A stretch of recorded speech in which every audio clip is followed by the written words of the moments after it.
Well, here we are once again.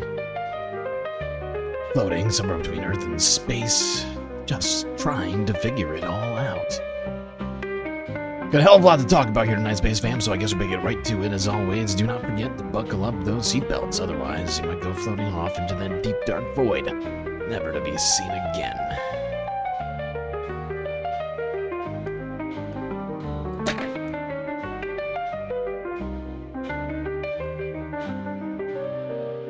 Unacceptable. Well, Space Fams, beautiful to see all of you here on this Thursday evening, starting early tonight, since it would seem the leftist mafia not live. I was just gonna watch it along with all of you folks, but since I've got my stream prepared already, might as well get this on the road.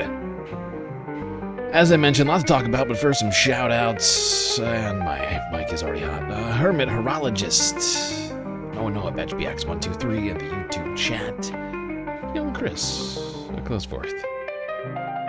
Frizzla also hears Soul Life 2, Echios, Nayaz, Rocky, Morbius, Ep Silver Art, Fishbone, Dederb. Who else is here? Perry, Mary, Jerry, Barry. Alright, I made those last two up. Beautiful to see you folks, as I mentioned. A lot to talk about here tonight.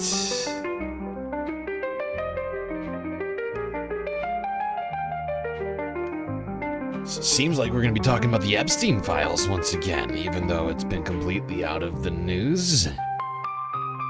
MAGA, Civil War, and potential coup plot against the president.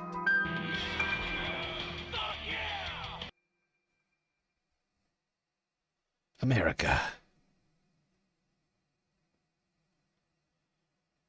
And of course, Operation Epstein Fury. Are you still talking about Jeffrey Epstein? This guy's been talked about for years.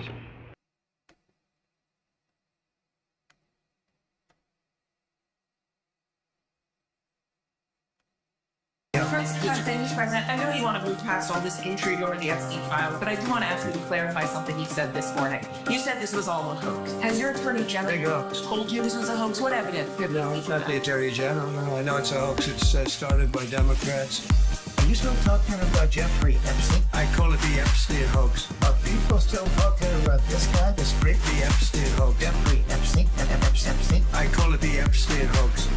That is unbelievable. I call it the Epstein hoax. This guy's been talked about for years. I can't believe you're asking a question on Epstein. This guy, this great... It's all a big hoax. It's perpetrated by the Democrats, and some stupid Republicans and foolish Republicans fall into the net. I call it the Epstein hoax. They're wasting their time with a guy who obviously has some very serious problems, who died 3 or 4 years ago. And we like to say it like it is. Jeffrey Epstein, Jeffrey Epstein, Jeffrey Epstein. Jeffrey Epstein, Jeffrey Epstein, Jeffrey Epstein. Are you still talking about Jeffrey Epstein? I call it the Epstein hoax. Are people still talking about this guy, this great... The Epstein hoax. Jeffrey Epstein? Epstein? I call it the Epstein hoax. That is unbelievable. I call it the Epstein hoax. Unbelievable. I don't understand why the... That is unbelievable. I can't believe people are still talking about that guy. Jeffrey Epstein. That creep. Very weird. Very weird decision. I don't know why they're doing it. That's really weird. Oh, we're back to the Epstein Files remix from the Remix Bros. That's weird because I don't know, last month or so, we've been talking a hell of a lot less about Epstein, and as a result, hearing that song a hell of a lot less. And now we're hearing it again? Why would we be doing that? Now we're doing Operation Epstein Fury. Why? My question is why? Why are we talking? Or perhaps your question. Perhaps your question. Better said. that way. Why are we talking about Jeffrey Epstein when we're waging Operation Epstein Fury for $1 billion a day so that we stop talking about Jeffrey Epstein and the Epstein files? It's weird. It's weird. I'm sure we'll get to that.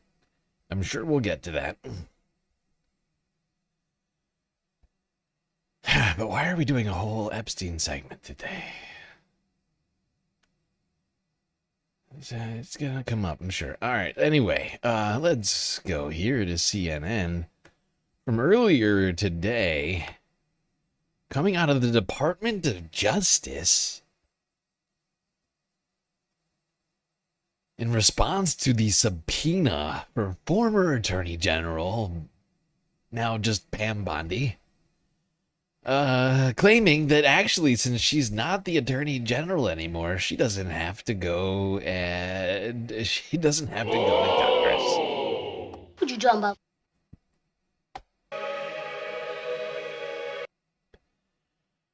Not making a lot of sense. Perhaps CNN can explain it for us. Lawmakers on the House Oversight Committee threatening contempt of Congress charges against the newly fired Attorney General Pam Bondi if she does not testify about her handling of the Epstein files next week. The Justice Department tried to give her cover today, saying, quote, because Ms. Bondi no longer can testify in her official capacity as Attorney General, the department's position is that the subpoena no longer obligates her to appear next week.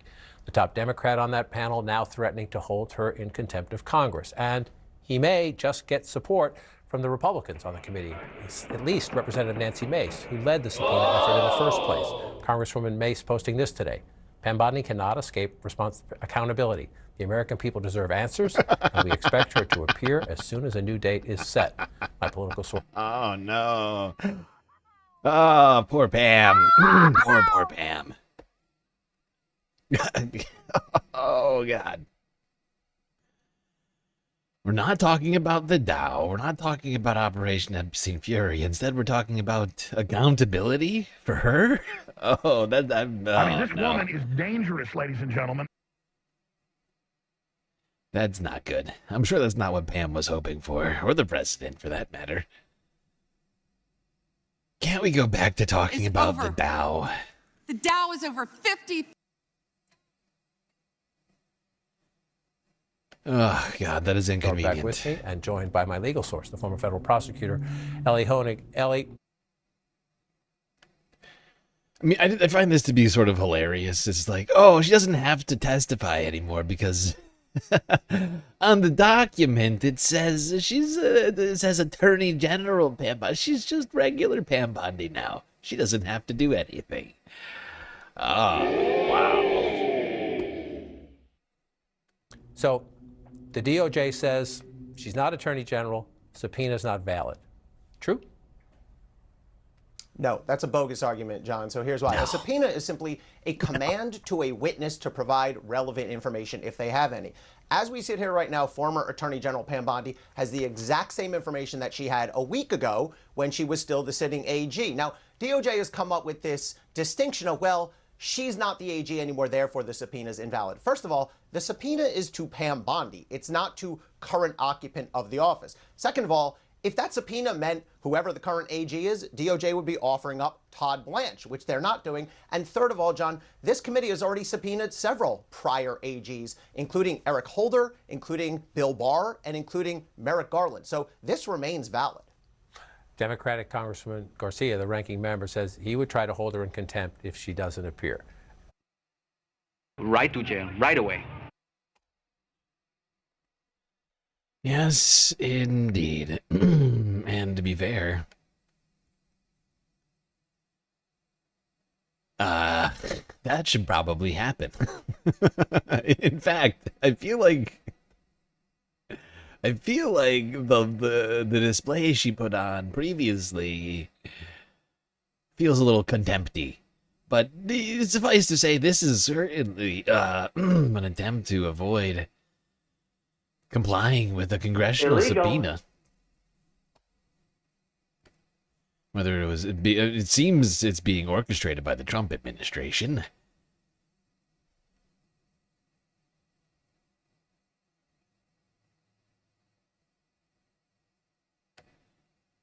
Now, if this is a real problem, actually, they could just change the subpoena, right, to civilian, non-Attorney General, former Attorney General Pam Bondi. If the wording of the subpoena is bad, they could just issue a new subpoena. You know, Immediately, if fairly not quickly. sooner.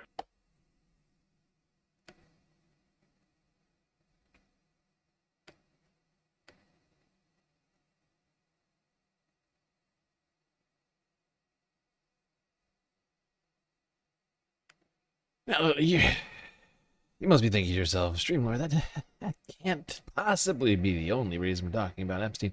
And of course, you may or may not have heard. First Lady Melania Trump came out today at the White House and gave a fascinating speech.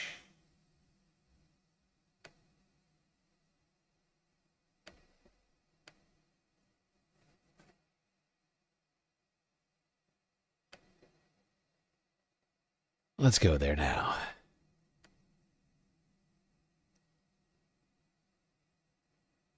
Be Just best. a reminder, everybody.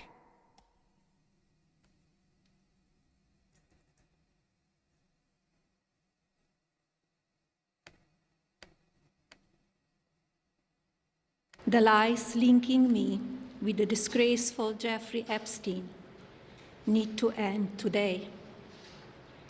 The individuals lying about. Hold on, I don't think this is the whole clip. Hold on. I think this is missing the beginning. Is this... Where is it? Hold on. Hold on, I'm just gonna pull up another one where we get the whole... I just want to make sure we get the whole thing. Please hold. Please hold.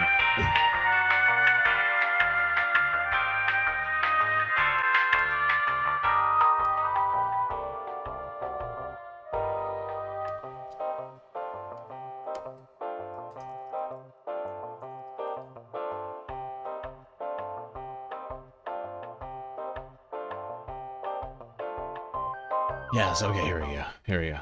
Here we go. This is the one. Everybody best. Be best. Everybody best.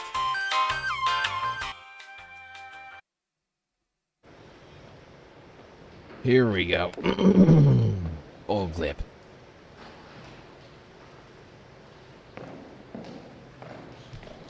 Good Everybody afternoon. best. Watching. The lies linking me with the disgraceful Jeffrey Epstein need to end today. The individuals lying about me are devoid of ethical standards, humility, and respect. I do not object to their ignorance, but rather I reject their mean-spirited attempts to defame my reputation. I never been friends with Epstein. Donald and I were invited to the same parties as Epstein from time to time, since overlapping in social circles is common in New York City and Palm Beach. To be clear, I never had a relationship with Epstein or his accomplice, Maxwell. My email reply to Maxwell cannot be categorized as anything more than casual correspondence.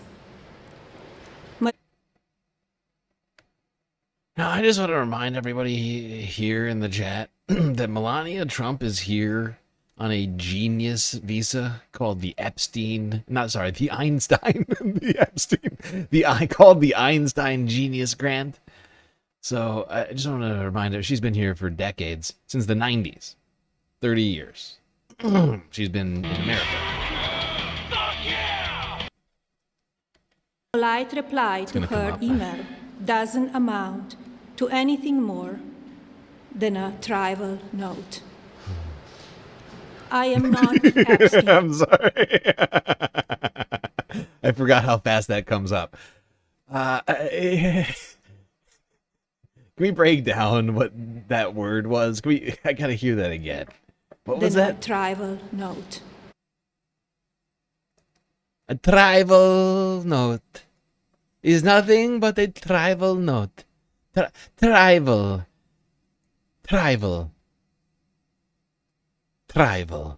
You know, tribal? Very tribal. What in the hell is tribal? Can anybody explain to me what the hell that word is? What is that word? I need it one more time. To anything more than a tribal note.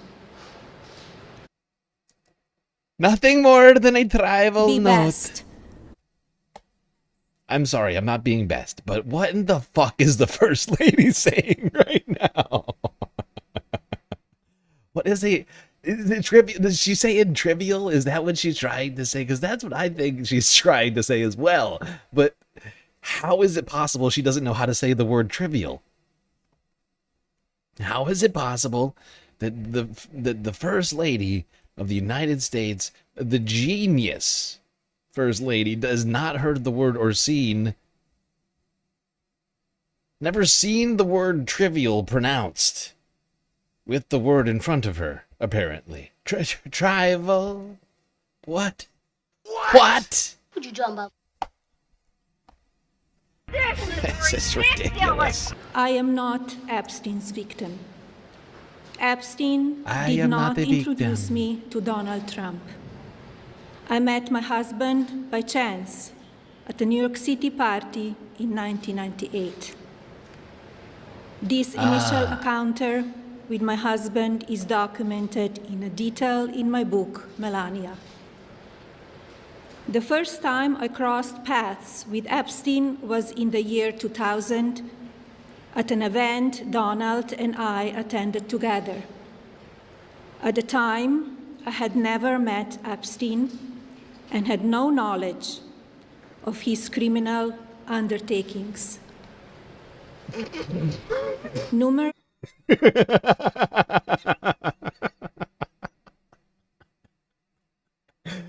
Oh my God.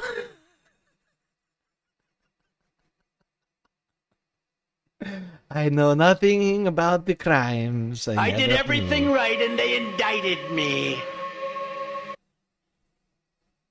Totally normal. I only meet Jeffrey 1 or 2, maybe 30, 40 times. I know nothing about his crime. Fake images and statements about Epstein and me have been circulating on social media for years now. Be cautious about what you believe. These images and stories are completely false. I'm not a witness or a named witness in connection with any of Epstein's crimes. My name has never appeared in court documents, depositions, victim statements, or FBI interviews surrounding the Epstein matter. I have never had any knowledge of Epstein abuse of his victims. I was never involved in any capacity. I was not a participant, was never on Epstein's plane, and never visited his private I don't know anything about any plane. I have never been legally accused or convinced of a crime in connection with Epstein's sex trafficking, abuse of minors, and other repulsive behavior. The false smears about... I'm sorry. Am I the only person that when you hear this, you start thinking, wait, was Melania involved in Epstein's crimes before? You know, I mean, there was some speculation we talked about it, but it had kind of gone somewhat by the wayside. But when she comes out and she just keeps hammering at it, I don't know anything about the Jeffrey Epstein or the crimes. It's like over and over. At some point, it's like, Though thou dost protest too much. Ah. It's weird. That's Very really weird. From mean-spirited and politically motivated individuals and entities looking to cause damage to my good name, to gain financially and climb politically, must stop. My attorneys and I have fought these unfounded and baseless lies with success and will continue to maintain my sound reputation without hesitation. To date, several individuals and companies have been legally obligated to publicly apologize and retract their lies about me, such as Daily Beast, James Carville, and HarperCollins UK. Very nasty Now James is Carville. the time for Congress to act. Epstein was not alone. Several prominent male executives resigned from their powerful positions after this matter became widely political. Epstein was not alone. Congress must act. You know, it's fascinating that the First Lady should say that because Congress did act. And your husband's personal prosecutorial office is refusing to comply. It's weird. If I had to, I would say it's weird. It's weird. That's just me. Of course, this doesn't amount to guilt, but we still must work openly and transparently to uncover the truth. I call on Congress to provide the women who have been victimized by Epstein with a public hearing specifically centered around the survivors. Give these victims their opportunity to testify under oath in front of Congress with the power of sworn testimony. Each and every woman should have her day to tell her story in public if she wishes, and then her testimony should be permanently entered into the congressional record. Then, and only then, we will have the truth. Thank you. Fascinating.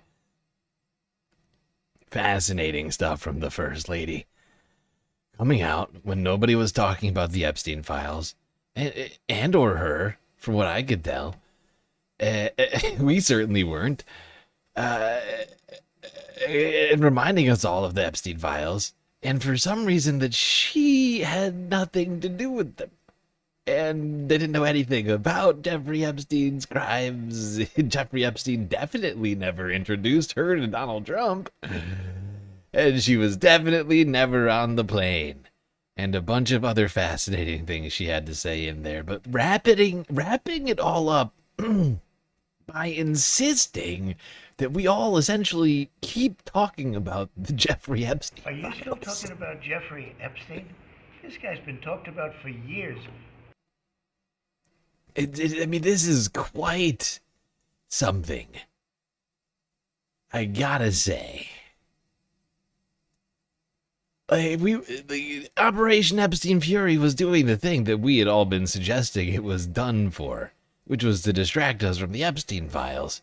And now Melania is trying to get us all to focus on them once again, saying that the victims need to testify in Congress. Something which the Republican-controlled Congress certainly has not jumped on doing, even though I'm sure the victims have asked for it. Wow. It's just... Why would you do such a thing? So many things flying around in my head.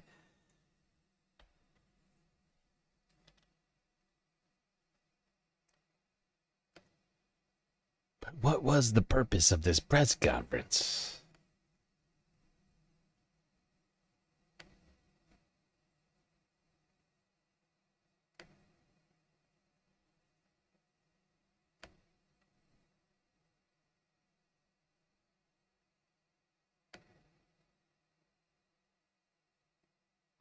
night, everyone. It's 4 o'clock in New York.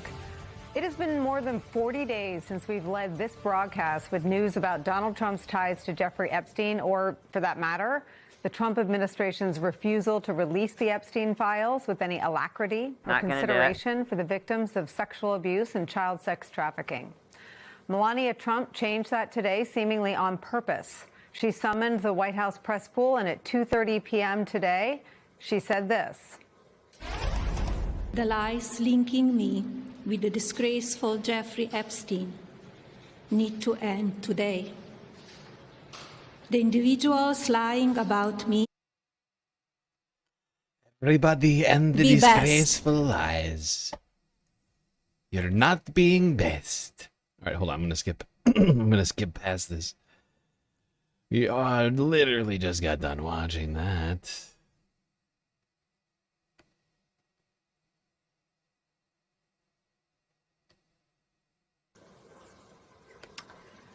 To be clear, none of those things, nothing about Melania Trump, was the Epstein headline that was dogging Donald Trump in the days immediately leading up to the start of the war he began with Iran.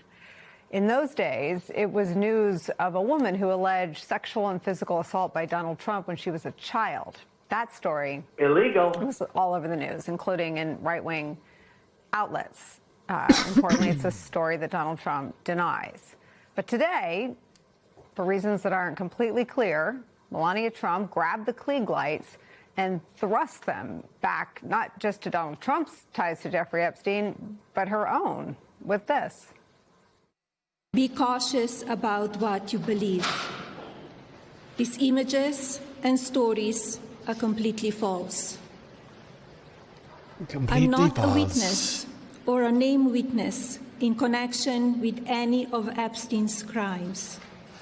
My name has never appeared in court documents, depositions, victim statements, or FBI in interviews surrounding the Epstein matter.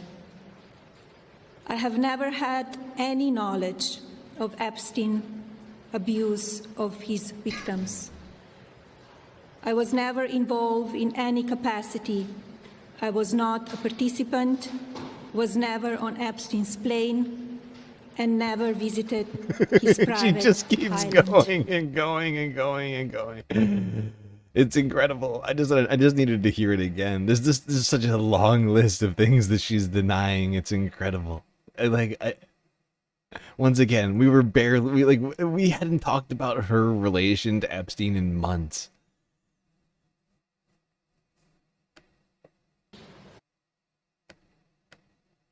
It's quite a list. Question we have today is, why did she say those things? And why today?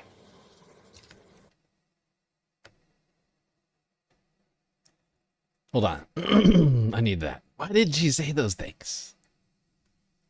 Why did she say those things? That's a great question. Hold on. Question we have today is, why did she say those things? And why today? This question. Why did she say those things? It's a great question. It's the question of the moment. I don't understand why we're doing this right now. Just follow two different lines of thinking that I'm trying to go with here. Okay, one. Reason one. A. Let's start with this as being the impetus for this impromptu press conference from Melania. For the Trump administration is the reason, right? Like, say Donald Trump told Melania, you need to get out there. You need to get out there and remind people about the Jeffrey Epstein files. Because things are not going good. All right? We need a distraction. All right? We got to stop talking about Operation Epstein Fury. We need to go back to talking about the Epstein files. Like that, I mean, that's effectively the reason, right? Like, that would have to be the reason in that scenario. There's no other reason why the Trump administration would want this to be brought up. Such an incredibly toxic thing for them, as they know perfectly well. So it would have to mean, A, the Trump administration thinks that the war in Iran is so bad and so toxic that talking about the Epstein files is actually preferable. Or B, Melania just went rogue for some unknown reason, right? She goes directly to the press and says, everybody to the press briefing room, I have words, right? Like, just all of, you know what I mean? Like, and why would Melania do such a thing? Because as she, I'm sure, must have some concept of being a genius, being the recipient of the Einstein Genius Grant visa here in the United States. She must have some understanding that the Epstein files are not great for her husband. So she either A, she is subsection A, small little a, right? Either Melania is somehow like the terms of the prenup are up, or she made enough money from Melania coin not to care, or she's fed up with her husband. I don't know, pick one. She, suffice to say, any number of reasons she could be mad at her husband, and or something is going on with Melania as it relates to her relationship with Epstein that we are just not, like, we're not piecing together. And somebody out there, like, this is the, in my opinion, this is the vibes of a press conference. Breaking news is where we start today. From a woman Washington correspondent and host of the Weekend AM, get Jackie. ahead of something. Like, I'm sorry, just go back. This is a woman who, in my opinion, is trying to get ahead of something. Like, she just goes down a laundry list of things that she claims that she definitely never did. Even though I'm fairly certain, there's already evidence of her being on the plane, is there not?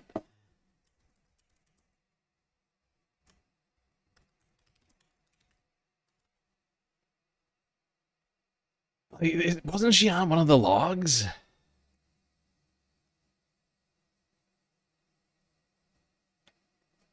I could have sworn at one point we talked about how she was on the logs. I could be wrong about this. I'm trying to remember. There's been so many different people on those planes. But I could have sworn that she had appeared on those logs. And now she's trying to come out and say that she was never on the plane. And all of these other things that nobody was talking about, like her involvement in his crimes. Like, nobody was suggesting that she was involved in the crimes. But this is the sort of press conference that makes me think maybe she was. Why else is she telling us this right now? We weren't talking about it. Nobody was talking about that. I mean, sure, we had talked about in the past about, you know, maybe Jeffrey had introduced her to Trump and that they'd been on the plane together. That's it. Why is she going through all this other stuff? Like, she literally reiterated that point three or four times, that she knew nothing about Jeffrey Epstein's crimes and that she never participated in the crimes. Like, she said it like half a dozen different ways. It was kind of insane.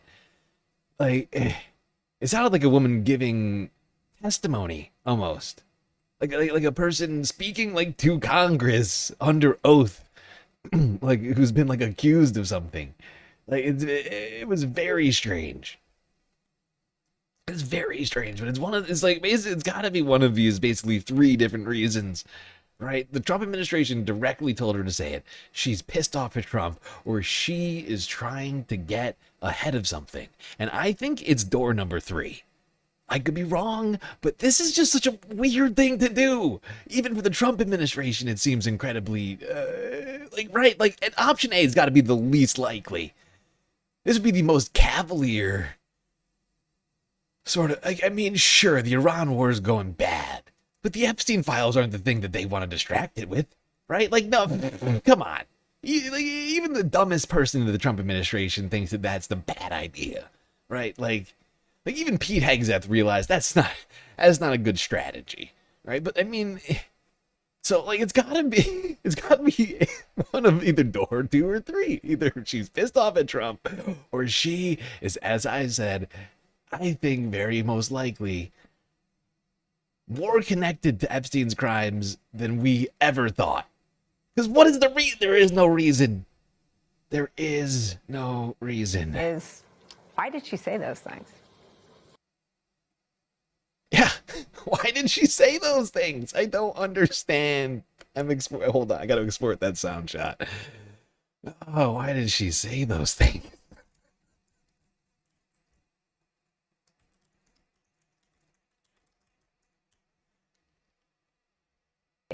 Why did she say those things? I don't understand. I don't understand. I feel like I'm taking crazy pills. What was the point of all of this? So very strange. All right, let's keep going through the clips. I'm sorry, I'm just very And joining confused. me now, MS Now Washington correspondent and host of the Weekend Morning, Jackie Alamani. Jackie, it's great to see you, great to have you. So tell us, set this. Yeah. Series totally couldn't point. I need my tinfoil hat to protect my brain right now while I'm crafting all of these theories over here. Very helpful. I can already feel it working. Here, why the First Lady felt the need to make a speech, make remarks of this kind. Antonia, that is a very good question that I think a lot of White House reporters are trying to figure out right now. I just pinged as many sources as possible to figure out what the impetus for this statement was. We know that it appeared on her schedule yesterday. It was billed in a very cryptic way. We weren't aware of what the contents of the statement would be, but it's a fairly remarkable statement, as we all just listened to, denying any connection to the things that Epstein did, acknowledging that there was an email that was released in the Epstein files, but that it didn't amount to an actual relationship. Yes, I didn't even know. I did not know Jeffrey Epstein or his crime. None of the crime. Although, there was an email between, supposedly, Melania and Ghislaine, with the sender and recipient email blocked out on the 23rd of October, 2002. Dear G, how are you? Nice story about J.E. in the NY Mag. You look great on the picture. I know you are very busy flying all over the world. How was Palm Beach? I cannot wait to go down. Give me a call when you are back in New York. Have a great time. Be Love, best. Melania. Love, Melania. Wow. Well, she may not have known about Jeffrey Epstein's crimes, but she seemed very close to Ghislaine. Love, Melania. G, hey G. And then love, making Melania. a very extraordinary call at the end of her comments to allow the victims to have their day, have a public hearing, to call on Congress to provide the women who've been victimized by Epstein with this public hearing that is centered around the survivors, giving them an opportunity to testify under oath in front of Congress with the power of sworn testimony. This is a dramatically different message that we've been hearing from the rest of the White House, especially from her husband, who has privately and publicly essentially instructed people what amounts to an order, a directive to move on from the issue. Pam Bondi, Trump's now former attorney general, who was ousted from her position last week, is now refusing to comply with a congressionally released subpoena to appear before Congress next week to provide testimony on what exactly happened with the administration's promise to release the Epstein files and why we still haven't seen the release of the full unredacted files. We also have seen a number of other subpoenas that are in the pipeline. Bill Gates is now set to commit to a transcribed interview in June. And it's, again, there are a lot of question marks here, but... So many question marks. Now, what's fascinating about all this is that if the victims come out and testify in open court, you can't redact that, can you? Right? Like, assuming that it's on camera and recorded live, right? Do you see what I'm saying here? Unlike the files, the victims can testify in open court without censorship about every single thing that they know about. And such a thing might in fact incentivize others, victims who have not yet come forward, to come forward. To be able to say their piece, right? Like, oh, God, in Congress. Oh, my goodness. Wow. This whole thing from Melania has opened up a very large can of worms, in my estimation. Oh, wow. An unexpected and honestly fairly exciting can of worms. I mean, the prospect of the victims finally getting a day in Congress, I'm sure that they're thrilled about that idea. Whether or not Congress will take up the First Lady will, I guess, be the linchpin to all of this. You all heard Melania Trump, in her own words, come out and try to set the record straight. Thank you, Jackie. And I'm going to bring into the conversation MS Now senior legal reporter Lisa Rubin. Lisa, help me understand. I just asked Jackie basically another version of this exact question. Help me help you, about Lisa. What motivated the First Lady to do this, to make a speech of this kind. It left me wondering, as someone who had very little time to prepare. We haven't known about this coming for days. You know, as Jackie mentioned, this was just put on her calendar yesterday. Is there not a possibility of a Streisand effect here, where for people who were not wondering about a connection between Melania Trump and Jeffrey Epstein, that now they are perhaps going to see that and now go look at for photos and images and rumors of the exact natures that she was describing? You know, we don't even need to look for photos or images. The first thing that I was thinking about is there is an email in the files as produced by the Department of Justice, which is a note from Melania Trump to Ghislaine Maxwell that references the New York Magazine article in 2002 that is one of the first profiles of Jeffrey Epstein. It was written by Landon Thomas, who is a reporter that he became friends with, who later joined the New York Times. The files are replete with emails between Jeffrey Epstein and Landon Thomas at a later point in time. But the article at the time is infamous among those of us who cover Jeffrey Epstein and Ghislaine Maxwell. Why? Because it's the article in which then friend of Epstein, Donald Trump, is interviewed by Landon Thomas and says, Epstein has quite a social life.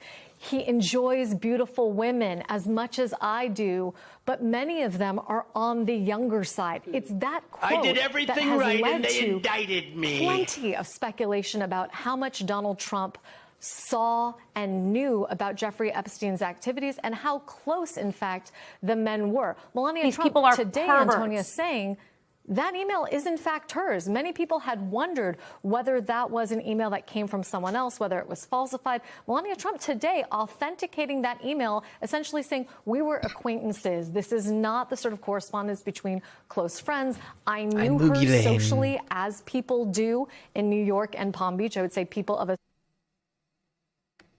I say love Melania to everybody in email because I am being based. Okay? All right? Everybody knows. Everybody is saying that I am always saying love Melania. It's just normals. It's just normal thing for me to do, and I find it everybody weird. It's very strange. Certain social set and circle know one another from their overlapping circles in New York and Very Palm Beach. tribal. But we don't know exactly. Exactly, Bob. Exactly. It was tribal. It was everybody knows tribal, and cannot take tribal things serious. Okay, that's Be not best. being based. That's That is whatever opposite of best is, that's what that is. Precipitated this today. And of course, Melania Trump closing out her press conference today by calling for something that marks a sharp departure from Trump administration policy, Department of Justice suggestions for the last several months, saying there should be a public hearing that is centered on the survivors in that story. What I hear in that is whatever Melania Trump thinks is coming on the horizon in terms of a future story, perhaps, about her, she wants to turn the page on that and focus on survivors. Certainly Immediately, if news not to sooner. survivors.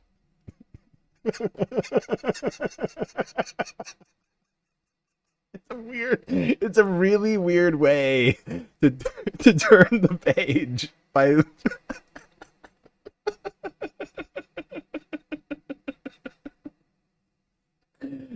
my opinion, it's a very weird way to turn the page by calling an international press conference. Am I? Oh, Ceres. Thank you for feeding Laika. She was looking very hungry back there. Also, is it bright in here? But it seems incredibly weird to me. If you want to turn the page on something like this, if you want to distract or avert attention from a particular issue, you wouldn't want to necessarily call a press conference about it and then talk about it, over and over again. Is that just me? I don't have a degree in public relations or communications or anything like that, but boy, oh boy, that seems weird. Seems like a really weird choice.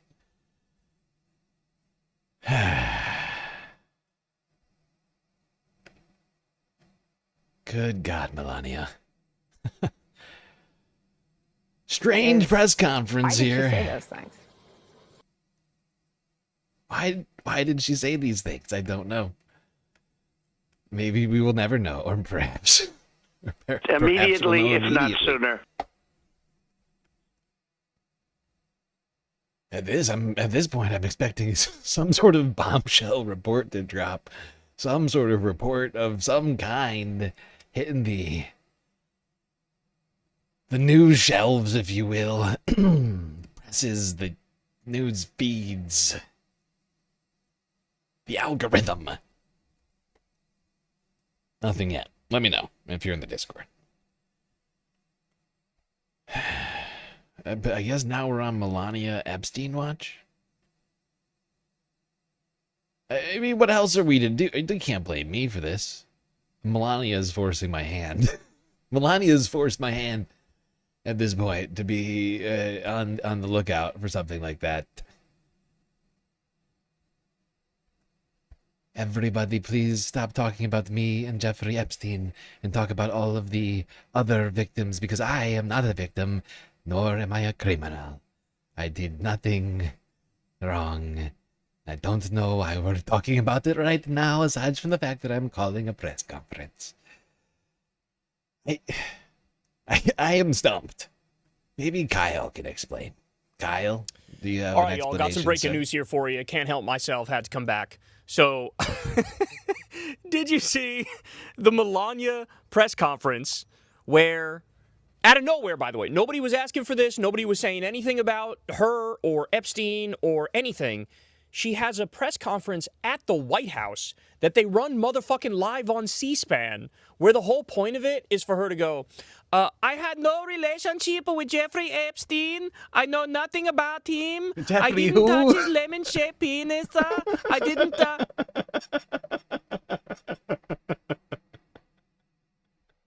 At this point, like I'm gonna have to merge my Melania Trump and my Donald Trump. It's gonna be Delania Trump. I did not know Jeffrey Epstein. Jeffrey who? Jeffrey Epstein? This creep? I don't. Why are we still talking about this guy? He's been talked about for years. I don't. I did everything right, and they indicted me. I don't understand. I did I don't everything right, and they understand. indicted me. Fake news. The fake news media is coming after me. I met Donald when we were Boy Scouts and Girl Scouts. So I'm not kidding. So she does this this event, right, and gives a speech. She says, quote, "To be clear, I never had relations with Epstein or his accomplice Maxwell. I have never been friends with Epstein. Donald and I were invited to the same parties as Epstein from to time." What is that? What is that? What is that accent? What is that accent? Why is Kyle's accent or impression of Melania sound like half Nordic, half Indian? What? Am I the only person? I gotta hear that one more time. Never had relations with Epstein or his accomplice Maxwell. I have never been friends with Epstein. Donald and I were invited to the same parties as Epstein from time to time. It's gone Dutch. Yep, you're right. It's also gone a little Dutch in there too. You're right. I'm also laughing at my horrible accent. It's like a mix of like Scottish and Irish and Indian. I don't even know what's going on. It really did. It went right off the says, rails. Epstein did not introduce me to Donald Trump. I met my husband by chance. Okay. She also went on to say, my email reply to Ghislaine Maxwell cannot be categorized as anything more than casual correspondence. My polite reply to her email doesn't amount to anything more than a tribal note. So, I mean, this is so crazy for a number of reasons. I mean, like, there's a fucking war going on right now. Like, there's a massive war. Nobody was thinking about your ass. No, honestly, nobody was even talking about Jeffrey Epstein, even though they still should be talking about it, because I think Trump was effectively blackmailed into this war. I think for sure that played a role in him deciding to do it. But people are not really talking about Epstein at the moment. They're not talking about Melania at all. She gives a fucking live speech on C-SPAN. This is insane. So as many people are speculating at the moment, they're going, oh my God, I have a fourth theory. I came up with a fourth Melania theory, right? Like a subsection D on Melania, right? Because I had three possible motives of Melania. I just thought of a fourth one. You remember the Melania documentary that dropped earlier this year, which gave her just like a minute and momentary like glimpse of the spotlight, like of the her, I mean, sure, did her husband speak through her entire premiere? Yeah, he was really annoying, of course, but like it was her moment, right? Like, and even Donald was saying really nice things about her in public. Like I mean, I'm sure that at least for her, that's an improvement. I mean, and so like, I'm just wondering to myself, how long has it been since it dropped now? 3 months? It was like the end of January, right? It's possible, I guess. It's insane to think that this would be the case. I guess it's possible that she's like run out of juice from that. Like she's, you know what I mean? Like it's worn off the glow of that movie, and she doesn't feel like a movie star anymore, and nobody's talking about her. Nobody's asking her opinion on things, and maybe this is her moment, in her opinion, to seize. Because in the past, she's like done these, like, she's worked on like like legislation for kids and like protecting the kids and all this other shit. And you wonder if this is gonna be her attempt to, like, you know, like,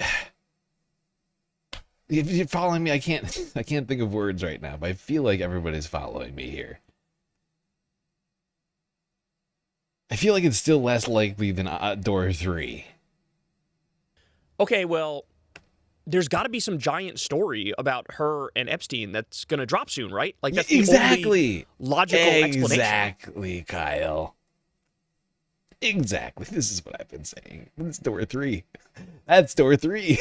That's the subsection C on Melania's possible reasonings for doing this in relation to, you know, all of this here.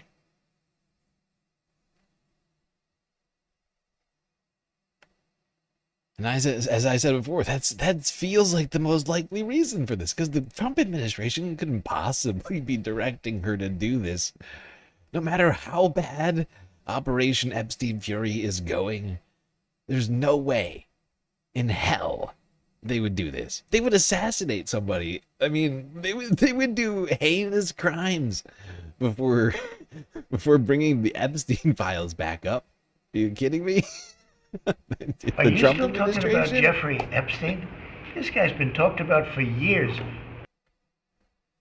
Why do you want to waste Pam's time with all of that?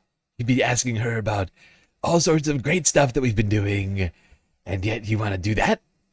I mean, it's fine. Yeah, it's fine, but Pam, you want to talk about this? Why did she say those things? The Dow right now. Like, the Trump administration, like, are you kidding me? Are we being real right now? Those guys, they want to, yeah, that's the strat. I can't. It's honestly so unlikely in my opinion. I can't imagine. Something horrifying would have had to have happened in Iran that we've completely missed somehow. Like, I can't even imagine how horrifying it would have to be.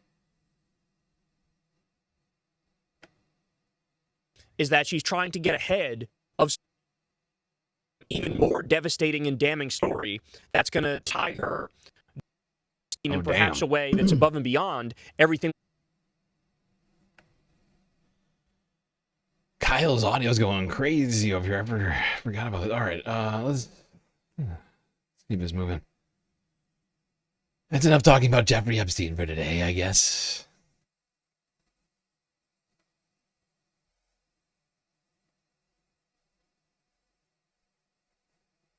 Let me think. Are we gonna do a galactic content goal tonight?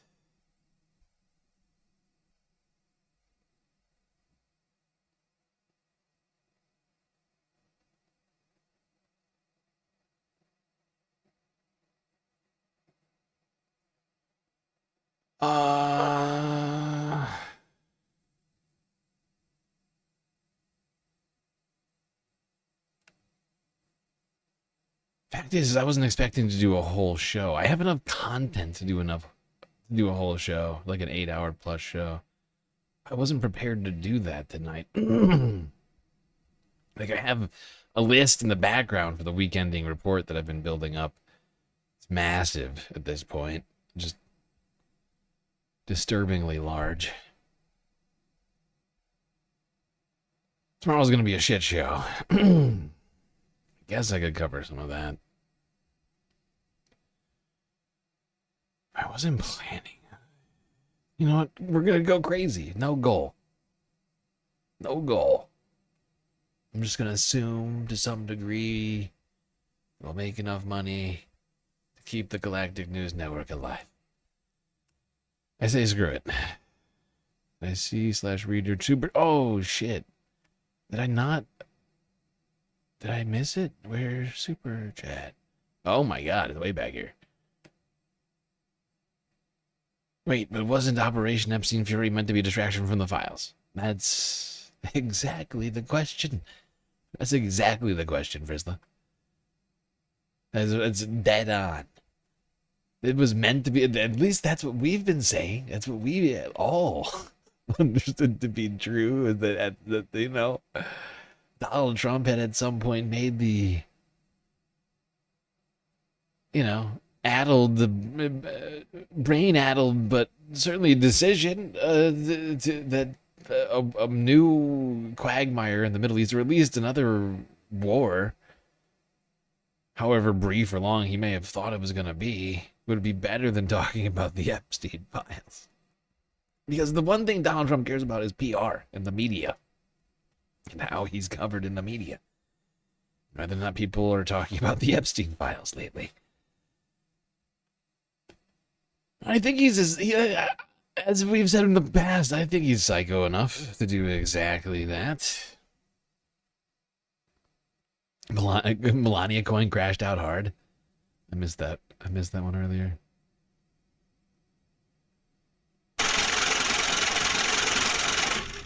WSNT_me just cheered 100 bits. Wasn't me. It was you. Cheering 100 bits. Much appreciated. You sent a Cash App earlier. Really? It's fascinating. It would appear that my assumption that we're going to complete, that we would at least make some amount of money today was actually true. Super chat that I missed from Frisla. A sweet, sweet Cash App from Wasn't Me, adding $5 to the financing of the galactic deficit. Much appreciated. Oh, look at that. We're a little over 10% of the way. No, I'm sorry, a little under 10% of the way through financing the galactic deficit. Not terrible.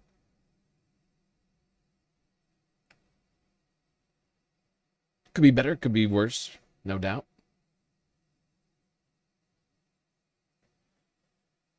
I think at this time last month we'd made no progress, so when you think about it, actually we're doing much better than ever before.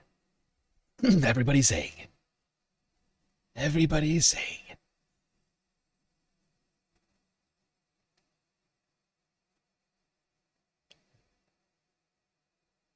Oh shit, I've lost my place.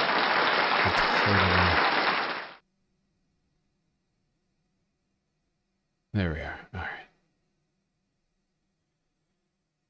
All right. Well, let's move on from Epstein and Melania's fascinating impromptu press conference from earlier today.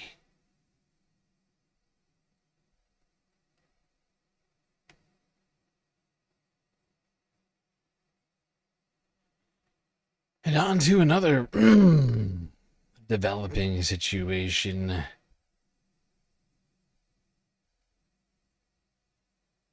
A rumbling in the streets.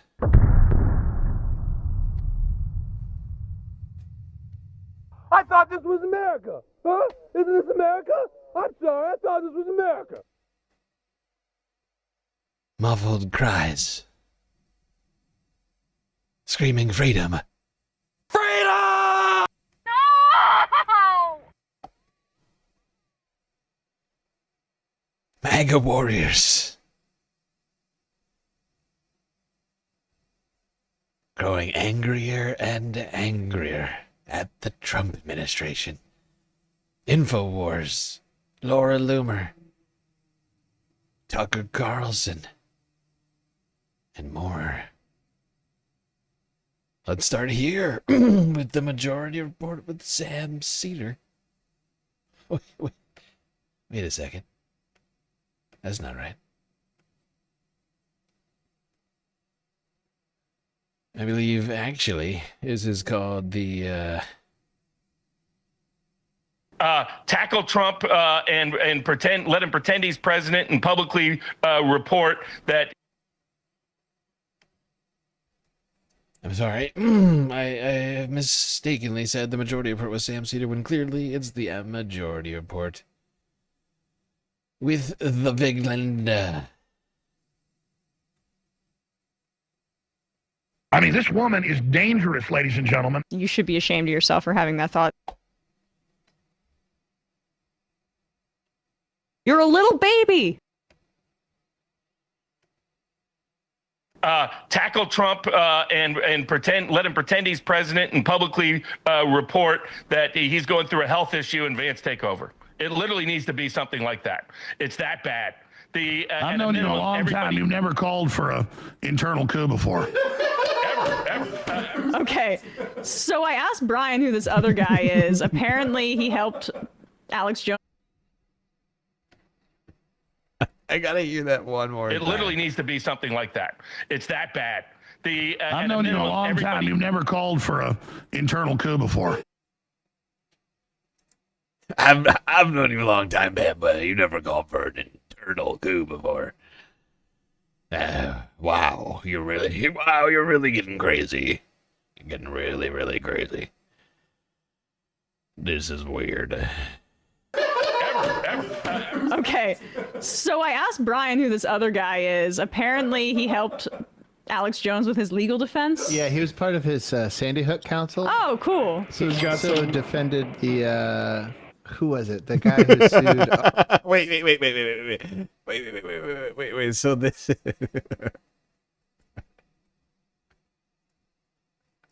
So this guy. Now that we're getting lore to the situation. So this guy, apparently he represented Alex Jones in the civil lawsuit against him, which he lost, and now owes hundreds of millions of dollars in reparations to the Sandy Hook victims. At this point, I think this guy is here either as a hostage or in some sort of reparatory, these are like reparations, perhaps, a little pro bono for the screw up. I made a huge tiny mistake. Oh, hold on, I'll look it up. Let's be, since he's a lawyer, let's be very specific. on that. He's a lawyer, but I mean, yes. this is a statement of yes. Can we please be precise with our language, everyone? Precision of Better watch myself. Please. And not a statement of fact, but would a good lawyer have basically put his client in hundreds of millions of dollars of debt for the rest of his life? Well, depends how you define good lawyer. Hard to say. Controlled opposition? Is that what we're looking at? Controlled opposition. Coordinated, Something like inauthentic behavior. Coordinated. He was a part of the initial crew of defense team for Kyle Rittenhouse, and then left that, and then also defended the guy who accused Don Lemon of sexual assault. Defended the guy or represented him? Defended him. Oh, represented. Represented him. Yeah. Whatever. Same. No, and also he represented Ralph Nader getting on ballots in 2004. Look at okay. Actually, Nader. Now that I think about it, not the same thing.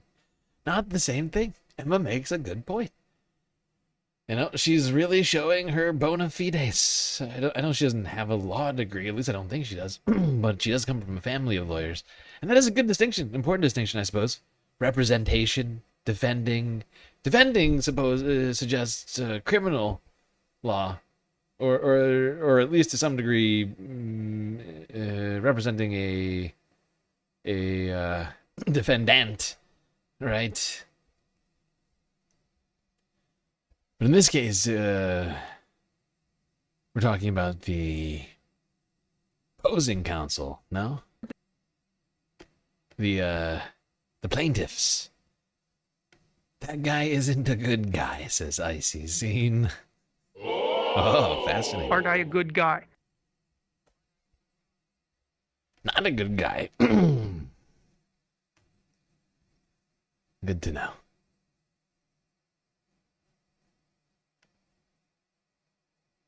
So these are all a part of Republican operations. Gotcha. Exactly. Okay. So this guy is a Republican hack, and Alex Jones is somehow still broadcasting, but they are walking back some of their Trump stuff. Alex Jones and Roger Stone in 2016 were wearing shirts about how Bill Clinton and Hillary Clinton were pedophiles, right? With megaphones going around the RNC. Oh, how the times have changed. Third existential threat. How do we 25th Amendment his ass? The problem is to get the 25th Amendment is harder than impeachment. You have to get 2/3 of the House and 2/3 of the Senate. So what do we do? Tackle Trump and let him pretend he's president and publicly report that he's going through a health issue and Vance take over. It literally needs to be something like that. Can you pause it's it? That bad. There's a 30 Rock episode where Tracy wants. Did he just say tackle?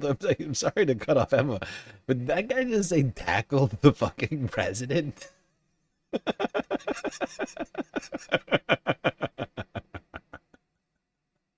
I can just imagine.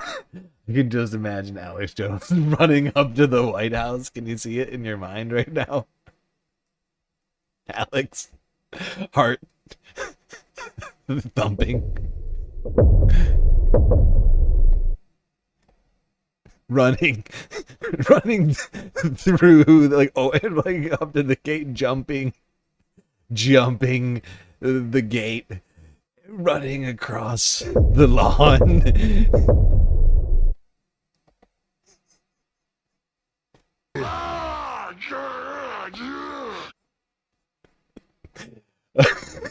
I wonder how far he'd get. What do you think? 5-10 yards? He's kind of a husky guy, but he's pretty stocky too. He could probably take maybe, if you wing him or something, he might be able to keep going. Oh my god.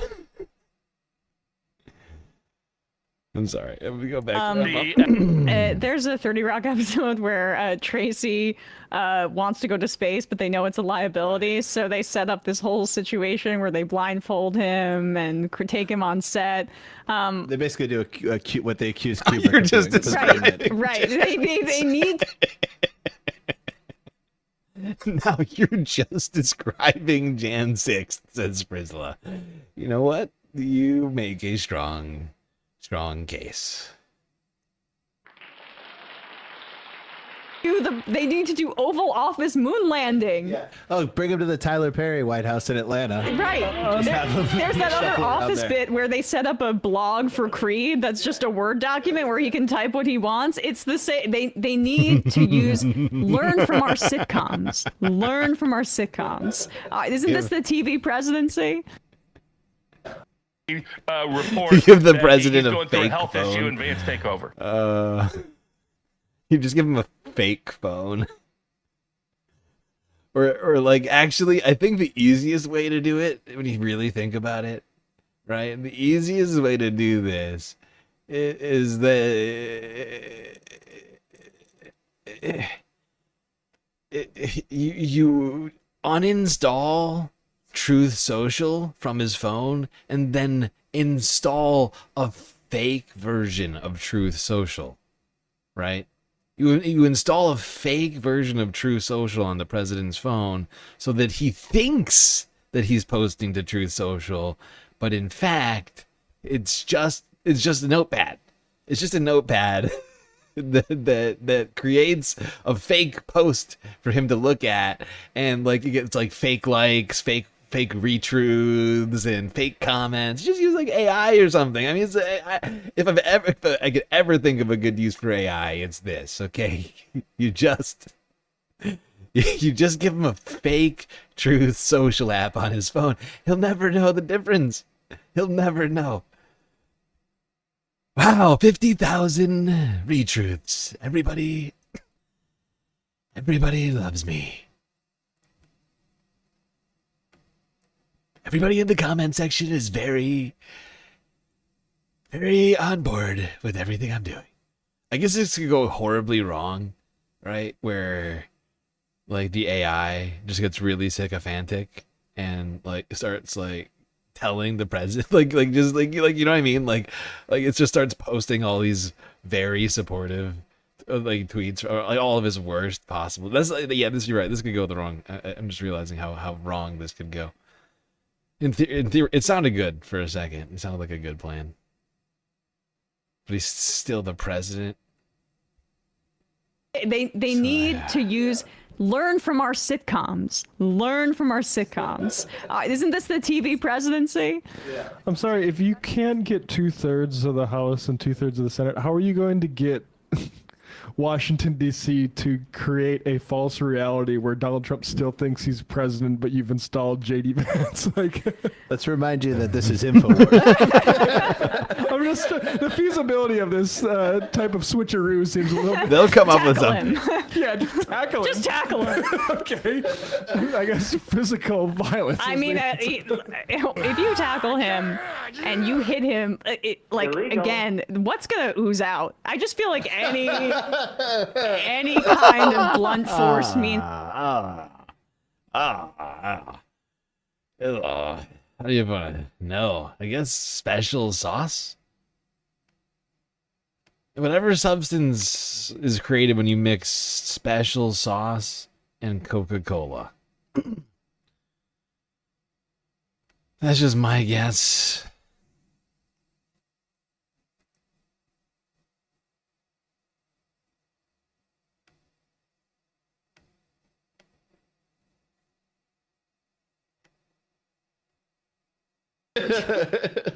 And Diet Coke. Yeah. 2/3 of the So Senate what do to we do? confirm it. Tackle Trump and pretend, let him pretend he's president and publicly report that he's going through a health issue and Vance take over. It literally needs to be something like that. It's that bad. I've known you a long time. You've never called for a internal coup before. Ever. But that's how dangerous this is. That's how Never risky it done is it. for the Yeah, whole if I world. was the Democrats, I'd stop poking Trump and messing with him. That only makes it worse. Like, you guys need to watch out. This isn't a guy acting like he's crazy. This is real. We gotta stop poking him. Well, what's there going to be to take over in 2026 or 2028 issue and Vance take over? I keep doing that. I keep trying to pause it. I keep going back. Is he really? He's like, oh my God, Democrats, they don't realize just how dangerous they're being by poking this incredibly dangerous man. He's so dangerous. We put him there, and we've been generally on his team for over a decade, but it's actually Democrats who are making it worse. Disgusting and probably illegal. Daddy can do no wrong.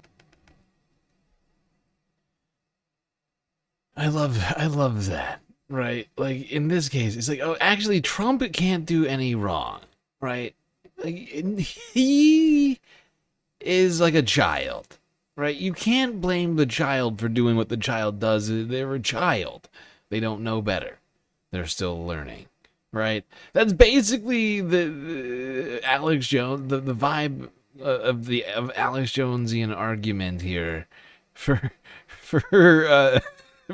Donald Trump and how we deal with them. It's like, actually, he's a little baby. Actually, the president's a little baby. And You're a little baby. You gotta stop poking the baby, okay? The baby doesn't know any better. Dangerous to the country. You're dangerous to the country poking the guy who's dangerous to the country. By pointing out that he's doing bad things, you're actually making it much worse. That he's going through a health issue and Vance take over. It literally needs to be something like that. It's that bad. I've known you a long time. You've never called for a internal coup before. Ever. But that's how dangerous this is. That's how risky it is for the whole Yeah, if world. I was the Democrats, I'd stop poking Trump and messing with him. That only makes it worse. Like, you guys need to watch out. This isn't a guy acting like he's crazy. This is real. Well, what's there going to be to take over in 2026 or 2028 if this hits the fan? If we get it, he's threatening an extinction level event What for are the they people of showing Iran here? tomorrow. Dude, does nobody think there'll be any blowback from that? If he follows through on that, the whole world is screwed. You were saying during the break, there's other ways to do this. People need to just, not just tell him the truth like Susie. I gotta say, I am shocked that this guy didn't win the civil lawsuit defense. Rhetorically speaking, just wow.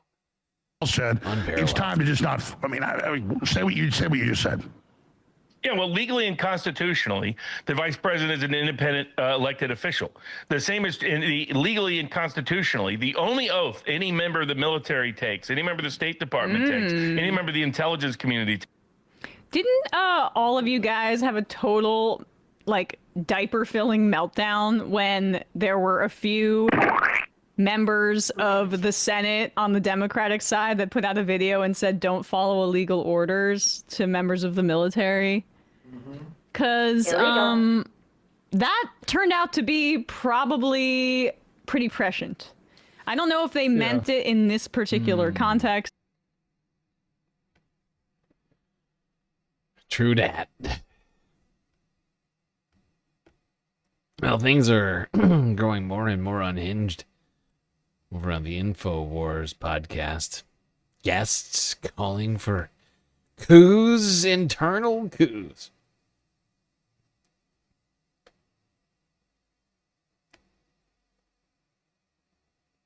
They're not the only characters in this situation. Oh, no. No, no, no, no.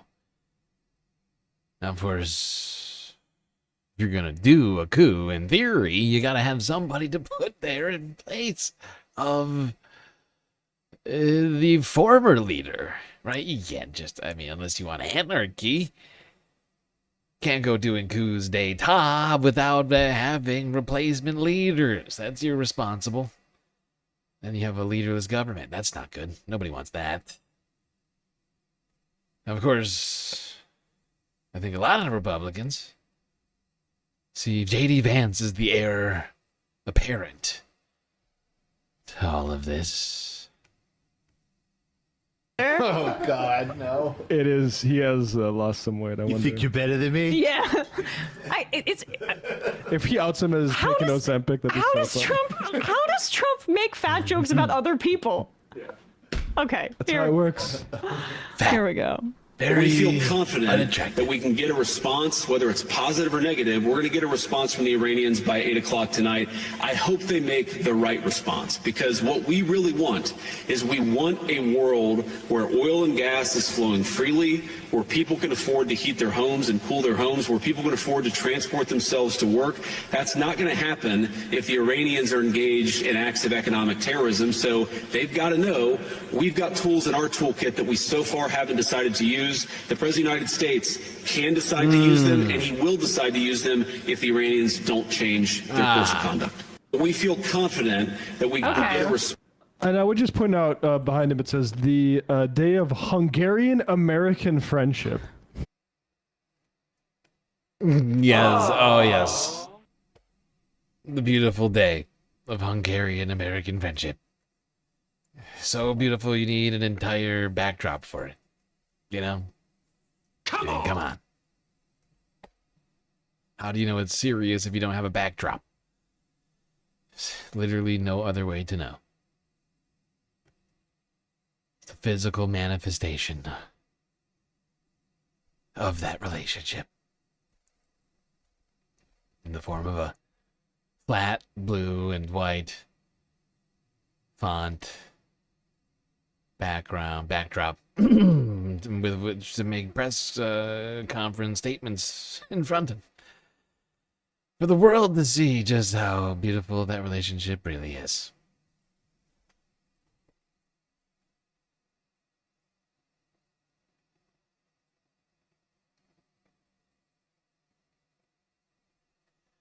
There's J.D. Vance at the Hungarian-American Friendship Day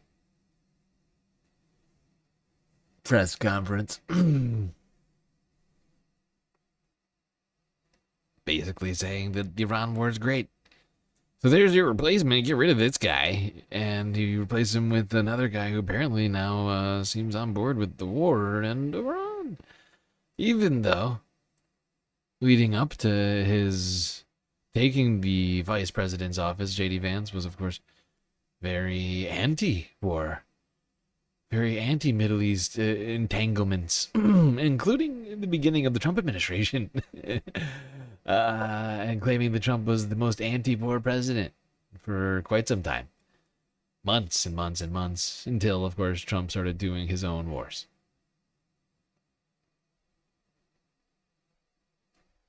Well, there's your picks, Republicans.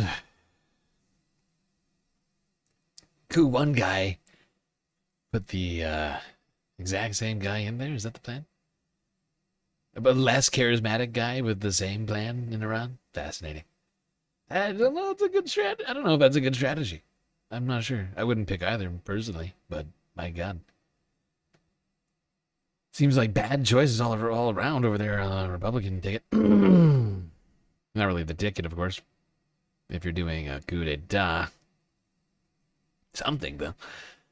Not sure what you call it. On the list, I guess, really? The short list? Who else would it be, I guess, in theory?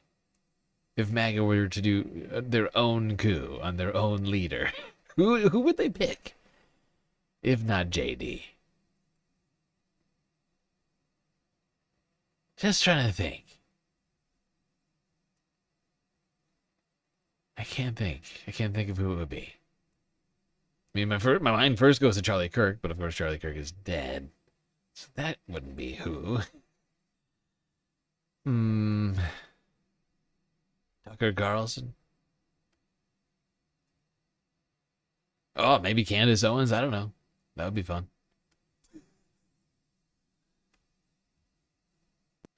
Where my unstable girlies at? And of course, by fun, I mean a horrifying hellscape. Probably no better than Donald Trump.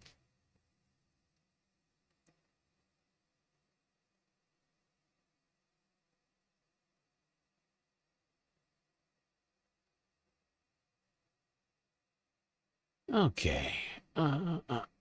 Actually, all the people named in the past, every single one of them, would be no better than Donald Trump.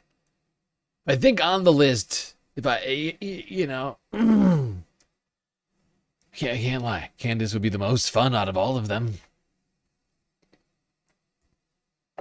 She'd probably start a war with France or something.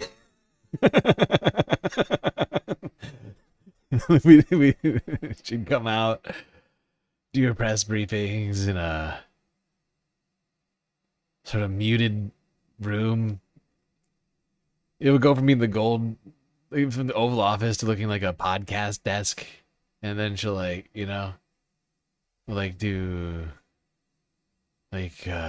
true crime breakdowns on I'm just trying to think of what a president Candace would even be like. We'd definitely start a war with France though. That's almost a guarantee. Or at the very least the CIA would try to assassinate Emmanuel Macron and kidnap shit. I can't think of her name right now. Because I don't actually watch Candace. What's her name?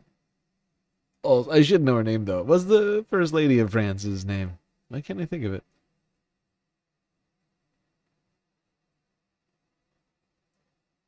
Somebody help me. For the love of God. Brigitte. I just remembered it. Brigitte Macron. Yeah, she would definitely kidnap Brigitte. That's almost illegal. A guarantee.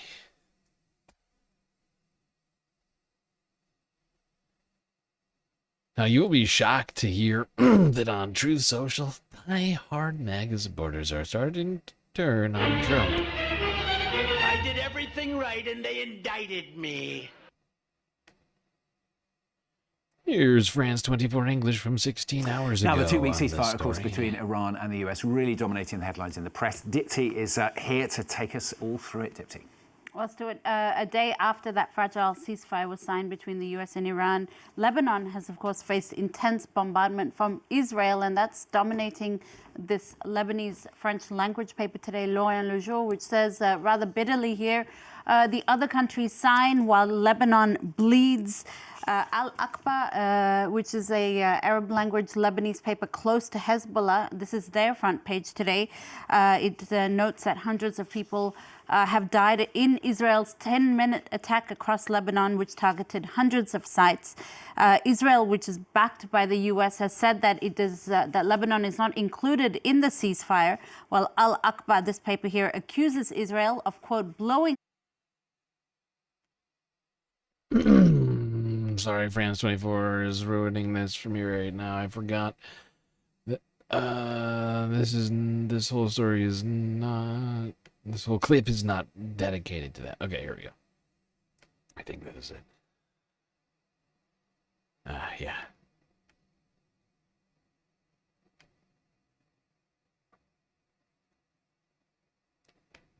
Against Donald Trump. This is in the US opinion pages as well, isn't it?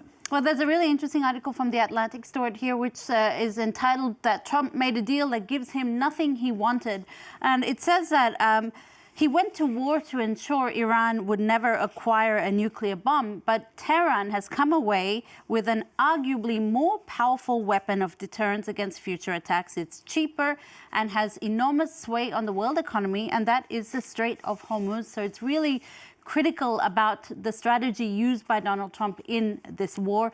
The New York Times, meanwhile, has an interesting article here in which it details how Donald Trump's once fervent MAGA supporters are now deserting him, or at least taking to Truth Social to criticize his war on Iran. And the Times has actually analyzed some 40,000 posts on the network. Now, it must be noted that the user base of Truth Social is about 6 million users. It's not very big, but it is significant because it allows his supporters to interact directly with him. And now they're using this, the Times says, to express their rather an array of negative emotions they have following Donald Trump's actions. Their quote, heartbreak, their anger. This user says, Mr. President, you are losing me as a supporter. Another user says, I voted for you 3 times. What on earth are you doing? Now, finally, from Dipti, the French far-right leader, Jordan Bardella, of course, tipped by some to be France's next president, has been snapped. Okay. We're not done talking about the MAGA backlash that is taking place right now. Fascinating that Truth Social is now no longer a Trump echo chamber. Really funny. Because, like, honestly, even without the AI, let's be real. Up until now, Truth Social has been exactly that for Donald Trump. It's been like an AI, a human conglomeration, like a what's it called, like a hive mind of cultists, sycophants, if you will. Effectively, like, acting like a human AI, just like saying, oh yes, Mr. President, everything you do is great. So when you think about it, actually switching that, like, going back to that idea I had earlier, I think it's actually, I don't know if it would actually be worse. Especially if you could sort of, although you really can't, no, whatever. Point is, it's basically what Truth Social has been for quite some time for Trump, and now all of a sudden, he's opening his app, and he's seeing actual criticisms from his own base. Can't be his favorite development this week.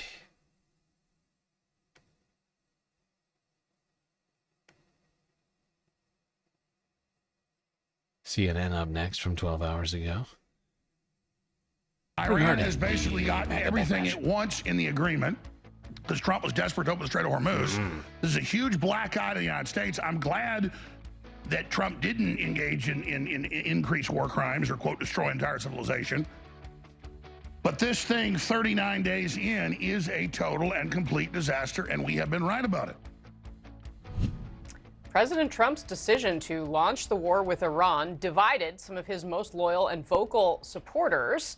But today, voices from both sides of this argument among the right appear to be coming to an agreement over the ceasefire, in that the assessment seems to be it does not benefit the United States.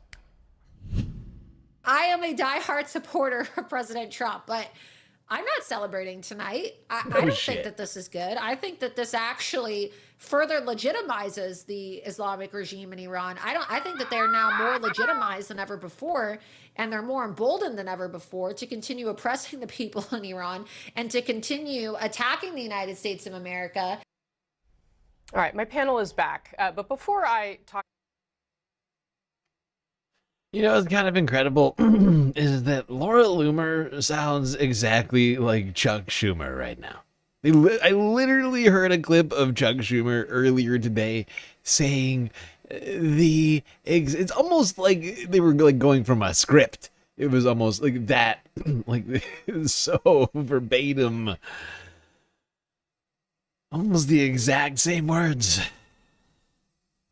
Fascinating. About this. I want to play one more person who you might recognize talking about the language that the president used when he talked about wiping out an entire civilization in Iran, and that's Megyn Kelly. Let's watch what she said.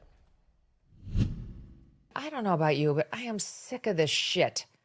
I'm sick of it.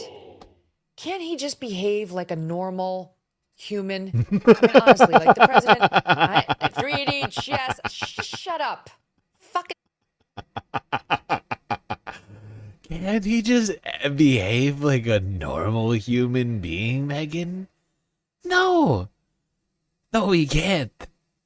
What? What are you talking about? What the hell is Megyn Kelly talking about? Can somebody explain it to me right now? She knows who Donald Trump is. What? This is not news. Donald Trump is not a normal human being. He behaves like a complete deranged psychopath.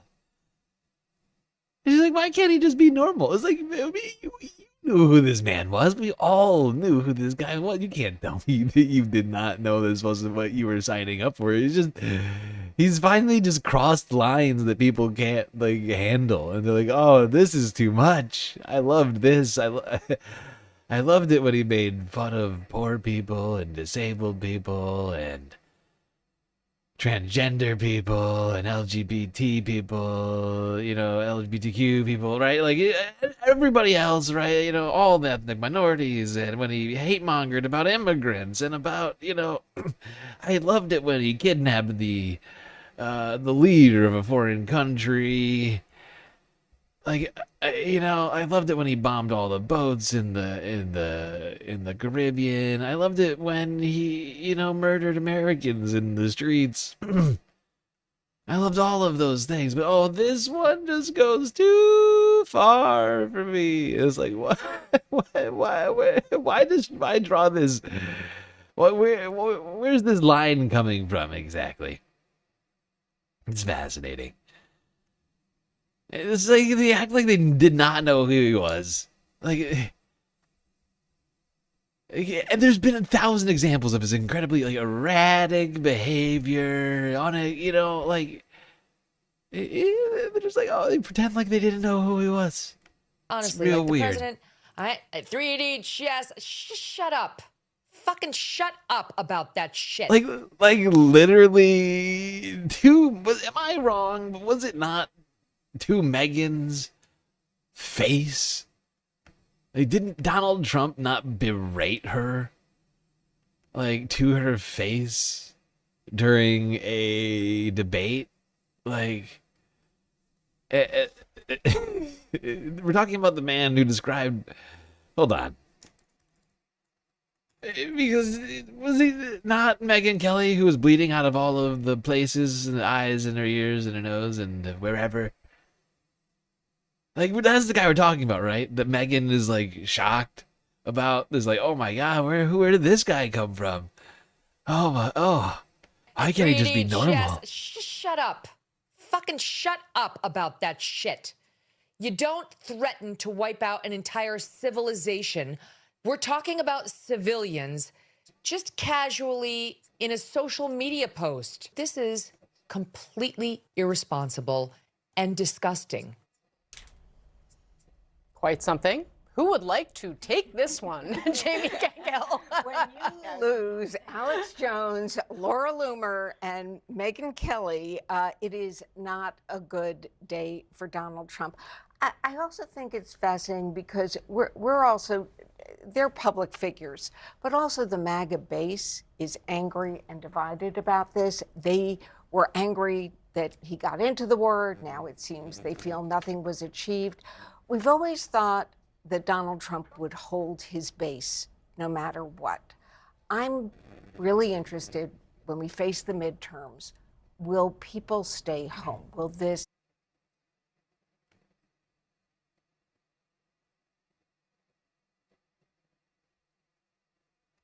Yeah, hold on. What is happening right now? Are we dropping? No, we're not. Okay, that's weird.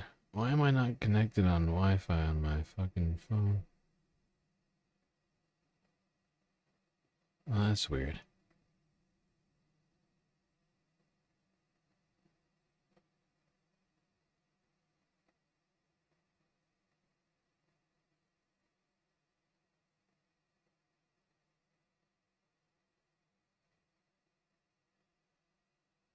For a second, I thought my internet connection dropped. Looks like we're good.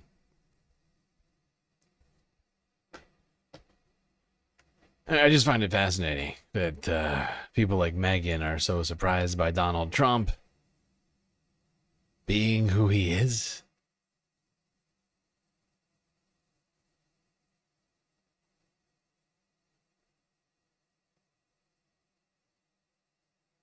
But, you know, I'll take it. I will absolutely take it and watch in great amusement and glee. But let's not forget, none of these people are suddenly allies just because they don't like Donald Trump. If they want to vote for Democrats, great. You know, if they feel disenfranchised from the process and prefer just not to vote, probably even better. But actually, that's not true. I take it back. I'm sure some of these people are capable of independent and reasonable critical thinking. And I should prefer maximum democracy. Okay. Now, before we go to the next video, I gotta say thank you to Glitchmaster, who just donated on PayPal. 10 bones. Note says, from the master of glitches. Now up to $50. A little bit over 10% now of the completing of the galactic deficit. Not bad. Not bad. Making progress.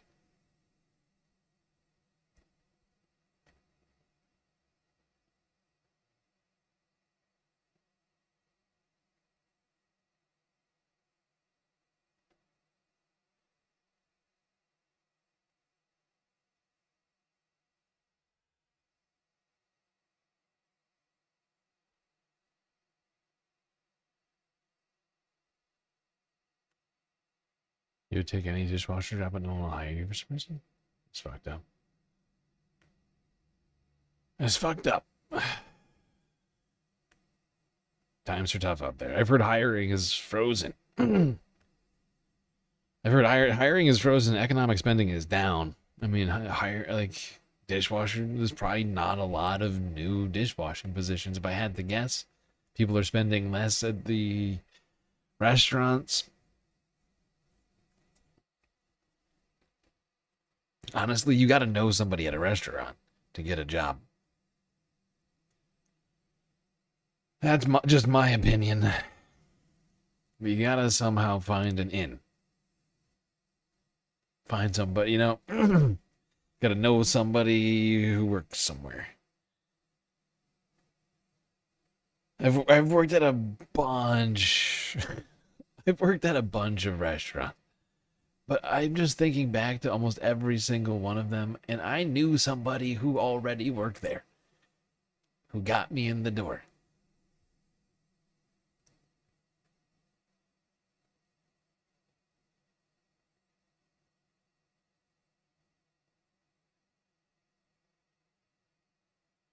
All right. Let's continue this discussion with Kyle Kalinske at Secular Talk from earlier this evening. So, guys, it finally happened. As you all know, Alex Jones made a hard turn on Trump. And I think it had to do with the fact that, his business was just collapsing in on himself. It was totally untenable, right? Like, there was this big split among MAGA pundits. And you had, the Candace Owens types, Tucker Carlson, fucking Megyn Kelly, Nick Fuentes. They're all, like, more Trump critical, or certainly critical of the Iran war, critical of Israel, right? But then you have the Laura Loomers and the Mark Levins and the Ben Shapiros, and they're not. And, like, Alex rode hard for Trump. I mean, he was meat munching to the max, y'all. But clearly, now Trump's at 33% approval rating. He's just, everybody hates him. Any reasonable person hates him. You have to be a total Kool-Aid drinking freak to still support him. And so Alex realized, okay, I got to finally make a fucking move. So he did. But look at how quick the turn hit. Like, it was a hard break, because now look at this. He posts, exclusive. Alex Jones responds to Tucker Carlson and Nick Fuentes saying that Trump could be the Antichrist. Yes. Oh my god. It really is full circle for these guys.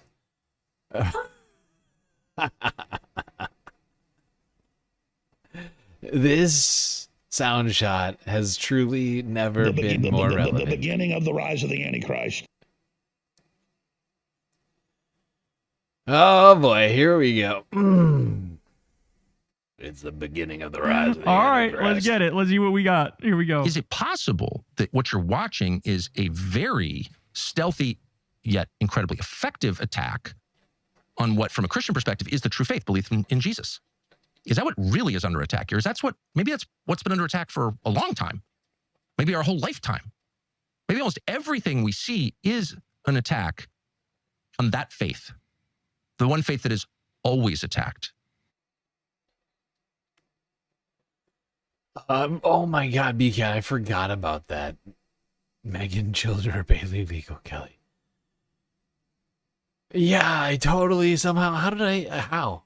Probably because of all the disturbing things we've had to talk about for the last year that just sort of gone by the wayside at this point. Hi. Oh. Somehow, even for Megan, it's gone too far. Always and everywhere for 2,000 years. Many faiths have been attacked. Many religious people of different religions have been killed over the past 2,000 years. But there's been only one sustained effort. To say this in this moment when like the most acceptable form of bigotry in this country is Islamophobia is kind of astonishing. Like of all of the major religions, the least amount of oppression in this country is against Christians. And that's, I mean, it's no surprise. We're like, what, 70% Christian? So I don't know what the fuck he's talking about. Well, let's continue. Terminate a faith. And that's the Christian faith. Could that be part of it? And is it possible that the president sees us not just in geostrategic terms and military terms and economic terms, got open and straight? Okay. Is it possible the president sees us in bigger terms? And people go, Mr. Flex. Okay, I see what he's saying. He's saying perhaps Trump sees this Iran war as like fulfilling biblical prophecy because he's been convinced by the psychos around him to believe that. And by the way, because he views the surviving of the assassination attempt. So he reportedly had like a religious awakening and revival when that happened. So now he thinks he's part of God's plan. There's too many of them. What are we going to do? I'm like, I told you not to vote for Trump. The Antichrist was on the ballot. They practically said Antichrist 2024, Gog and Magog and Armageddon. Like, you voted for this. He's sort of cooking there, low key. And here's Wow.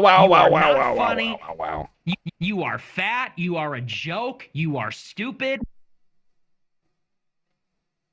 Tucker Carlson and Nick Fuentes asking, is President Trump the Antichrist? No, but this is an Antichrist spirit creeping into the White House where he's Jesus. He's going to save us. We have to worship him. All of them comparing him to Jesus.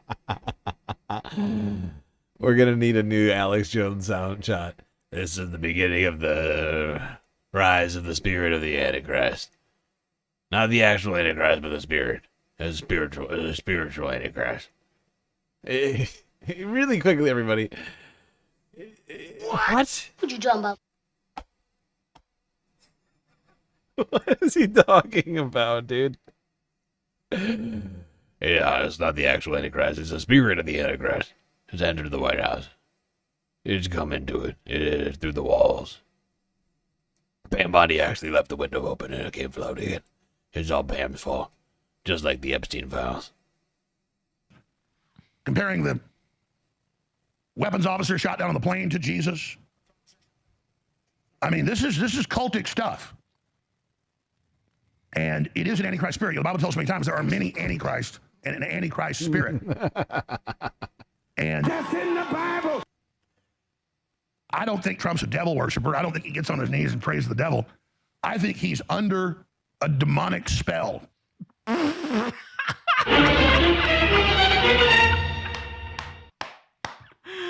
now have MAGA pundits going, look, he's not the literal Antichrist, but is he under a demonic spell? Well, He's not the literal Antichrist. What actually happened is the spirit of the Antichrist has entered his body. It's like it's a possession. You know that little girl from the movie. And she's vomiting her all around the. But that's exactly like that. It's a demonic possession. But not the literal Antichrist. As we all know, the literal Antichrist is not yet powerful enough to take its full form, so it has to come in a spiritual form. It seized our dear leader.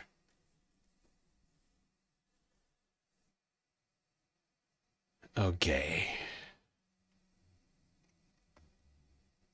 What a fascinating situation going on here in MAGA world, eh? Donald Trump is the Antichrist. This is all very, very interesting news. Shit, I'll be right back.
Sorry, we had a problem with the airlock there. I had to solve it. All right, we're back. We're back. We're good. We are good.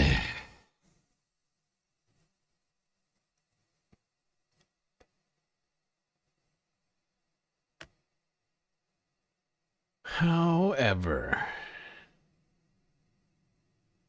since we are 2 hours into the show, it is time for us to take our first galactic intermission. But we will be right back after these brief messages.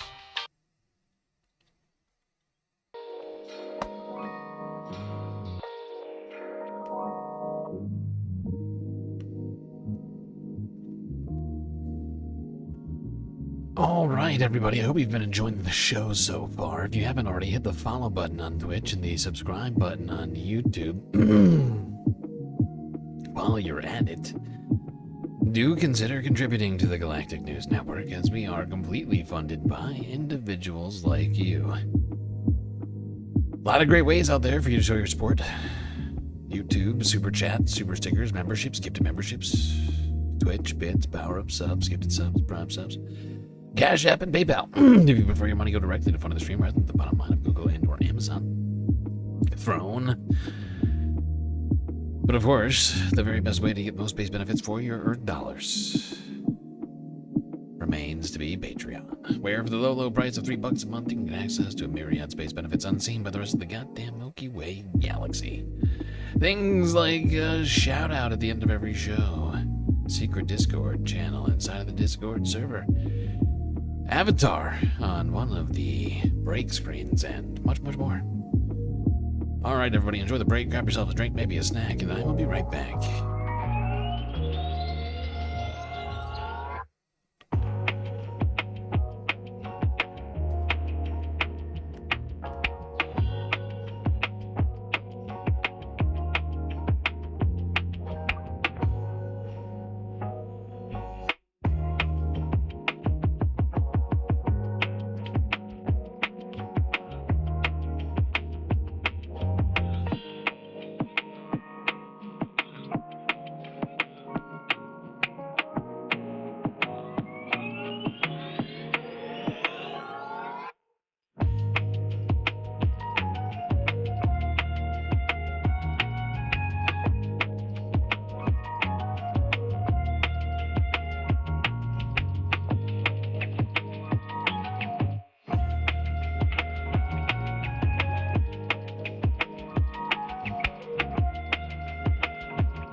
right, everybody.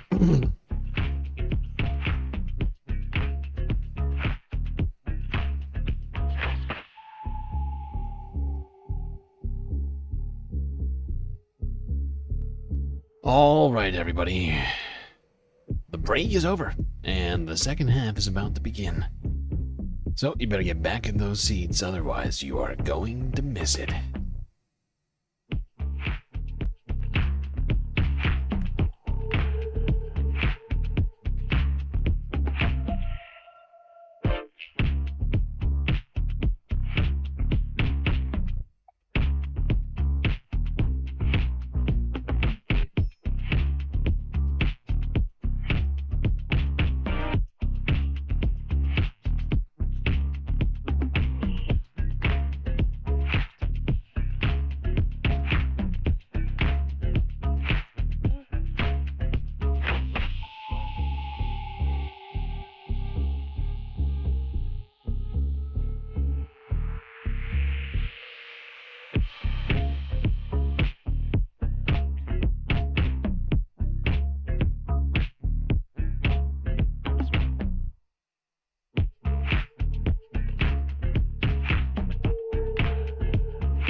All right, folks, we are back. Second half about to begin. Hopefully, did whatever you had to do on that break. I'm afraid much of what we have to talk about the rest of the evening is going to be all Epstein fury. That's right, Operation Epstein Fury. Whether or not Donald Trump thinks there's a ceasefire going on right now is still ongoing. At least the war is. And we're going to get to that very shortly.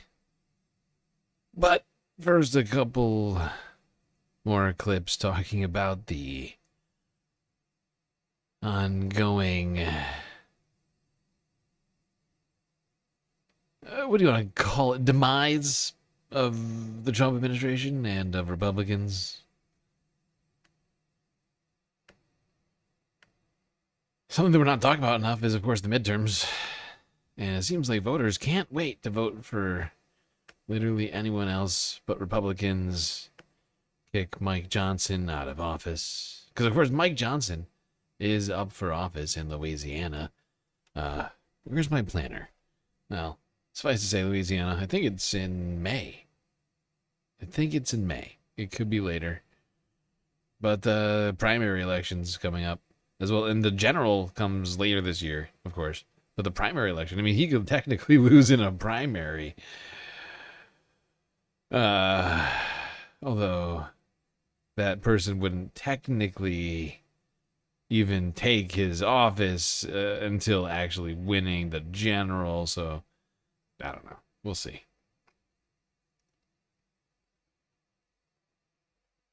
Right, because even if he loses the primary election, he would still remain in office until the end of the year. Right? Like, even if you weren't even in the general running for his own seat. Like, if there were, like, a Republican challenger in the Republican primaries who somehow beat out Mike Johnson, like, and he didn't run, like, he would still technically be speaker until the end of the year, even in that particular scenario. If that was a special election for Marjorie Taylor Greene's House seat, put that in perspective. Yeah, you think a 21-point overperformance versus the Kamala Harris baseline is impressive. That ain't got nothing on what happened in Georgia. Some positive news here. There were some elections across the country. By the way, if you're in New Jersey and you're in New Jersey 11, and Lilia Mejia in New Jersey, her race is next week. But in Wisconsin, there was a really significant victory last night. Wait.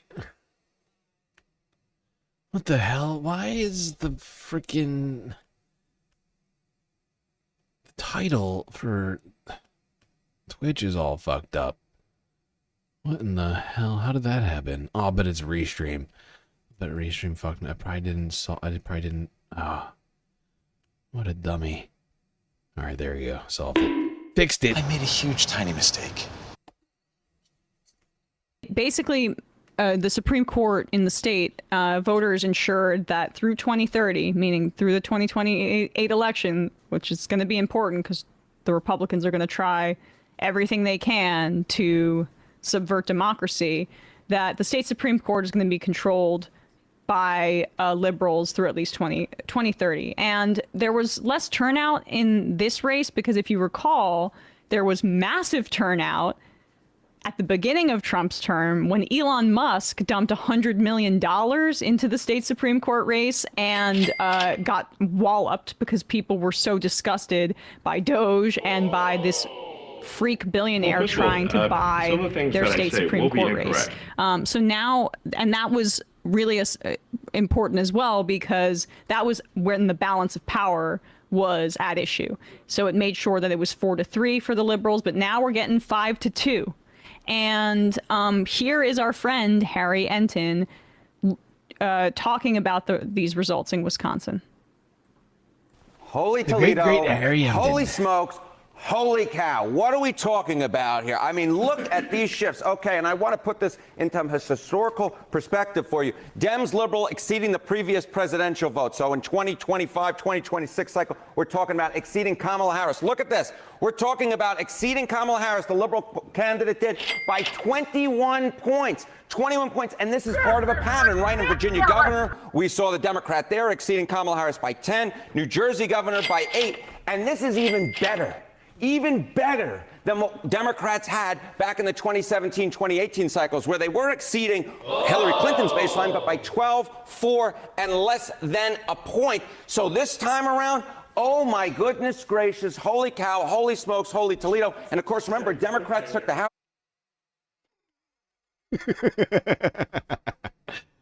What a fun guy, that Harry. The great Harry Emden. With the numbers, the perfect numbers. Everybody's saying it. Democrats took the House in the 2018 midterms, if I recall correctly, and if these numbers are in any way indicative of the future results of these midterms, you can see a massive blue wave, which we're hopefully going to talk a lot about tomorrow. Honestly, today is mostly an Iran update, but the Epstein files stuff was just too much for me, so I decided to do the Epstein files and the MAGA civil war today, so we'd have slightly less to talk about tomorrow, although we'll probably briefly bring them up regardless. But you should see my list for the weekending report right now. It's ridiculous. It's out of control. The fact is the Iran war really is sort of probably the most important story on the planet, or at least what's happening in the Middle East right now, vis-a-vis the United States, Israel, and Iran. And all the people being affected by the policies enacted by those countries.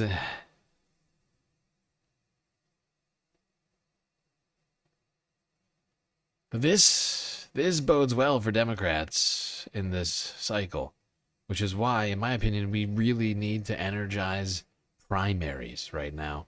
Something I'm not doing enough of. I'm going to take a little bit of responsibility for that. We really do. Ballot access, hugely important. And you know,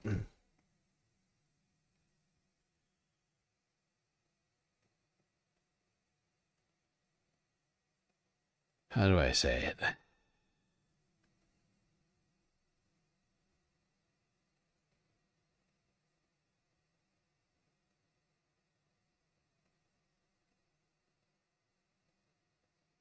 I realized technically that filing deadline for any of the major parties in Ohio had lapsed yesterday while I was trying to prepare for the stream. And it sent me into a great depression because I realized that basically, even in the primary right now, we're stuck with who we've got, it would seem, unless they're running independent.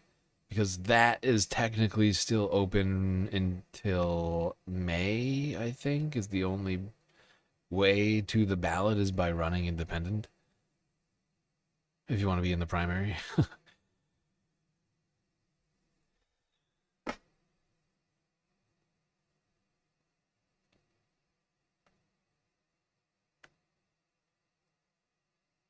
So, yeah.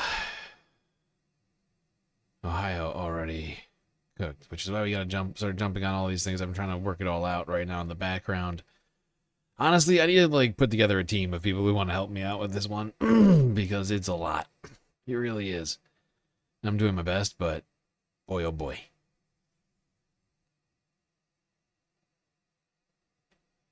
All right. Yeah, let's stay with this for a second. I'm thinking about the elections so much right now. Even if we're not talking about them enough, we should all be thinking about our elections. The best thing we can do is just look into the race in our own home districts right now. Right? Everybody's got a representative in Congress. You can figure out who that person is, whether you like them or not, and whether or not they got a primary challenger already that you like more. 2018, and I will note that Wisconsin Supreme Court performance last night by Chris Taylor was the best for a liberal. And then technically, when you do that, you can alert me to your findings in the Discord, either through direct message or in the server. Just thinking out loud here. Some people are already doing just that. Candidate in an open seat and at least 30 years. So this was the race that we saw last night in Wisconsin, a Wisconsin Supreme Court seat, a 9-point swing there. What about Georgia? Yes, was it me? I will repeat this just because I find it so important and relevant. Yes, I need help. I need your help, Space Fams. All of you. If you're in the Discord and you're in the United States, even though we're not talking enough about the midterm elections, you can look into your own representative in your home district if you don't know who they are. If you do know who they are, you probably know whether or not you like them or not. If you don't like them, I recommend looking into a primary challenger. And to help me in my efforts of building out a complete map of the entire United States for all of the congressional the congressional, Senate, and governor's races, I could really use all of your help. Because that's the task, essentially, is for me to get, hundreds. Can't remember the exact number of Congress people in there right now, but hundreds, suffice to say, Congress people. Congress races figured out. At least 34, 35 Senate races and 34 governors races. It's a lot. In perspective, that was a special election for Marjorie Taylor Greene's House seat. Put that in. Oh, and if you're not in the Discord, get in the Discord and help me out. Come on. What are you doing? Yeah, you think a 21-point overperformance versus the Kamala Harris baseline is impressive. That ain't got nothing on what happened in Georgia. Look at this. Okay, again, putting this in perspective, 2025, 2026, U.S. Matt, I don't want to hear it. Was it me? I don't want to hear it. I don't care what state you're in. This is what I've been saying this whole time. Blue wave is real. And some seats are decided by very few votes. And if Republicans are incredibly disenfranchised, the votes of people, are going to be very, very important. We could make things happen in places that we can't imagine. What we want, in my opinion, is we want the best people possible, which is why we got to get in the primaries now. Otherwise, it's going to be very difficult to make arguments for some of these people when the generals come around, right? If we got like a bunch of like AIPAC funded, pro-ICE funded, you see what I'm saying here? Like, Like, it's why we have to get on this now. Get voting in the primaries. So when general comes around, we have compelling candidates to vote for. Energize people and get out there. Replace these motherfuckers who don't deserve the power that we have given them. Help! Help! I'm being repressed!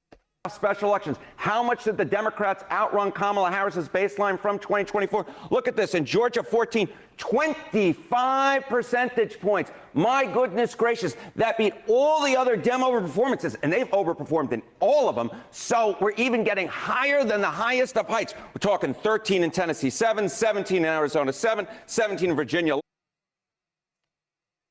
You see what I'm saying here? These are all red states. Florida, Virginia, Arizona, Tennessee, Georgia. Or at least purple. They're looking more purple than they have in a while right now. By the numbers. If the great Harry Emden is right, it would seem things are looking very purple. Highest of heights. We're talking 13 in Tennessee, 7, 17 in Arizona, 7, 17 in Virginia, 11, 16 in Florida, 6, 23 in Florida, 1, and all of a sudden we're talking 25 points. The biggest Dem overperformance in a special congressional election since 2017 when Doug Jones won that Alabama special Senate election. Yeah, and I got to say, some of the county data in Georgia. Because everyone hated Trump then, too. Yeah, right. But they hate him more now. And the economy is not in good shape, which is not good for Republicans. I was going to get to that Georgia race, but Harry Enton, such a professional, our fave, got to it. Hamming it up a little bit. With the Of multiple course Holy he's Toledos. hamming it up. Of course. He wouldn't have it any other way. Rory in Minnesota writes, and I love Harry Enton so much. I want someone to sit down with him and talk to him about issues that aren't just polling, because I feel like he'd be such a fun person to talk to. I haven't spoken to him, but I've been in the same makeup room with him in the green room at CNN, and he talks exactly like that and is very energetic. So Yeah, he'd be fun, but I feel like he'd be bad for a political show, right? Like, because unfortunately, as we have found out in the past, Harry is like non-partisan. He's like a centrist, like worse than a centrist. He doesn't even like. He's just about the numbers. Like, he's just a numbers guy. Like I don't know what his degree is in. I've never actually like looked into him like personally. I just know him as a personality. I find him incredibly entertaining. Like, he's a very entertaining numbers guy, right? Like, let's be real. Kornacki put to shame. Harry Emden is the very best. We all know it. Everybody's saying it. Everybody's saying it. Very best numbers. And he's a fun guy. But I'm not sure I would actually want to find out his political opinions. I'm not going to lie. Like, I do get the sense he's the exact same guy, filled with all of the theater energy that we see on screen. But, like, you know, unfortunately, I don't think he's a revolutionary or anything. A communist. A communist.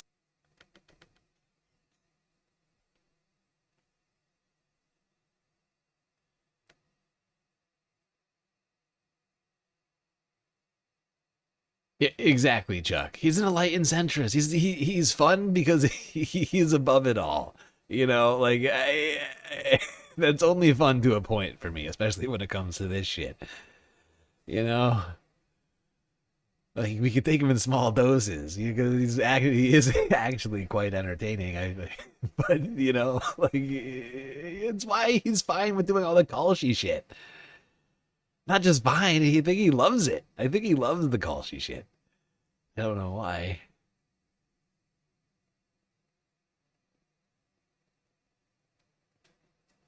You would, well, yeah, I get it. I'm not saying any of you have to run. Although if you are thinking about it, I'd support you. But I'm just saying, like, voting, just vote wise. Like, we can make shit happen in red states this year, I think. Just how historically unpopular Donald Trump is right now. I think Republicans are going to be more than ever disenfranchised, feeling disenfranchised and disincentivized from voting. You know, it's the couch, right? It's the dreaded couch. in America that they're constantly fighting against in these elections.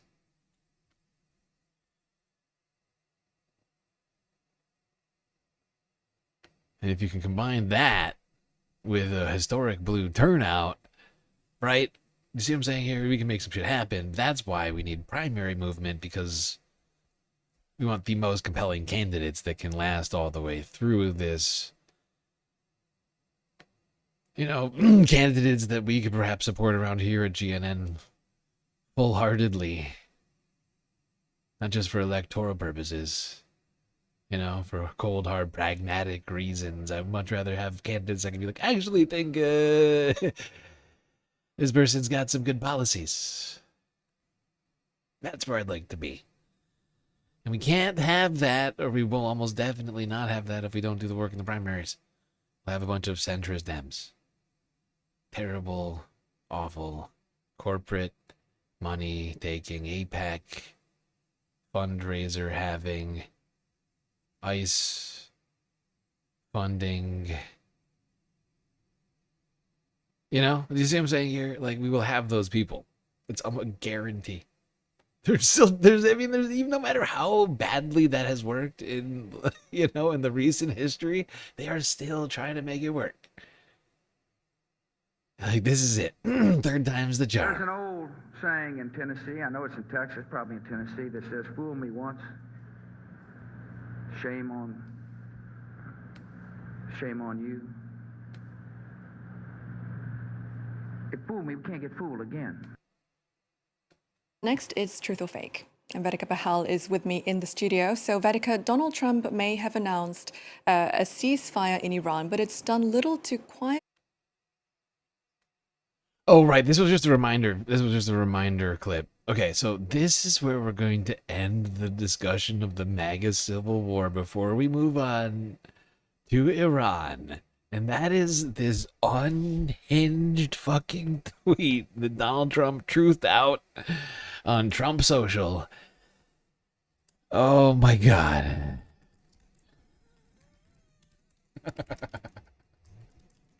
Where is it? Where is it? No, I need this. I can't. No. No, that's not it. Fuck, I'm gonna have to go on Truth Social again. Son of a bitch, I fucking hate this platform. I really do.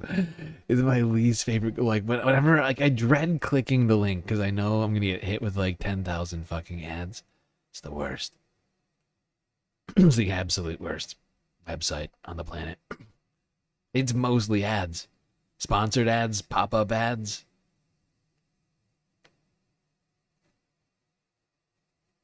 Where is...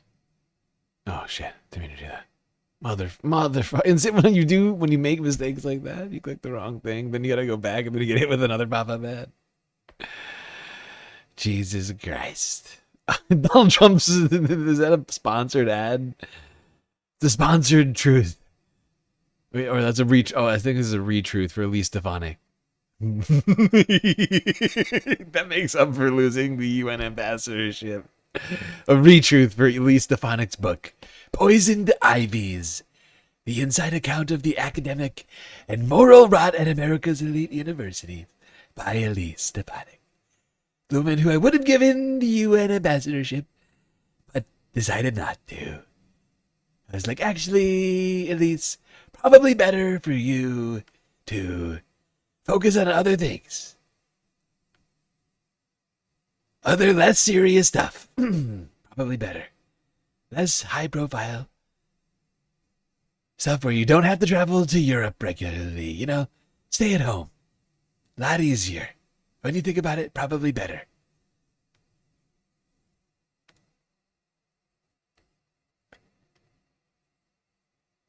All right, this was Donald Trump 6 hours ago.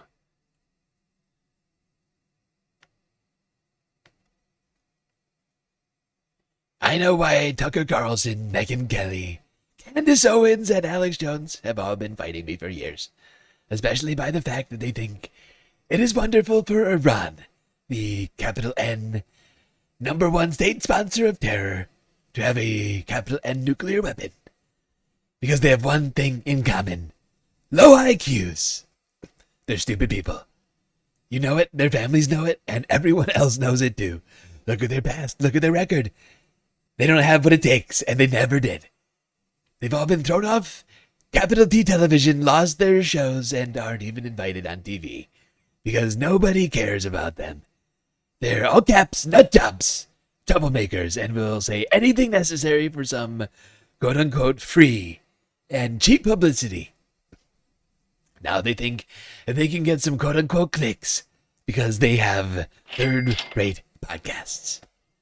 But nobody's talking about them, and their views are the opposite of MAGA. Or I wouldn't have won the presidential election in an all-caps landslide. MAGA agrees with me and just gave CNN a 100% approval rating of quote-unquote Trump. Not hand-flailing fools like Tucker Carlson who couldn't even finish college. He was a broken man when he got fired from Fox, and he's never been the same. Perhaps he should see a good psychiatrist. Or Megyn Kelly, who nastily asked me the now famous quote-unquote only Rosie O'Donnell question.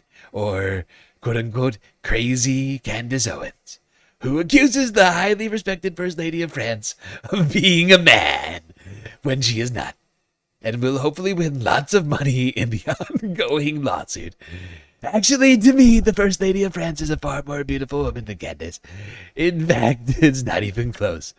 Or bankrupt Alex Jones, who says some of the dumbest things and lost his entire fortune, as he should have, for his horrendous attack on the families of the Sandy Hook shooting victims, ridiculously claiming it was a hoax.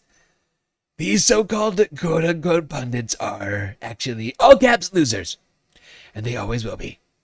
Now, fake news CNN, the capital F failing New York Times, and all of the other capital R radical left quote-unquote news organizations are quote-unquote hailing them and giving them quote-unquote positive press for the first time in their lives. They're not quote-unquote MAGA.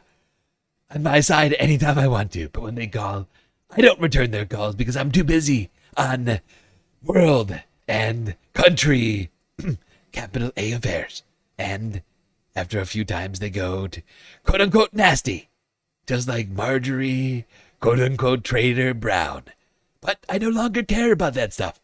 I only care about doing right for our country. MAGA is about all caps winning and strength in not allowing Iran to have capital N nuclear weapons. MAGA is about all caps making America great again. And these people have no idea how to do that. All caps, but I do! Because the United States is now the quote-unquote hottest country anywhere in the world. President Donald J. Trump. Thank you for your attention. Actually, never mind. Scratch that. Scratch that. Don't thank you. No thank you for your attention. Not important. Everyone knows who I'm talking to. The very nasty people that I've named, that I won't name, like Tucker Carlson, and the nasty, unnamed but named Candace.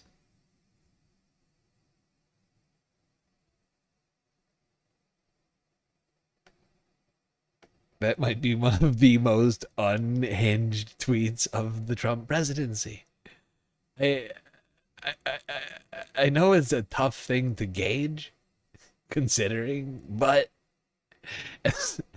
as a guy whose job it is to go through the tweets of the president on a regular basis, that has got to be one of the most unhinged. How many quote-unquotes did he put in there? There must have been 15, 20 of them? It's like, there was so many quote-unquote. It was wild. That was wild. Oh my God. Get rid of the First Amendment. Oh God. They're bad. They killed the kids too. That's true. Oh, that's true too. Oh God, Omega Star just used 1,000 galactic bucks to shut down the chat and to take away the First Amendment of all of the chatters. Help, I'm being emotes only mode. Was it 2 minutes? We're doing 2 or 3 minutes. I can't remember. 3 minutes starting now.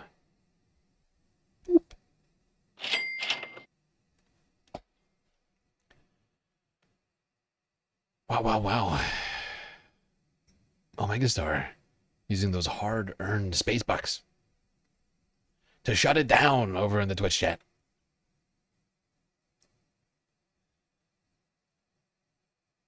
Did I see the one with the violent hammer attack video? Wait, like with like from way back? Oh no, wait, what? No, I did not see that. I did not see that one. That looks like it probably is in the running for most unhinged tweet. I don't think we can watch that on stream right now. I'll have to look at that ahead of time. President is a fucking psycho. He's unhinged. But I mean, like, this tweet shows just how unhinged he's gotten and just how fractured his base truly is becoming. And I think to some degree, as I've been saying in the past, even though that CNN poll that showed that MAGA, quote unquote, was 100% for Trump, it's because MAGA has always been a cult. So if you still describe yourself as MAGA at this point, you are a Trump supporter thick and thin no matter what he does. And everyone else who has finally realized to one degree or another that Trump deserves criticism, who have broken out of the spell, you know, they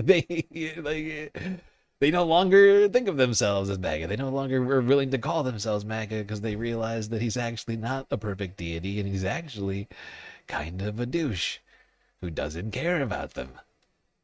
Who, in many cases, they've given their hard-earned money to time and time again, regardless of the horrible things he says or does, and are now only now suddenly finally realizing what the hell he's been about this whole time.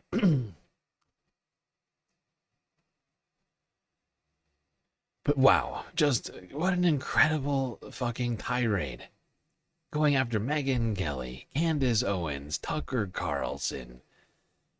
Like some of the biggest names and making it quite personal, I would point out. Really, I mean, not pulling any punches whatsoever. Hold on, I gotta go back to that tweet. What was that? Hold on. I gotta go back to that. What was it again? They're stupid.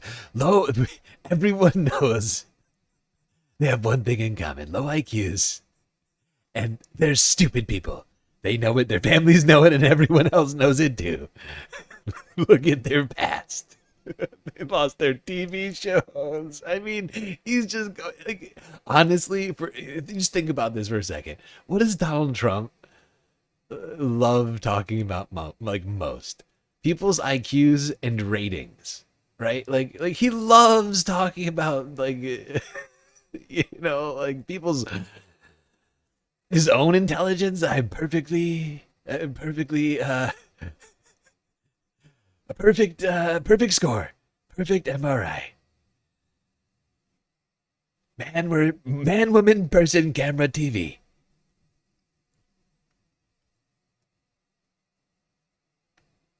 Like he loves talking about his IQ and the IQs of other people. He's going after all of his favorite things. Like, you know, he's like, as well as their ratings, saying, oh, they got taken off of TV for a reason because their ratings are bad. Because they don't have it.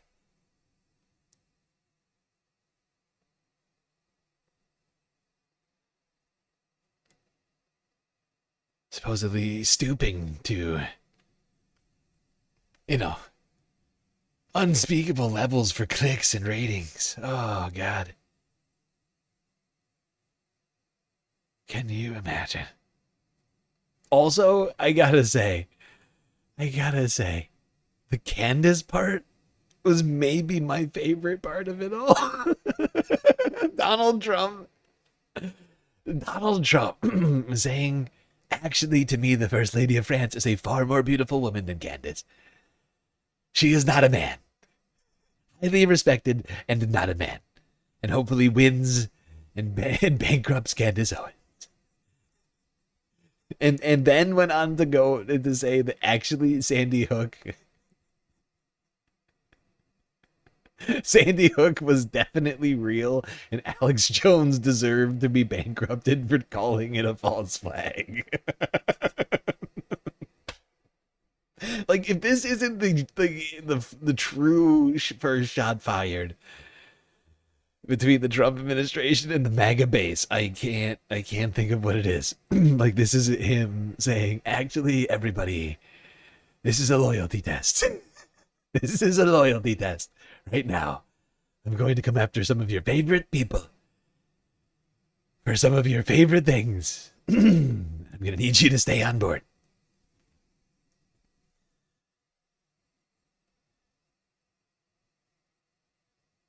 Like, I would love to know just how many Trump voters think Sandy Hook was like a false flag, right? It's got to be, it can't be a non-negligible number.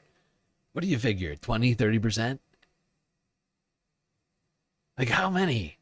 I'm genuinely asking. That's a real guess.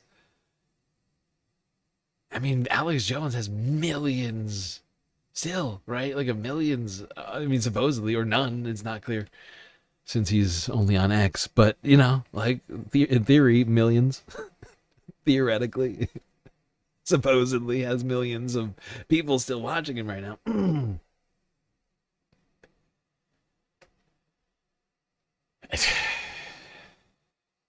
And Donald Trump, he's like coming out and saying, actually, that Sandy Hook thing, totally real. Alex Jones deserved to lose InfoWars and to be bankrupted. And actually, all that stuff Candace has been saying, that's been getting millions of views, talking about Brigitte Macron, all of that, actually totally fake. Fake news. Fake news, Brigitte Macron, actually a woman, a beautiful woman.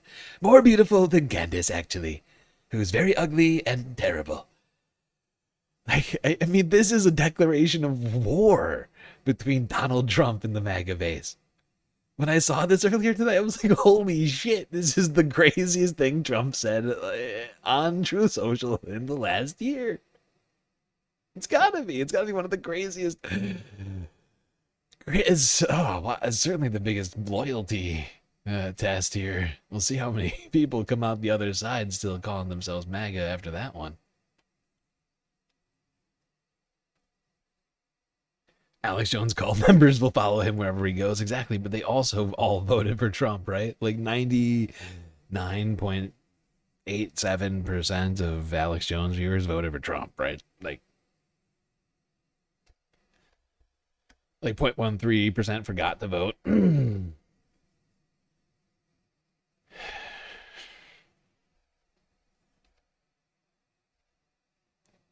Okay.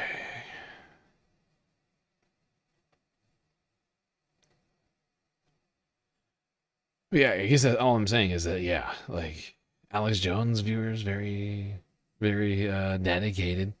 And, of course, Alex still maintains his innocence in that case, and still maintains, if I recall correctly, to this day. I don't think he's ever apologized for the Sandy Hook thing. Has he? Publicly?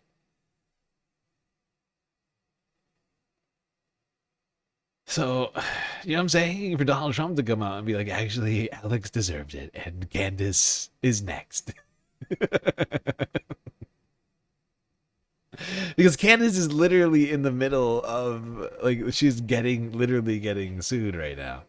And the President of the United States, the Supreme Leader, and all of their favorite man on the planet, Jesus Christ. Donald Jesus Trump Christ. Yeah. What a dive to live in. All right.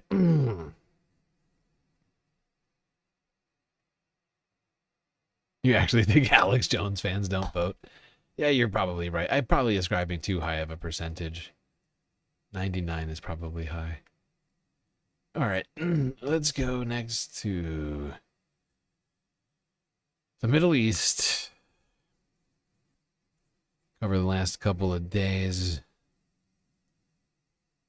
as we have not streamed since Tuesday evening, on Wednesday morning. Yeah. Took a whole 2 days off this week, Monday and Wednesday. Navarra Media to get us started off on all of this. Operation Epstein Fury. Levy is a Middle East analyst who was a former negotiator for Israel during the Oslo process. 6 weeks into the war, I spoke to him. That was earlier today. And I began by asking him what he thought was the significance of Israel targeting Iranian petrochemical plants. What we've seen throughout this is that quite often Israel would dictate the pace of ascending.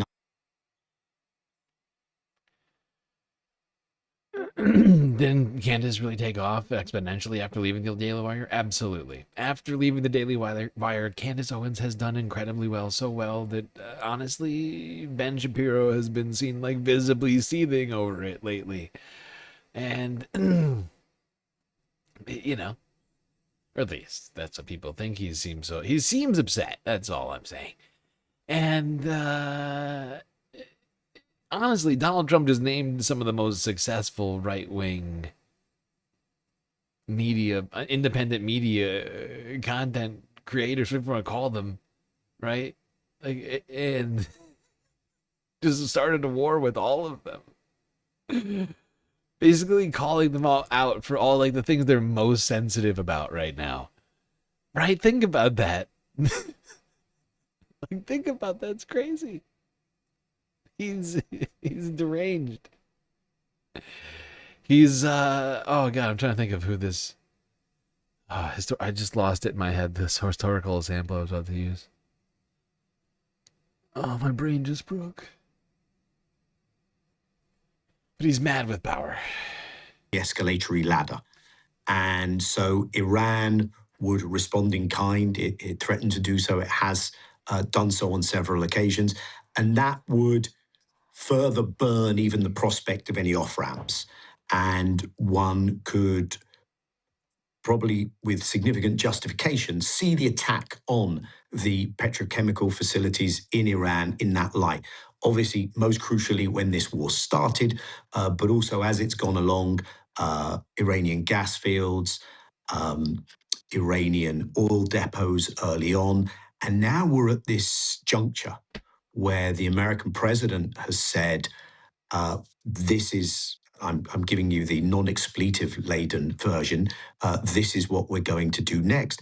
And Israel may be preemptively trying to make sure that is what, in fact, happens. I think Netanyahu sees this in many respects as the longer he can keep America in destroying stuff, the more he advances. You know, I'm looking at our views on the vertical right now. From the last two streams, I can't figure out which one it is. I think we're getting, like, throttled because of some sort of keyword or hashtag that I'm using. I'm not sure why. Not sure why.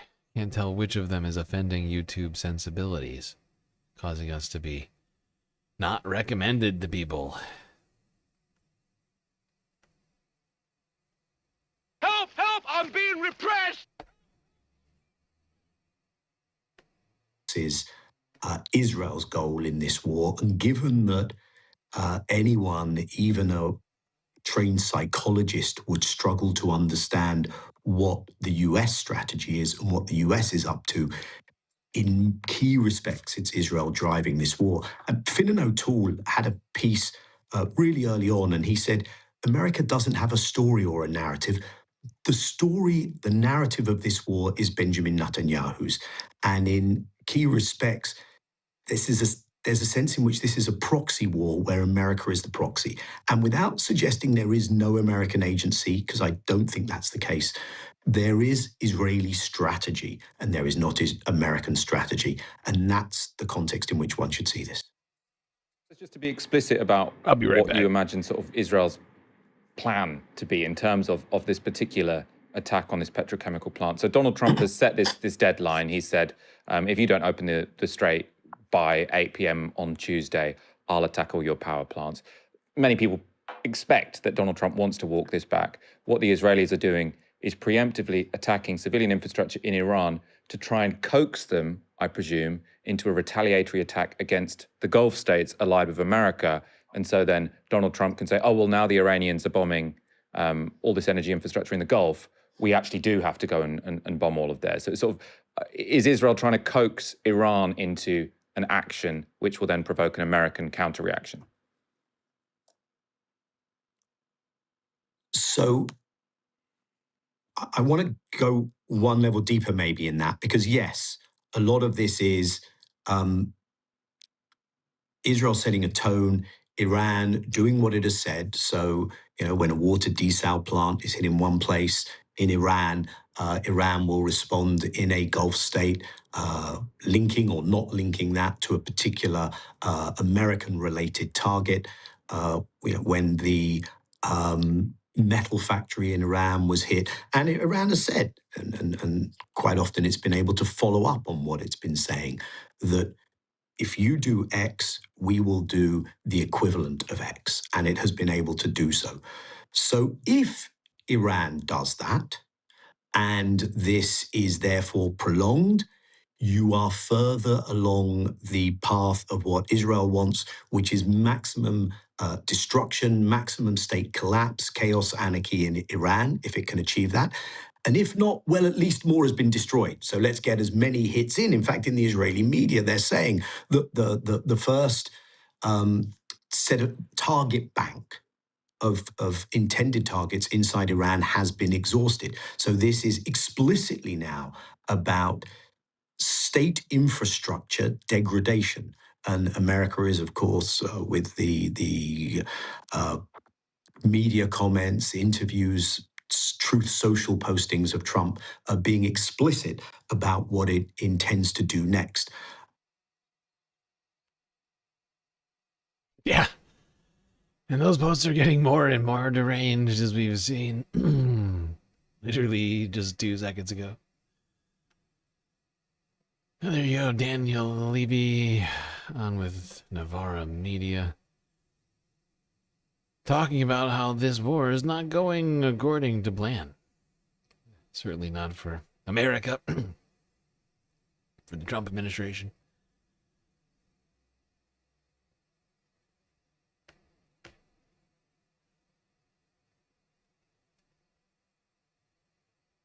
And honestly, I feel like even for Israel, not going very well for them, considering Israel's defenses have been turned into Swiss cheese by Iran's attack strategy. So, Mikey, we're going to take a closer look at last week's rescue.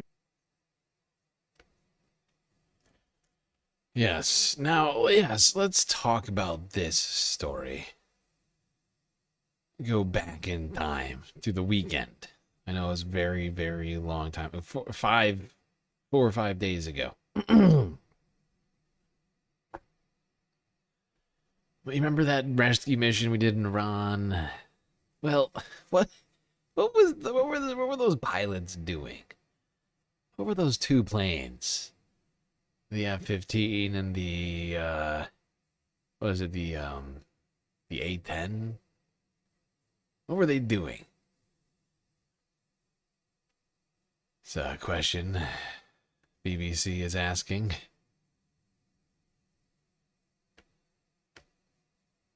Here's a clip. So, Mikey, we're going to take a closer look at last week's rescue operation inside Iran. We've already had quite a bit of detail from the White House, but what for you are the unanswered questions? Yeah, the first part of that rescue package seemed to make sense. So we knew that there was known combat search and rescue capability that was being used in that first F-15M and rescue. I think we've got a picture of the F-15 jet there. So that's the one that was shot down. That's the one that was shot down, and the first rescue occurred on the pilot, which sits in the front seat. The real questions start to arise in the rescue of the second M and the weapons systems officer or operator.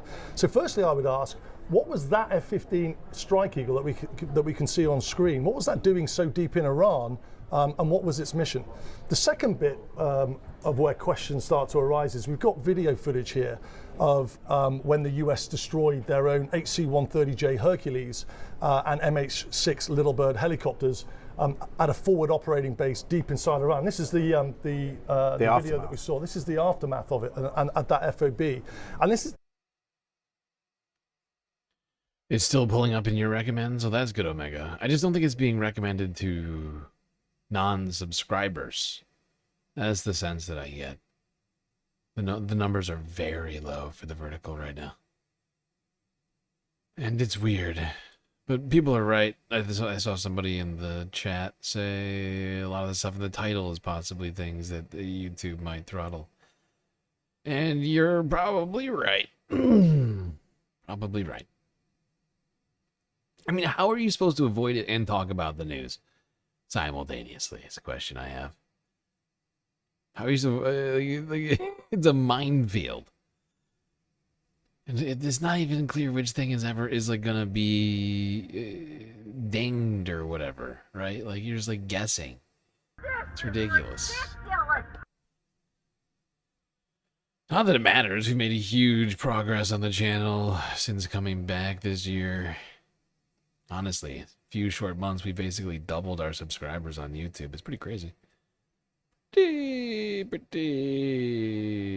crazy, if you ask me. Its forward operating base is actually in the vicinity of Isfahan, which is the location of one of Iran's nuclear enrichment sites. One of the 3 nuclear sites. Yeah, outside of Fordow and Natanz.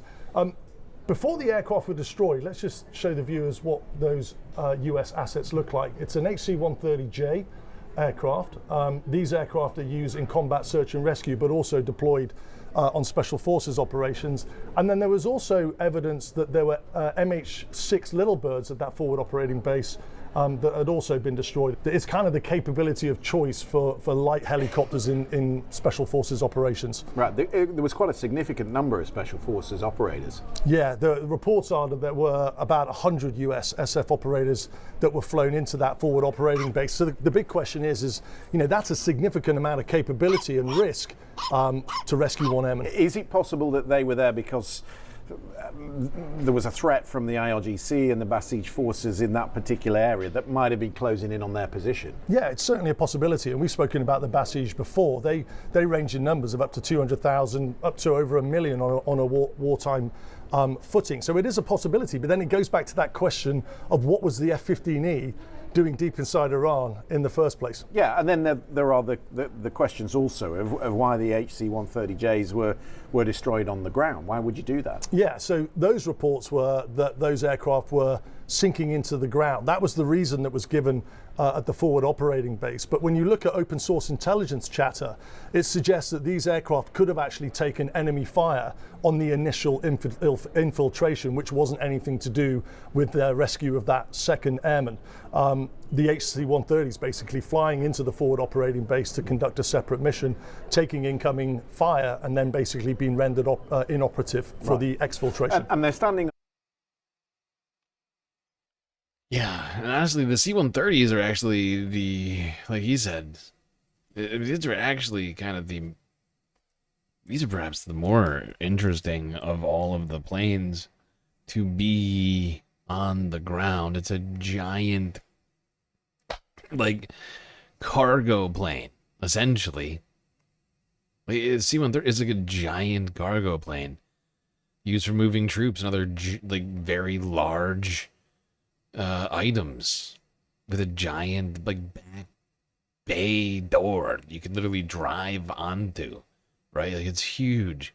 So what was it that they needed to load onto 2 separate C-130s?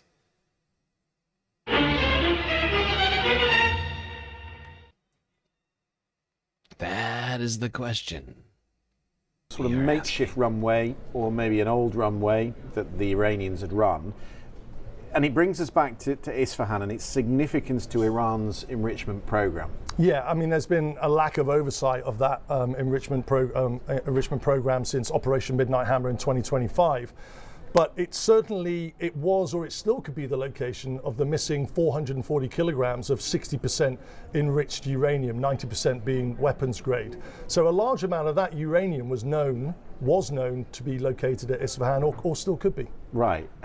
You're almost going there. Are you suggesting that there were two different operations here, and there could have been an operation ongoing to lift the uranium? Yeah, I think that's literally the number, the question that we're trying to get at here. 440 kilograms of uranium is almost half a ton, and you can't seize that amount with MH6 Little Birds. I think we've got the Little Bird that we can bring up again. That aircraft, when it has the operators on board, there's not a lot of power left, or indeed space inside that. However, what we have seen appearing on open source intelligence is footage of a US Air Force. It's called a C295W. They're not that big, but they're big, Boku. What about this picture? With a big-ass Humvee driving onto the back of a C-130. What about this? Is that big? I know it's that big. They could drive us a fucking 4.5 foot wide vehicle. Actually, it might be longer. I'm trying to think. It might be actually more than 5 feet wide. How those fucking Humvees are fat. They're probably wider than 5 feet now that I think about it. It's giant. Look at it. It's just backing right onto it. Big enough to put a Jeep on there.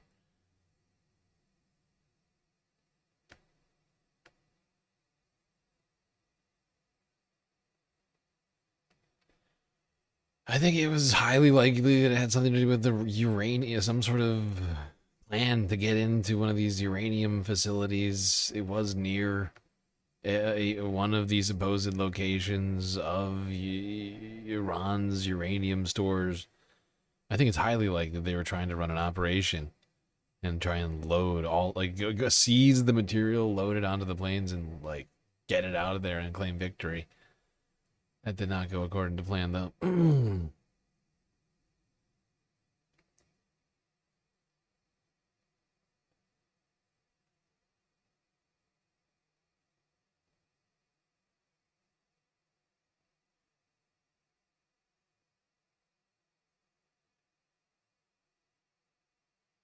Is it 7 foot 1 inch? No way.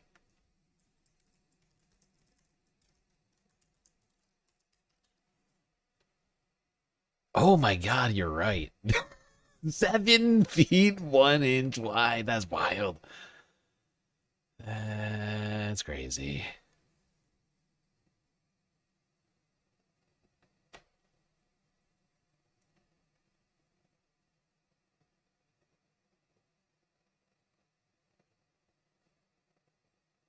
Okay.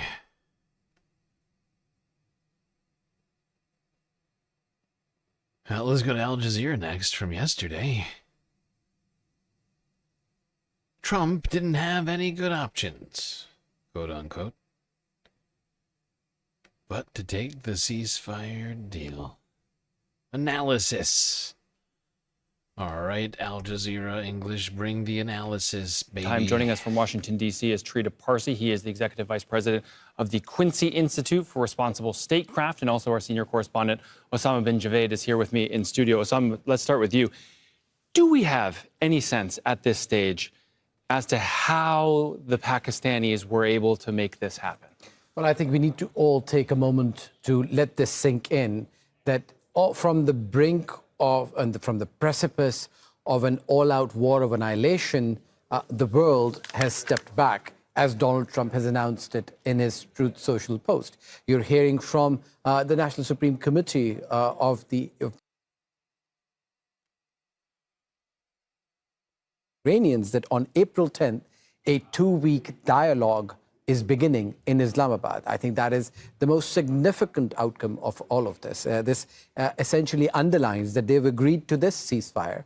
They've agreed to the terms that were presented to them. Now, the Americans are at a 15-point plan. The Iranians are at a 10-point plan. Well, there you go. Al Jazeera English trying to sound positive about the ceasefire. This was right after it was announced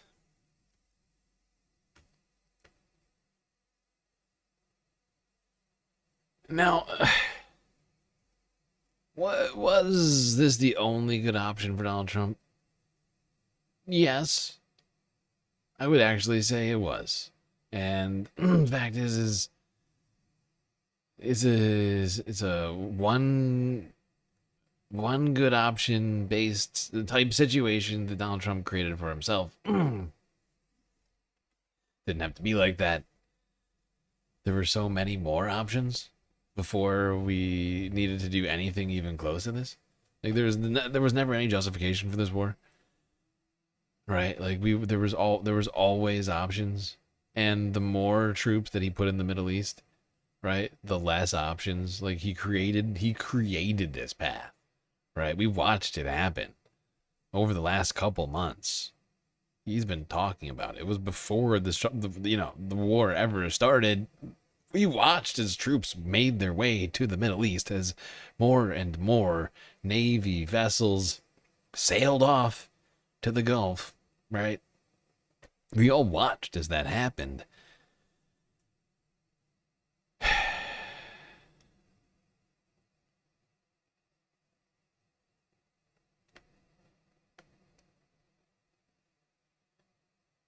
And Donald Trump, he created this situation for himself.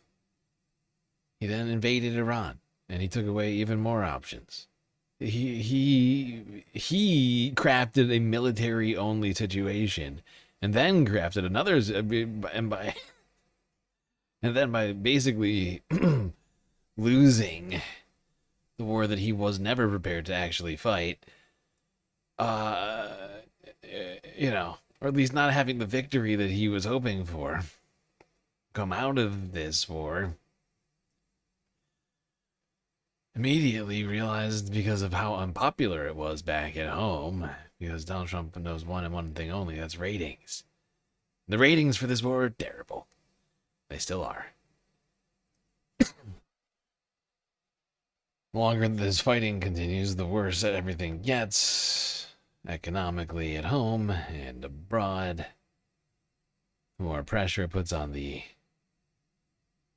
system, as well as more money that the U.S. government winds up spending that they can't give in tax cuts to the billionaire class.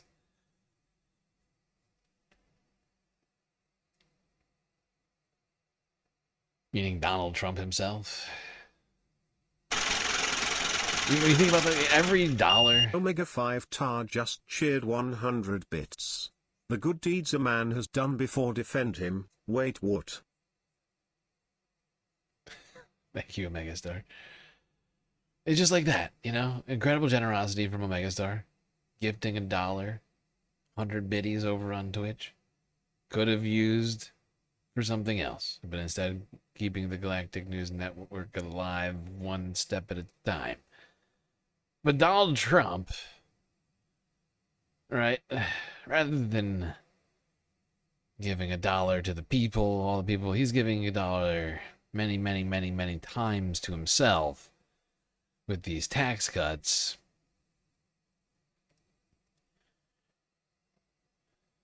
Rather than keeping the government funded, rather than keeping your healthcare funded. But now Operation Epstein Fury is cutting into that. Logistics. Logistics. Why are we talking about logistics? Was I asking for a word? It's $2, yo. Is it $2?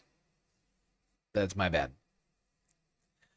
I forget how much bits cost. I forget how much bits. Are they really up to $2 now? That can't be true. This is ridiculous. I thought it was like $1.50. Is it really? It's $2? That would mean they're taking 50% of the bits money? Because I only see 1 penny per bit. You're telling me you're paying 2 pennies per bit?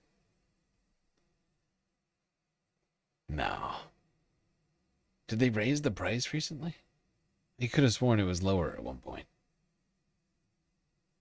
It's different on desktop and mobile, isn't it? Frizla, thank you for the super chat. Logistics. Pitchy. Why are we talking about logistics?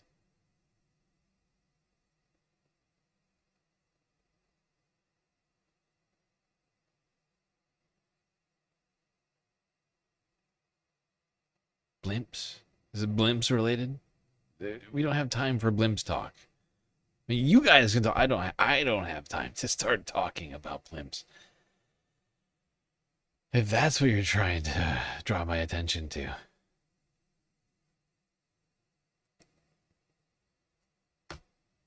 We'll talk blimps later. I don't know. Not now. Some other time. That's ridiculous. Blimps. Blimps right now in this economy? You want to talk about blimps?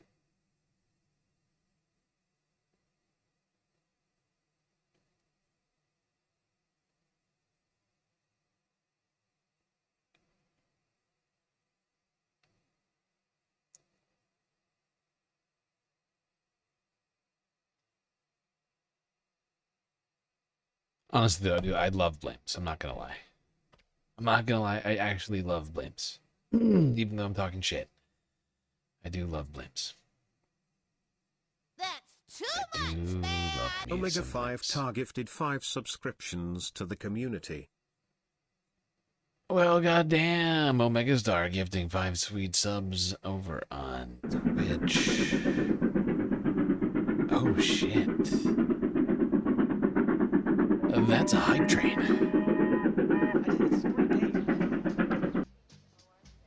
For being sad. Yeah! Omega Star, thank you for the gifted subbies over on Twitch. Already, we are level 2 hype train all of a sudden. Immediately, if not sooner.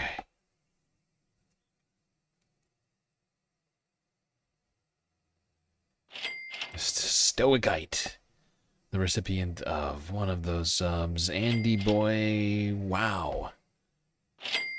Ben Dale, Crash Rider, and Trap 24/7. All getting a sweet galactic subscription from Omega Star.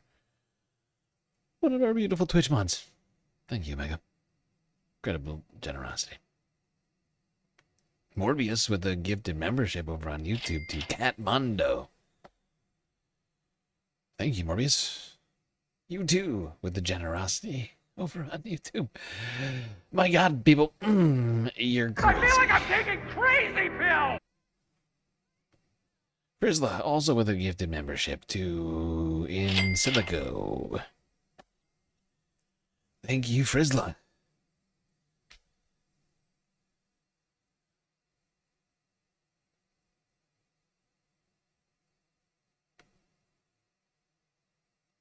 You're all very beautiful. I don't know if you know that, but if you didn't know that and or have forgotten, write it down so you don't forget.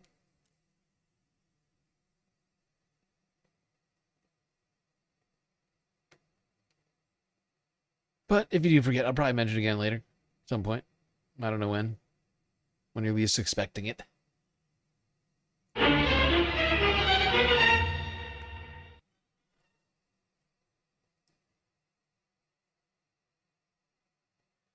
You felt like your bits were cheapened. Why were your bits cheapened? What? What? Would you drum up? Oh, because... Did you not know that they were only giving me half of that? I mean, we both didn't know that Twitch was taking half of that. Which is high. How? They have to have raised that. In my head, it was 40%. It was like, at most 40%. But that's crazy. 50%. 50% of the bits. YouTube only takes 30%, which also seems high. Now, of course, people could completely avoid any of these problems donating on Cash App or PayPal or by becoming a Galactic Patron member. Oh.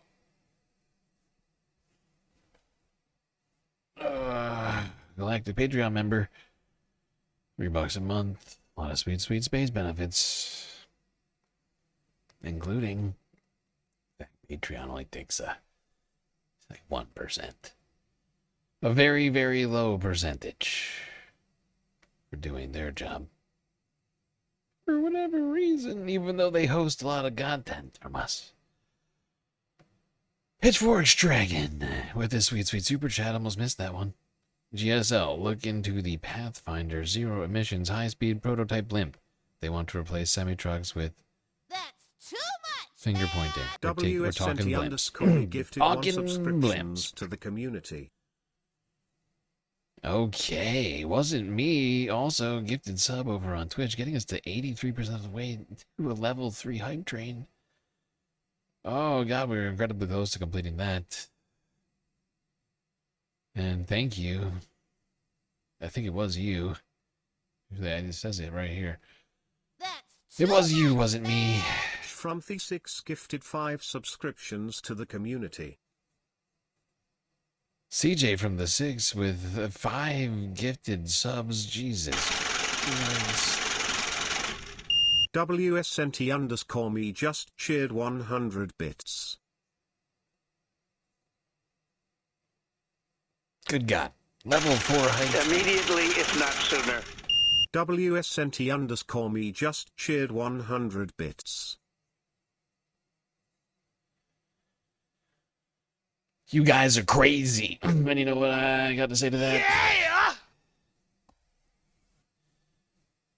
I love you. I love you. Thank you, Space Fams. You're all so beautiful. And as a result of all these beautiful gifts, donations to the Galactic News Network here tonight, including this sweet gifted Galactic membership over on YouTube from Morbius, I'm going to give you one of these. Even though we technically didn't have a galactic content goal tonight, you all contributed so much, I feel like giving back with a sweet, sweet confetti party. That's right, everybody bask in the glory that's been brought to you by Space Fams. Like you, your donations are what's made this confetti party possible. Write that down. That's right. It's epic, it's glorious. It's all here and it's all brought by you. Beautiful Space Fams from around the planet. All your donations are what caused this thing to happen. We can still technically get to even more glory. Level 5 hype train possible. 3 minutes left over there. Just gonna remind us of who... so many things happened here.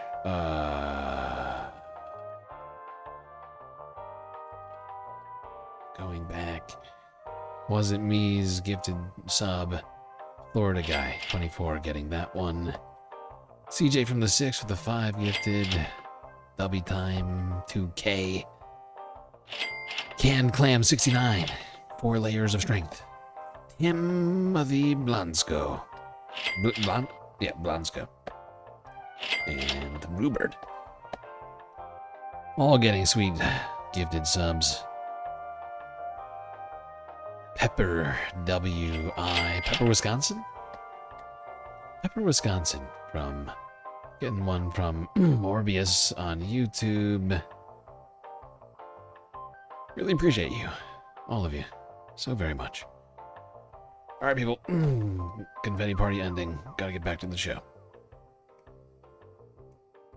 Can't just be patting ourselves on the back ad infinitum.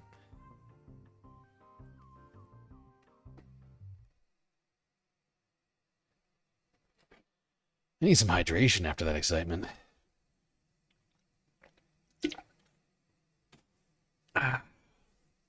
Delicious tea. So hot right now. How do I summon Gary? What does that mean? How do I summon him?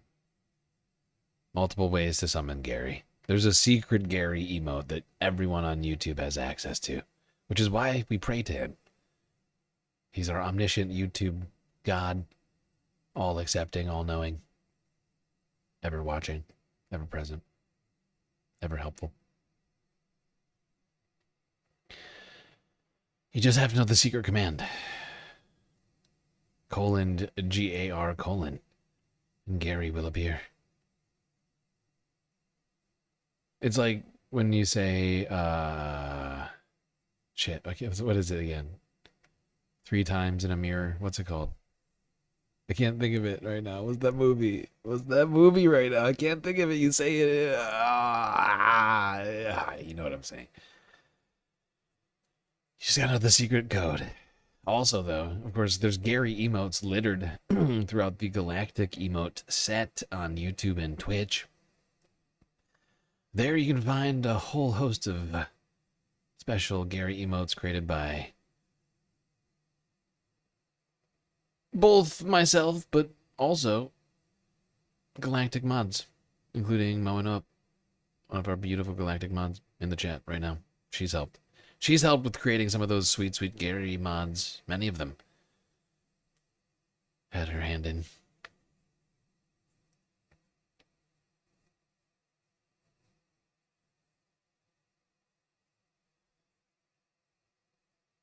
It's truly a plethora of Gary emotes at your fingertips. Hype train completed. Great job, everybody. Level 4. Truly beautiful. Opening my hype chest. What did I get? Ooh, I got a new one. Very nice.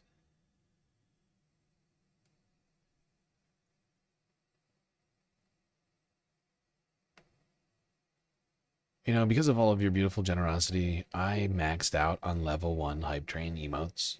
So if we complete a level 1 hype train, I don't get a new emote. Some people might, but not me. I'm left in the dark, or left with nothing. Well, not nothing. But no emote for me. I am... wind up being repressed. I never even considered that being a situation, but it happened the other day. I realized I didn't get an emote. And then realized that there's different emotes depending on the level hype train, which is crazy when you think about it. How many emotes has Twitch created for hype trains? I mean, in theory, is there not like an infinite number of hype trains? Right? I know they get harder and harder to complete, but like in theory, like a billionaire goes onto Twitch and just starts making it rain bits and subs, right? Like at some point, you know, like maybe they run out of money, but like, how many level hype trains do you get through? How many emotes do they have at the ready for this? Must be thousands, one would think. Is there a limit to hype train level? Can you max out on hype trains?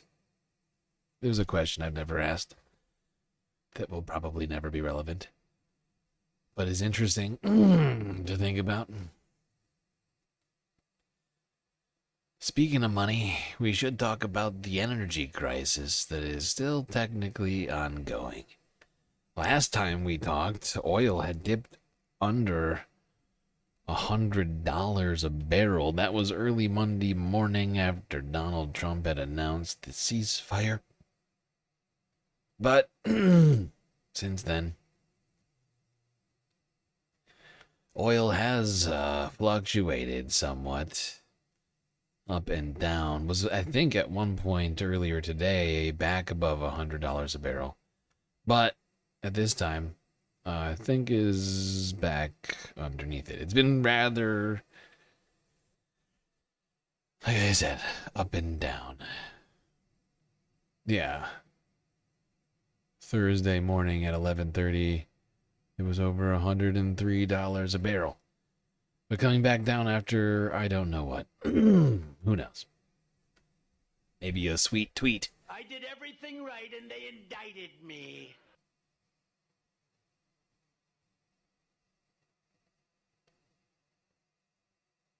Those are some of my faves. There's a lot of great hype train emotes, I'm not going to lie. And I'm collecting a lot of them. I got some pretty baller ones. Gotta say.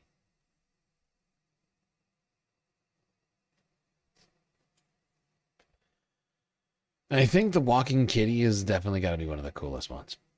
The one with the sunglasses. Yeah, that's got to be one of my favorites, too. I agree, Mo. All right, let's talk about the energy crisis. Here's France 24 English from yesterday.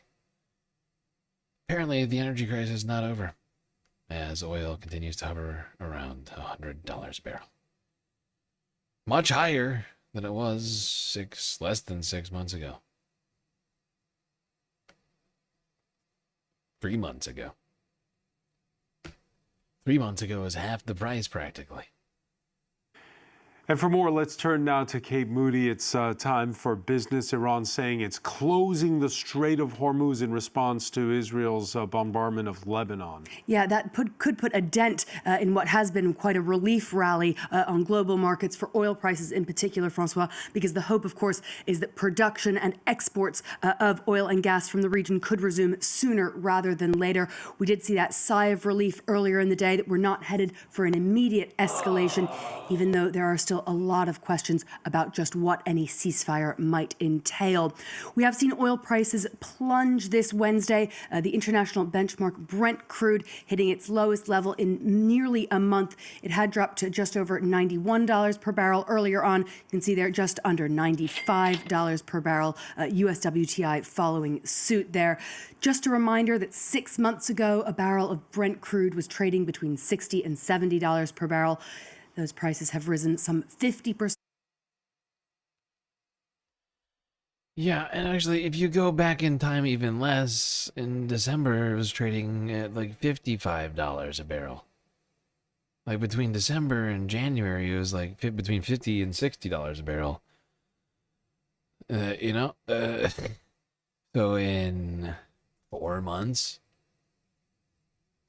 up nearly, at one point, over 100%. It's insane. It's historic, actually, as they say. Unfortunately, ceasefire and not, and it seems to be not. From everything we've seen so far, since the announcement of this ceasefire. Shock of shocks. Another Trump announcement for a ceasefire did not actually lead to an actual ceasefire. Starting to see a pattern here. Now, some people are doing what they can to avert some of the pain. Percent clean energy sources for its grid. Here's Al Jazeera from yesterday.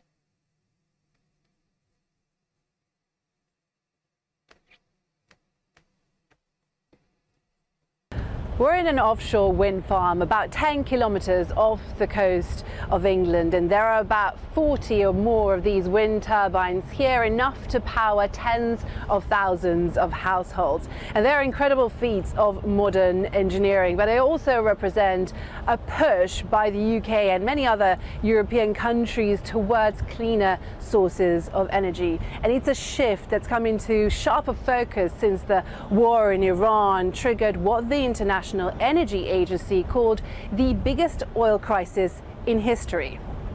The UK has already been making strides in the green energy arena, with renewables supplying almost half of the country's electricity in 2025, with wind power leading the way, generating nearly a third of all electricity. And Yeesh. This is one of those things that hopefully everybody can get on board for. I'm just reading this message from Omega, though. Just filled my car up for $33 with a discount. Is that low? I mean, is that high? Is that not? We've been seeing some crazy. It's not great. Okay. I've been watching some of these videos. I've seen some of these people filling up like their SUVs. I assume you don't drive an SUV. But some of these people are spending an insane amount of money on gas. Like, I couldn't imagine putting like $150, or more to fill up my tank. I mean, because some people are. Some of these SUVs have like 20, 22, 23, 24 gallon tanks. People with, some people are spending $6, $7, a gallon. That adds up. That adds up, as it turns out.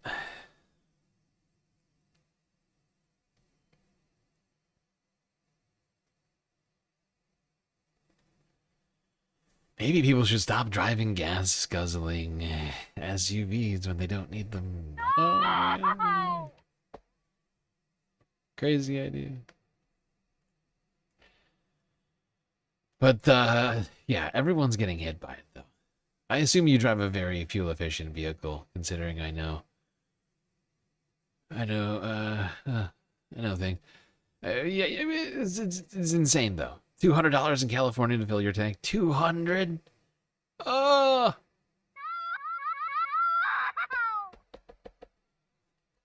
Oh my God. Pitchforks. This is wild.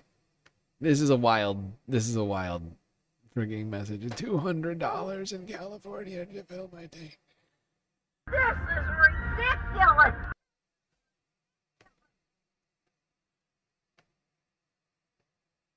You drive for like 2 weeks, costs as much as like a new phone or like your rent. You just can't drive anymore. You just gotta stay home. You just can't leave. You just can't leave. We're just gonna have to start rationing. We're gonna have to switch back to remote work. We're gonna have to go back.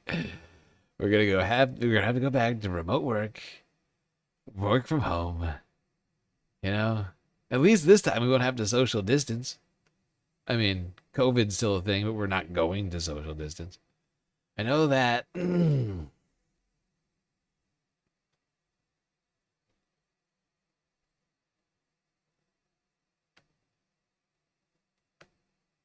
I keep not watching the rest of this because I keep talking.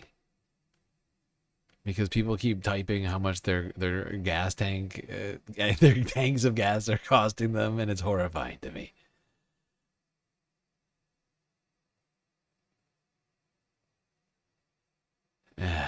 Good God. $200. Can't imagine. Illegal. It should be illegal. When you include nuclear, low-carbon sources account for nearly 2/3 of the total supply of energy. But there are some who also say that it's risky to rely on variable energy sources like the wind. The opposition Conservative Party here in the UK wants more drilling in the North Sea. Some experts, though, say that that wouldn't necessarily lower household bills. And climate advocates also argue that by investing into the green energy infrastructure, it's not just good for the environment, but also helps protect countries against any future oil prices and against a sometimes volatile supply chain. Yep. I love this plan. And this trend. And hopefully it does become a growing trend across the planet. As people try to make up for the deficit and for the increased cost from fossil fuel-based energy. That people plan for a future in which perhaps we have none or very limited fossil fuels and just transition us over to renewables. Even as a you know what I mean? Like if it's sold as like a backup because of a fucking crisis that everybody, like literally everybody can understand is like hurting them. Even the climate change nuts, like you know the flat Earth denial, the climate denialists types, be like, I don't think climate change exists, but if it helps with the you know, like I feel like that's the only way to get through to some of these people is through their wallets, right? Like if their electricity bill goes down or whatever, I don't know.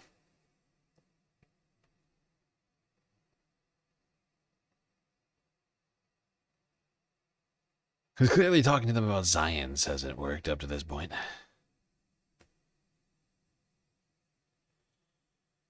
Now, while some are struggling with the cost of fuel, China, most specifically, but not only, is now struggling with a new problem. This is going to affect a lot of industries, and it is going to start affecting it very quickly from what I can see here. Panic buying now happening in China's plastic city. War on Iran sending prices of plastic soaring. And while, of course, we around here talk a lot about how much we hate how plastic is in everything, plastic is in everything. And hey, maybe we'll find a solution to that problem, at least the plastics waste problem, if we don't have any more of that either, by necessity. But for now, it's going to cause massive, most likely price supply shocks, right? Price increases from supply shocks. It's going to be bad. Immediately, if not sooner. 6,000 kilometers from Iran, the U.S.-Israeli war sparked panic buying here in the plastics capital of China.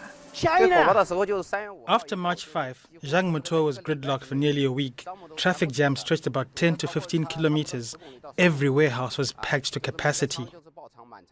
This is Zhangmutou, Plastic City, the largest plastic hub in China, which is itself the largest producer, consumer, and exporter of plastic products in the world.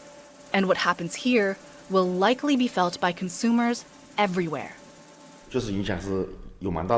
Since March, prices have been surging, up about 60%, and there is no sign of them stopping. Prices are still climbing, and they are going up every day.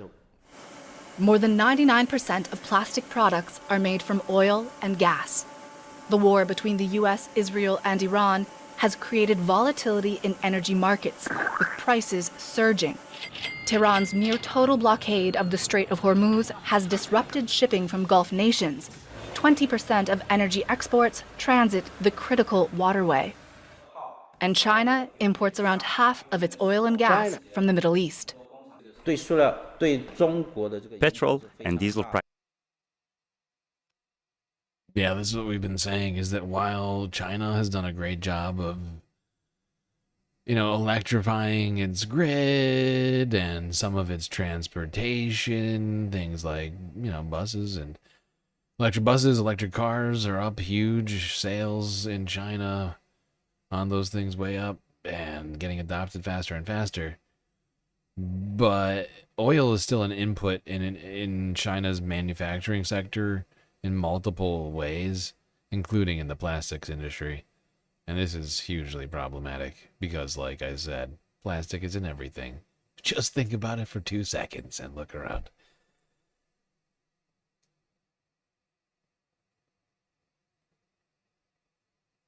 Have also risen, pushing up transport costs. So traders in plastic raw materials have had no choice but to raise their prices. And with the Middle East situation unlikely to ease in the next 1 or 2 months, panic has driven people to actively stock up. Costs are surging across the plastics supply chain. Our inventory has basically all been used up and shipped out. So now all of our raw materials are being bought at current market prices, which are very high. This will soon be passed on to downstream customers. And with plastics found in almost every aspect of life, from clothing to electronics, construction, and medical equipment, consumers can expect prices on nearly everything to be affected for a while.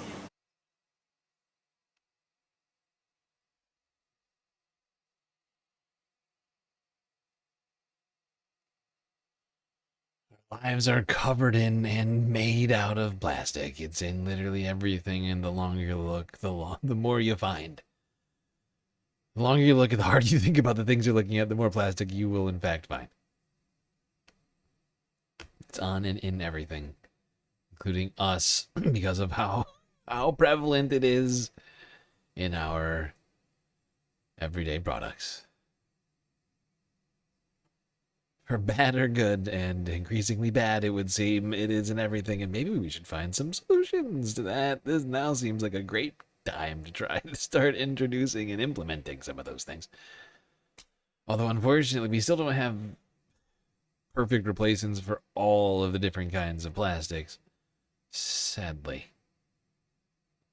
Some are fine. Some are replaceable. Other things, more difficult. Medical grade plastics are some of the hardest ones right now, from what I can tell, what I've seen, unless there's been new, advancements on that one. The especially hard ones. But we need to do what we can in every possible scenario. Honestly, because like the fact is like we can go back to glass with a lot of those things, right? Like we don't need to like when I say that, it's actually misrepresenting the situation, because in fact a lot of those things we used to just do with glass, which we just go back to doing with glass. It'd be a little bit more inconvenient, perhaps in some cases. But certainly better for the environment, better for humans.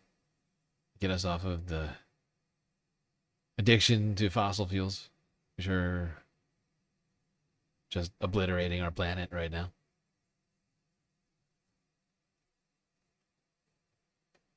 Let's not forget, glass, unlike plastic, is actually recyclable.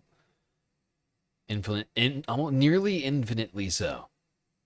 Just over and over and over again. Just be melted down. It's, you know, like once you get glass hot enough to melt, it completely sanitizes it, right? When you don't think about like molten hot glass, yeah, it's pretty sanitary in there, as it turns out. Most, if not all, bacteria, viruses cannot survive those sorts of temperatures. And you can just form it into whatever you want, and just when you're done with that, just melt it again. It's truly incredible when you think about it. We've had that technology for a very long time. But unfortunately, it can't replace everything with glass. Like I said, like some of the things that plastics do, glass cannot do without breaking. And in those cases, we do have some work to do left.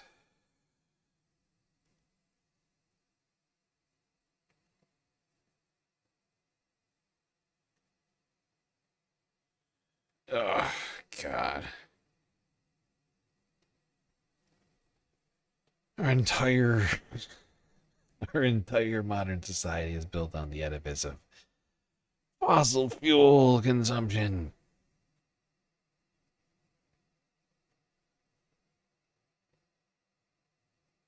We can technically still solve it. We have the technology. The faster things slip out of our control, unfortunately, the more difficult it's going to be to do that.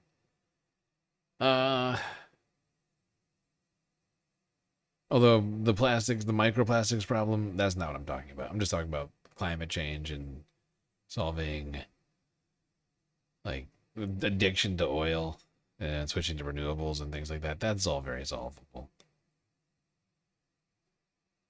The microplastics problem, that's going to be a lasting situation. Same thing for forever chemicals. How we get rid of them, if we ever can, honestly, hard to say. It's one of those things that we just clearly didn't think about.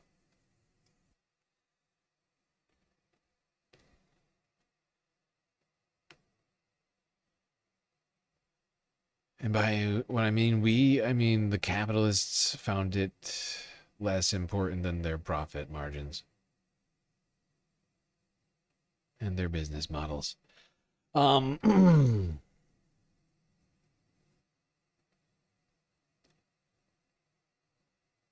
knew it was a problem. They knew these things were problems. They knew that the forever chemicals were a problem decades ago, and they knew that the plastics were beginning.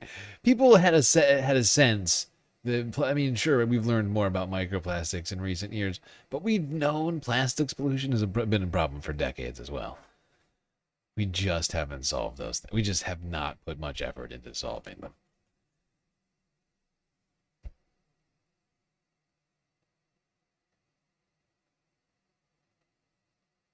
Don't worry, AI will get us before the plastics. Probably true. Probably true to some degree on a societal level, I guess. Species like a humankind. Yeah, you're probably right. It's probably more of an existential risk. Sure, plastics will probably take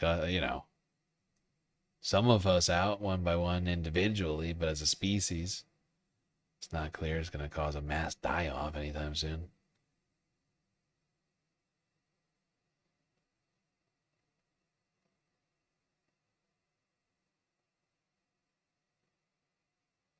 Is latex made of plastic? That's a good question. I don't actually know what the chemical makeup of latex is. I think it is an oil-based compound, though. I think it is. Because I'm thinking about paints, and I think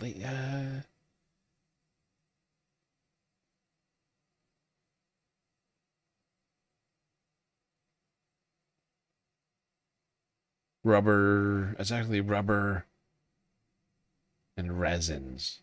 Resins sound like oil. I'm not sure. Synthetic latex is made of oil. I see. Right. Some latex is made from oil. Others can be derived naturally from rubber.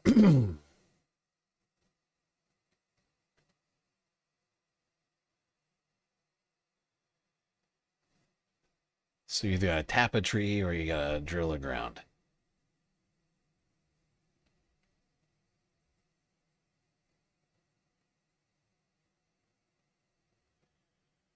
All right, back to Operation Epstein Fury, France 24 English from yesterday. Iranians celebrating the ceasefire.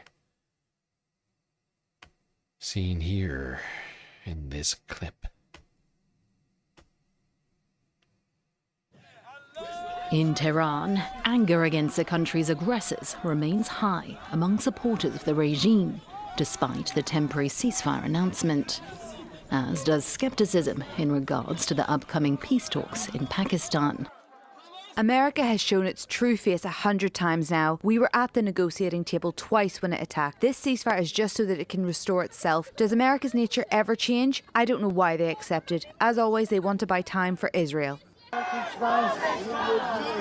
America can't be trusted. As long as a Security Council resolution is not issued and reparations not paid, it can't be trusted at all. Myself and the Iranian nation won't accept that. Crowds of Iranians took to the streets in Tehran on Tuesday evening in a show of solidarity with the regime, pledging their loyalty to the country's supreme leader, Mojtaba Khamenei. Whatever the Supreme Leader says, we obey his order ceasefire. If he does not, we are ready to remain in the streets and fight indefinitely. US President Donald Trump has repeatedly claimed that regime change has happened in Iran, despite hardliners remaining in charge. Anti-regime sentiment has been brutally suppressed, and internet blackouts in the country have made it hard to hear from ordinary Iranians. The war has taken a heavy toll on the population. Aren't those ordinary Iranians? Civilians have... You notice how like literally France 24 has clips of a bunch of what would seem to be a normal, ordinary Iranians out here in the streets. And they were like, oh no, not these ones. These aren't the normal ones. These are the pro-regime Iranians. They're not normal. They're not ordinary Iranians. No. It's sinister, sort of, what do you call it? It's like, I want to say like incognito propaganda. Or just sort of like off the cuff kind of, you know, the way they talk about it, like they're framing it in a way doesn't necessarily, they're not like actually coming out and saying that the supporters of the regime aren't normal Iranians. They're just vicariously saying it with, you know, with the very next sentence that they say, right? They get done hearing and watching a whole bunch of people in Iran, like, demonstrating in the streets, and then after that's done, they're like, oh, we can't get a hold of any regular Iranians. And it's like, wait, what? Didn't we just get done looking at an entire video? Yeah, low-key propaganda. Exactly. It's some bullshit. Like, it's like they're trying to, like, insinuate some shit, but it's, like, incredibly transparent. It's like, what do you call those people you just got done talking to? What were those if not normal Iranians?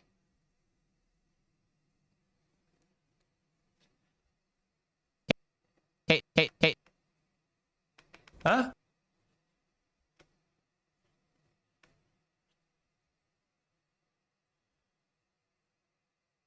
By the way, the title of that last clip was Pro-Regime Iranians Celebrate Ceasefire. Give me a joke. Staying with France 24, it's also from yesterday. Iran ceasefire. What happens next?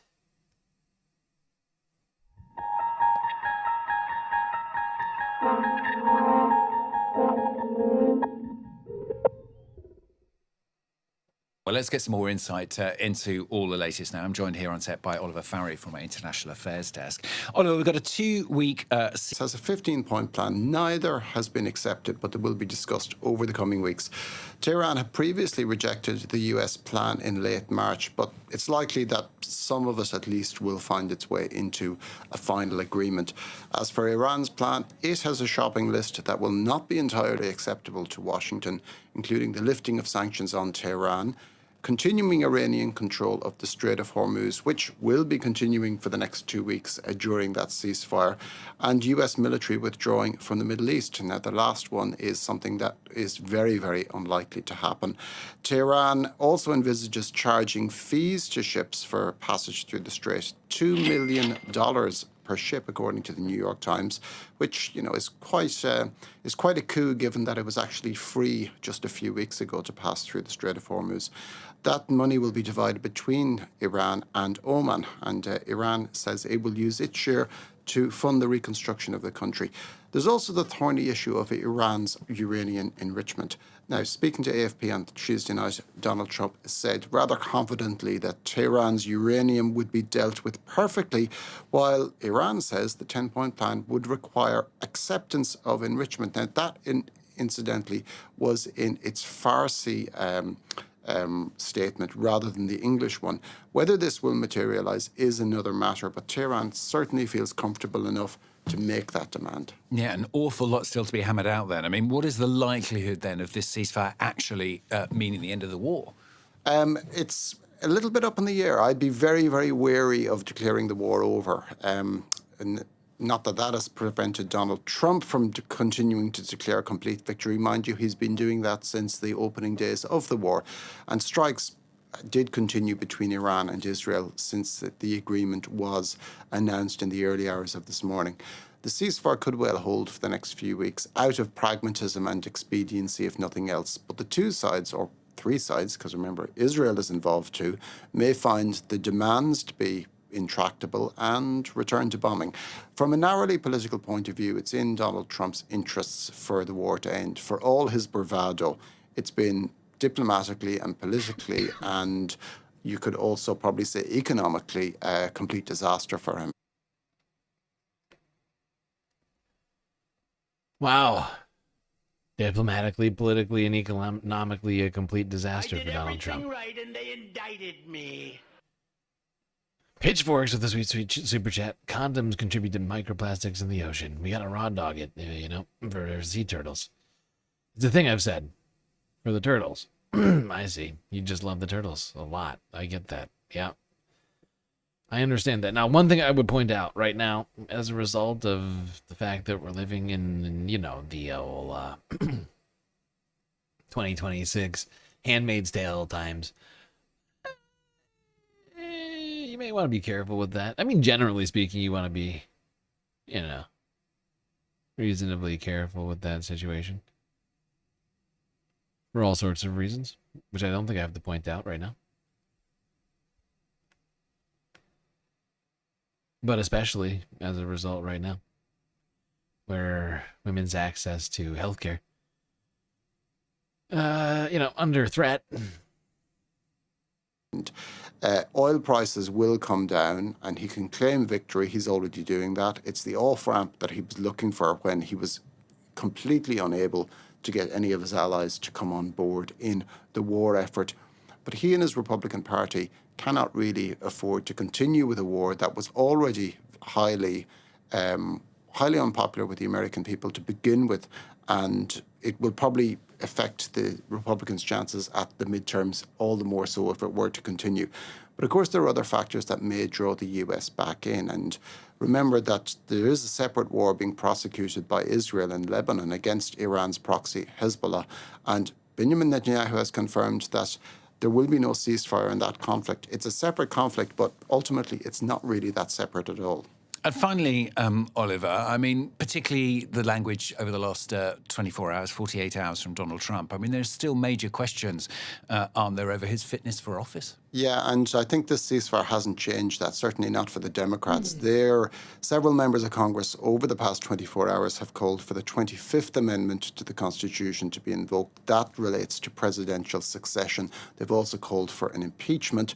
Now, the announcement of the ceasefire hasn't changed things. Representative Alexandria Ocasio-Cortez said on X that the president must be removed from office, that all of these incidents and plenty more have clearly driven our country past the threshold for impeachment. Now, there have been... Right to jail, right away.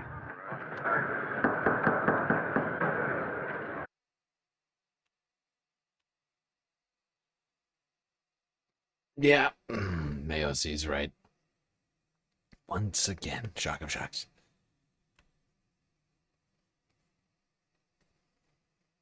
I mean, this should have happened long ago. In fact, this guy never should have made it to office in the first place. But here we have it. Now, I don't know if Donald Trump's going to get impeached.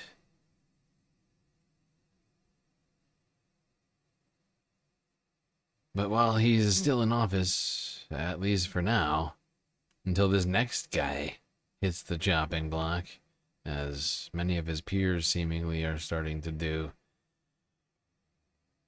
Let's talk about the guy that is in charge of the military for Donald Trump, Pete Hegseth, who gave a fascinating, unhinged speech at, where was this?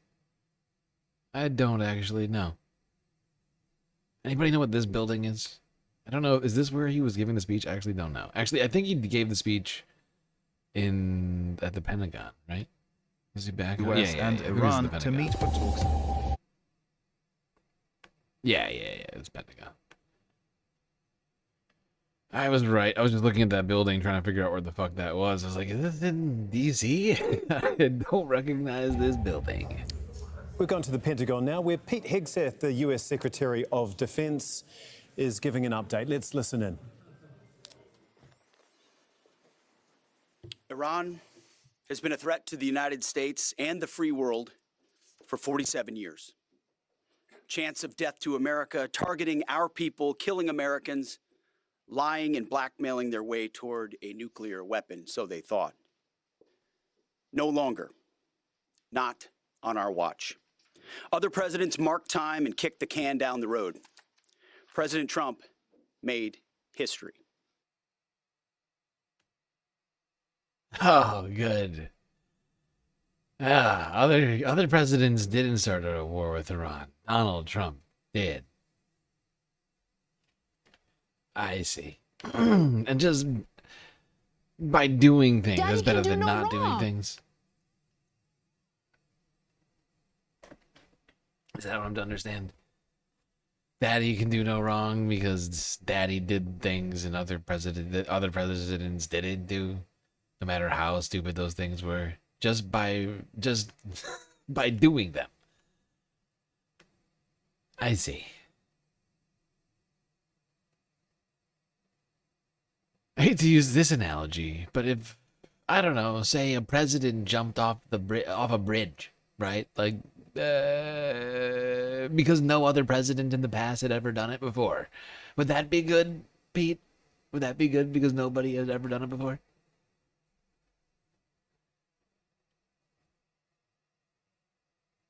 Don't threaten me with a good time.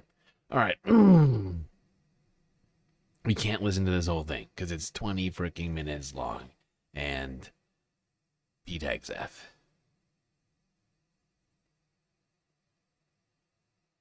And actually, we would listen to more of it right now. But unfortunately, or fortunately, depending on where you're at on the divide, or maybe depending on what you have going on right now, how deeply invested you were in that Pete Hegseth speech, or any number of other things. We're 4 hours into the stream, and as a result, we have to take a quick galactic intermission. But do not worry, we will be right back after these brief messages.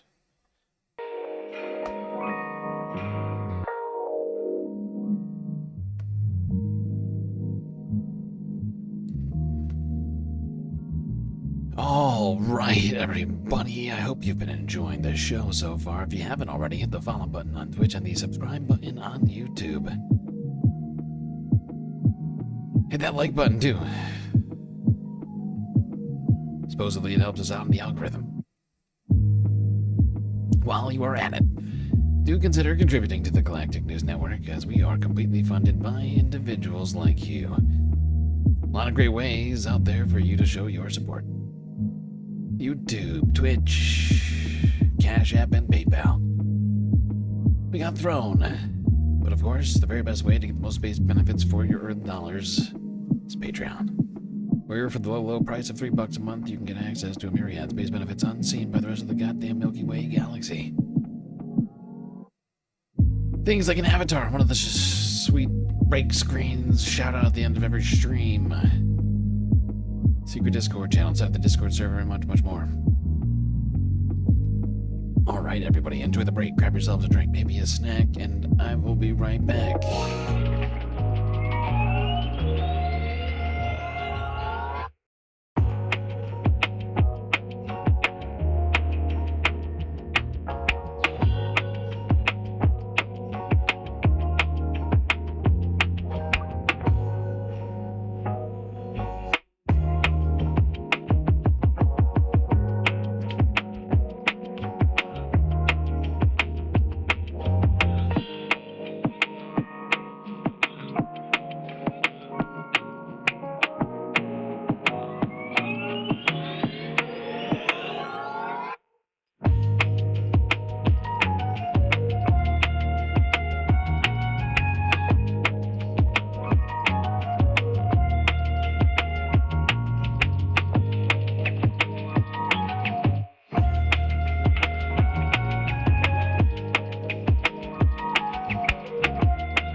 right, everybody.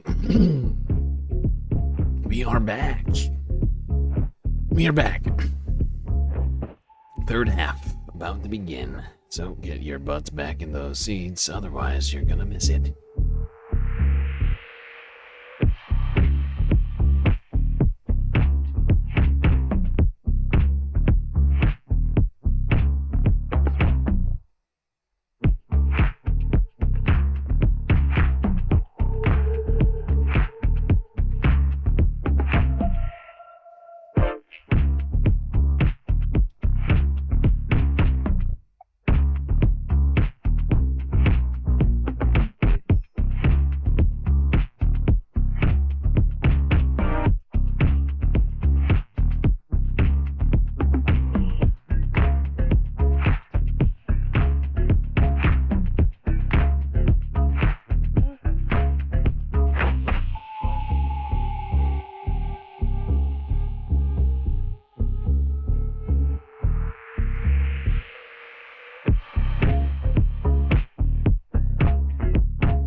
Alright, Space Fams, we are back. Break over. Stream starting once again.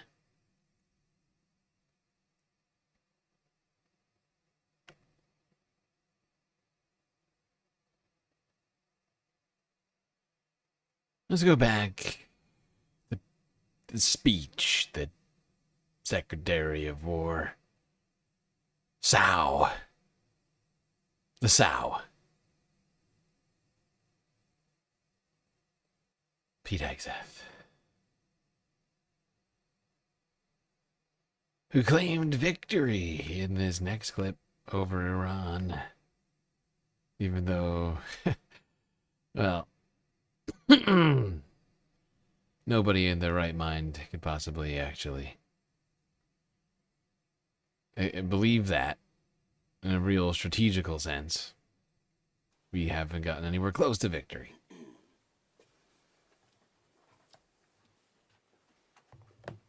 As the President truth this morning, a big day for world peace. Iran wants it to happen. They've had enough. Operation Epic Fury was a historic and overwhelming victory on the battlefield. A capital V military victory.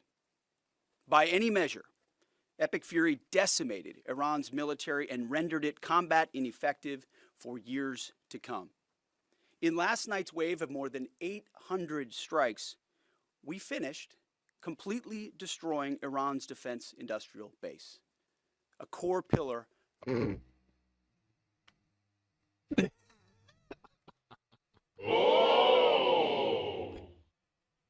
Oh, I see, Pete. We destroyed a core pillar of their military. It's all done. We've won. It's a victory, don't you see? Oh, let's wrap it up. Yes. Yes, let's wrap it up. We've won. Take that as a W, Pete. Everything's great. You did a great job. Don't worry that Iran now controls the Strait of Hormuz. It was already like that. It was totally like that before. Don't let anybody tell you anything different. Don't let people tell you that the Strait of Hormuz was totally free and open for international trade, that Iran didn't control it before March 1st. I mean, is it true? Yeah. No, it's totally true, but don't let people tell you that. It's just going to really bog you down, Pete. You don't want that. Totally a victory. Write that down.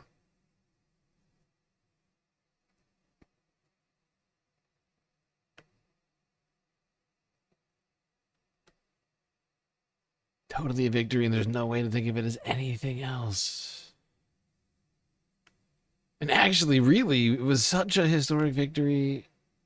The ceasefire is nothing more, is nothing more than pure and utter benevolence, mercy from the supreme leader, okay? Okay, Donald Trump could have obliterated Iran, and he didn't do it. Thank you, Secretary Hegseth. Yesterday in the President's Truth Social, he threatened to wipe out a civilization. That statement elicited a huge response in America. If Iran did not come to the table and make a deal yesterday by the deadline, was the President really prepared to wipe out Iran entirely? Like I said, we had a target set locked and loaded of infrastructure, bridges, power plants. Remember, this is a terror regime, the military regime. Used all of these things for dual use to fund their military, to fund their terror campaigns. We had a lot of legitimate targets. They knew exactly the scope of what we were capable of. Iran ultimately understood their ability, their future, to produce, to generate power, to fuel their terrorist regime was in our hands, was in President Trump's hands. That's why they came to the table. President Trump had the power to cripple Iran's entire economy in minutes, but he chose mercy. So he did make that choice. Yeah, there you go. Do you see the great, merciful, ever benevolent Supreme Leader Donald Trump? Daddy can do no wrong. Dad. He could have done the war crimes, but he showed great mercy in his decision not to do the war crimes, don't you see? Doesn't everybody understand? For fuck's sake. We have a demented, unintelligent person running the United States of America. Oh, hey, look, that sound shot applies to two different people. That's great. Okay, how convenient. Let's go here to the Associated Press, who is now technically has a small team on the ground in Iran as of earlier this month. I think it was literally right before, it was actually right before the weekend. I think it was like Friday, right before the ceasefire was announced. AP showed up. I mean, honestly, it's gonna come in handy because the ceasefire is fake as shit, and it's still there's no ceasefire. The war is still happening. Israel's still doing the war in Lebanon, and actually, as of earlier this evening, Iran was doing strikes in the Gulf again. So it feels like a non-ceasefire, you know.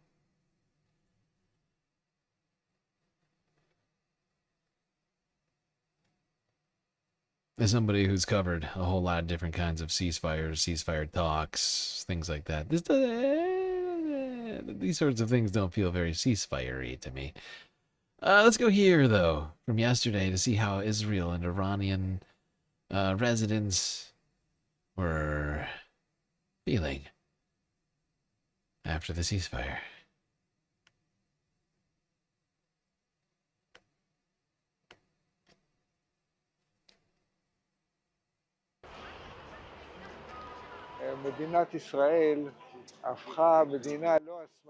This is in Israel. The state of Israel became a non-independent state in making decisions.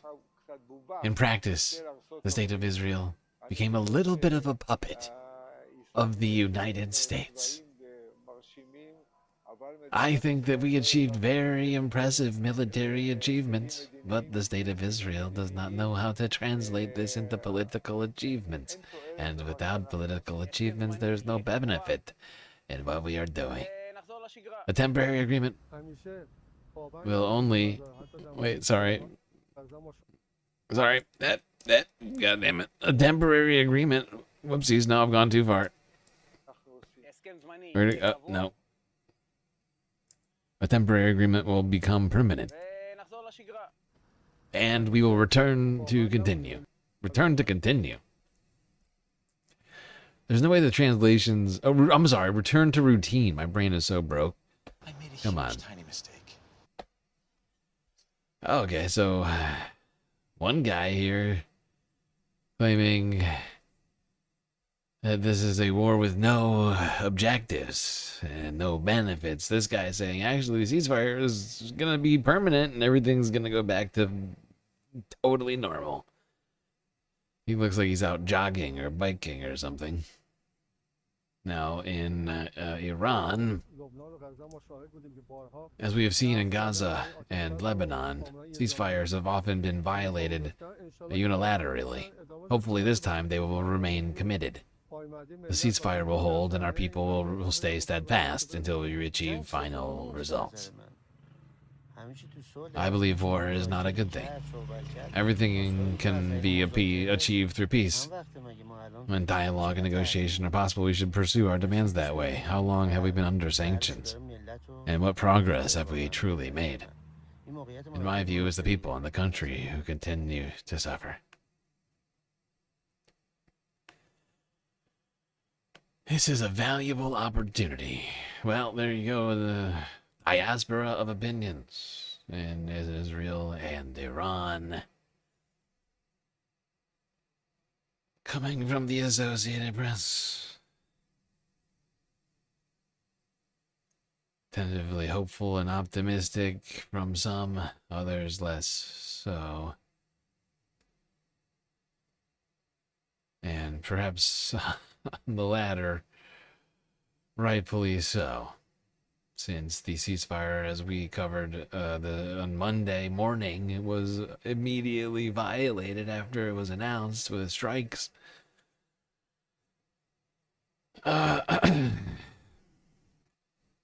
Strikes from Israel, claims from Israel that the strikes happened in, I think, Tel Aviv or something like that, and then Israel attacking Lebanon. And continuing to attack Lebanon in recent days. It's only gotten worse, as it turns out. And the last strike, which Israel did, I believe it was on Wednesday.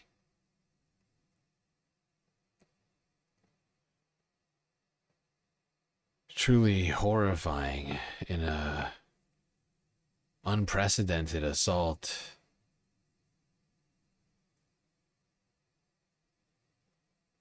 In Lebanon, hundreds are now dead.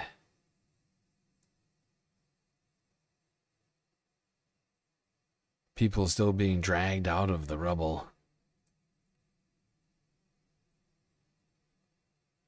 Let's start with the first one from Al Jazeera English from yesterday.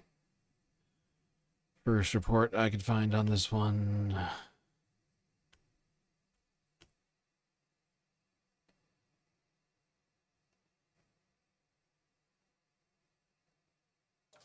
We're going to go to Beirut now, where Israel says Lebanon is not included in the two-week truce between the US and Iran. Well, Pakistan had announced that the immediate ceasefire includes Lebanon and an end to fighting on all fronts, but Israel has not ceased its attacks on Lebanon.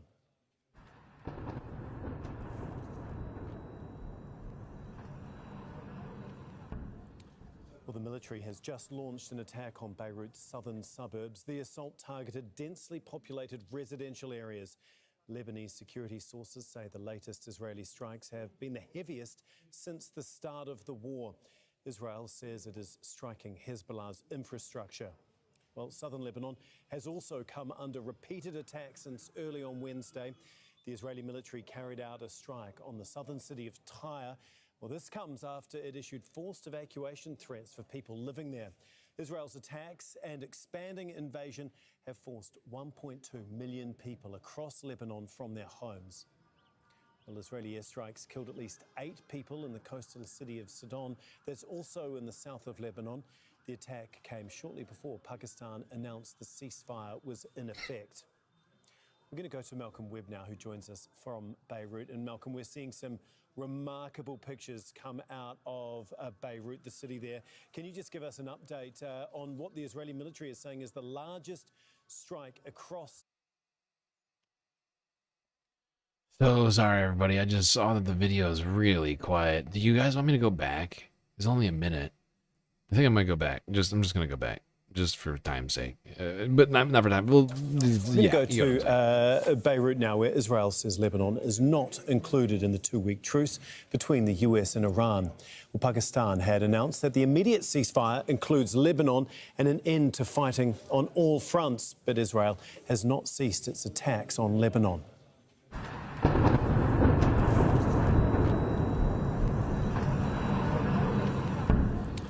Well, the military has just launched an attack on Beirut's southern suburbs. The assault targeted densely populated residential areas. Lebanese security sources say the latest Israeli strikes have been the heaviest since the start of the war. Israel says it is striking Hezbollah's infrastructure. Well, southern Lebanon has also come under repeated attacks since early on Wednesday. The Israeli military carried out a strike on the southern city of Tyre. Well, this comes after it issued forced evacuation threats for people living there. Israel's attacks and expanding invasion have forced 1.2 million people across Lebanon from their homes. Well, Israeli airstrikes killed at least 8 people in the coastal city of Sidon. That's also in the south of Lebanon.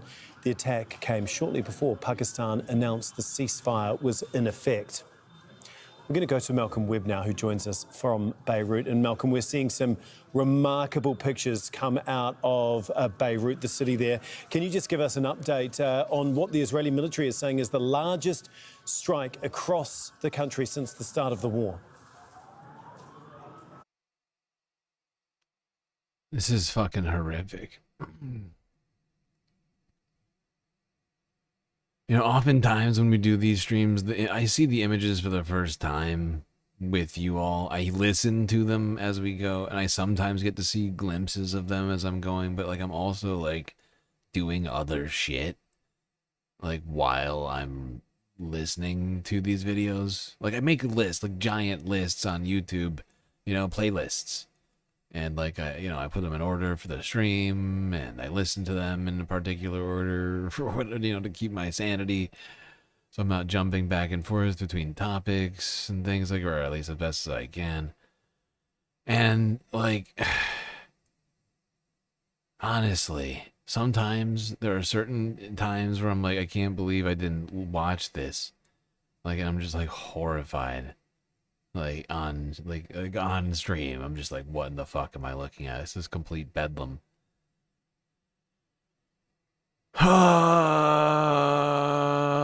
More genocidal pandemonium. Israel now expanding its Gaza objectives outwards, outside of its borders, seemingly in places like Lebanon. I'm seeing all of the signs. It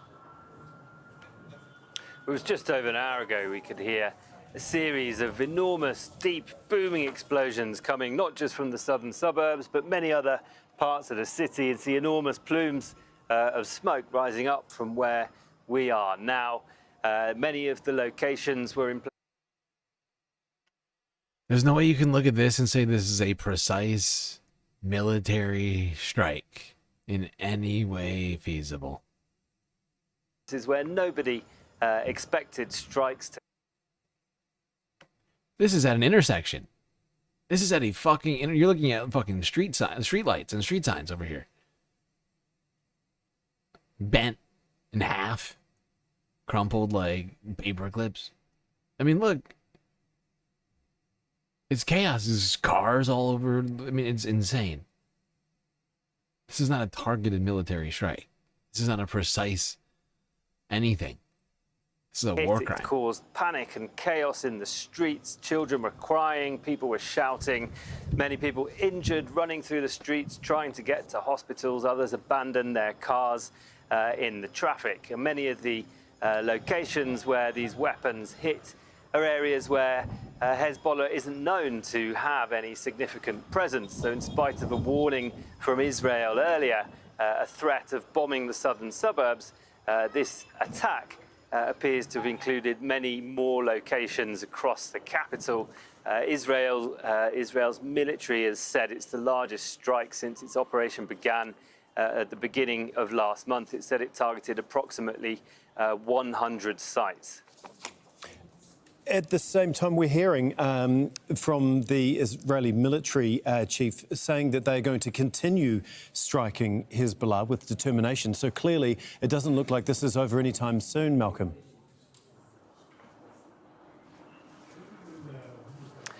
Well, Iran was clear that a ceasefire was conditional on it being applied across the region. Pakistan explicitly said that it had to include Lebanon. Israel subsequently said that it did not include Lebanon.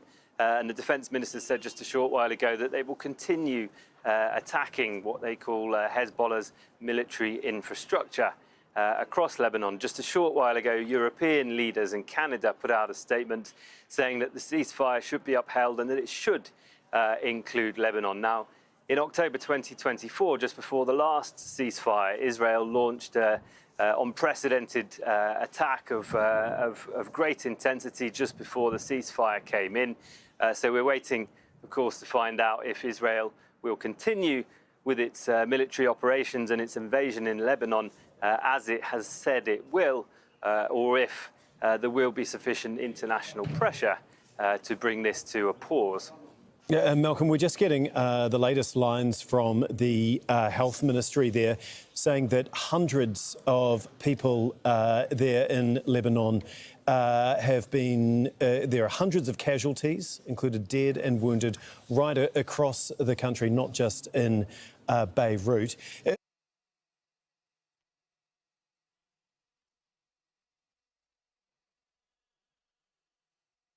These are horrifying images of just incredible destruction.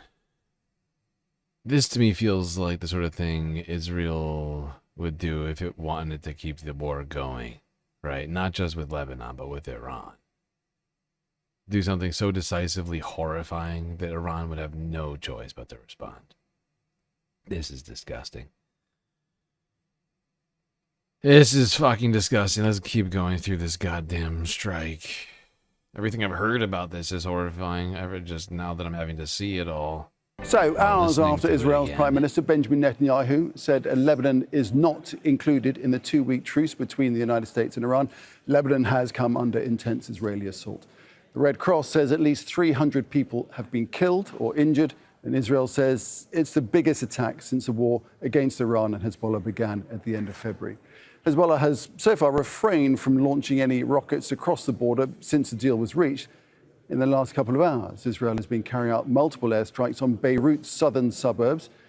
The Lebanese health ministry says hospitals are overflowing with victims. The assault targeted densely populated residential areas, causing extensive damage. Southern Lebanon also has come under repeated attack since the US-Israeli ceasefire with Iran, and this includes a strike on the southern city of Tyre, after Israel issued forced evacuation threats for people living there. Israel's attacks and expanding invasion in the south of Lebanon has forced 1.2 million people from their homes. And overnight, Israeli airstrikes killed at least 8 people in the coastal city of Sidon. That's also in the south of Lebanon. Let's cross to Noor Day, who's following developments in Israel from near Ramallah in the occupied West Bank. So, Noor, Israel, it seems, determined to continue on the Lebanese front. Tell us about that and how it ties in to the ceasefire between Iran and the United States.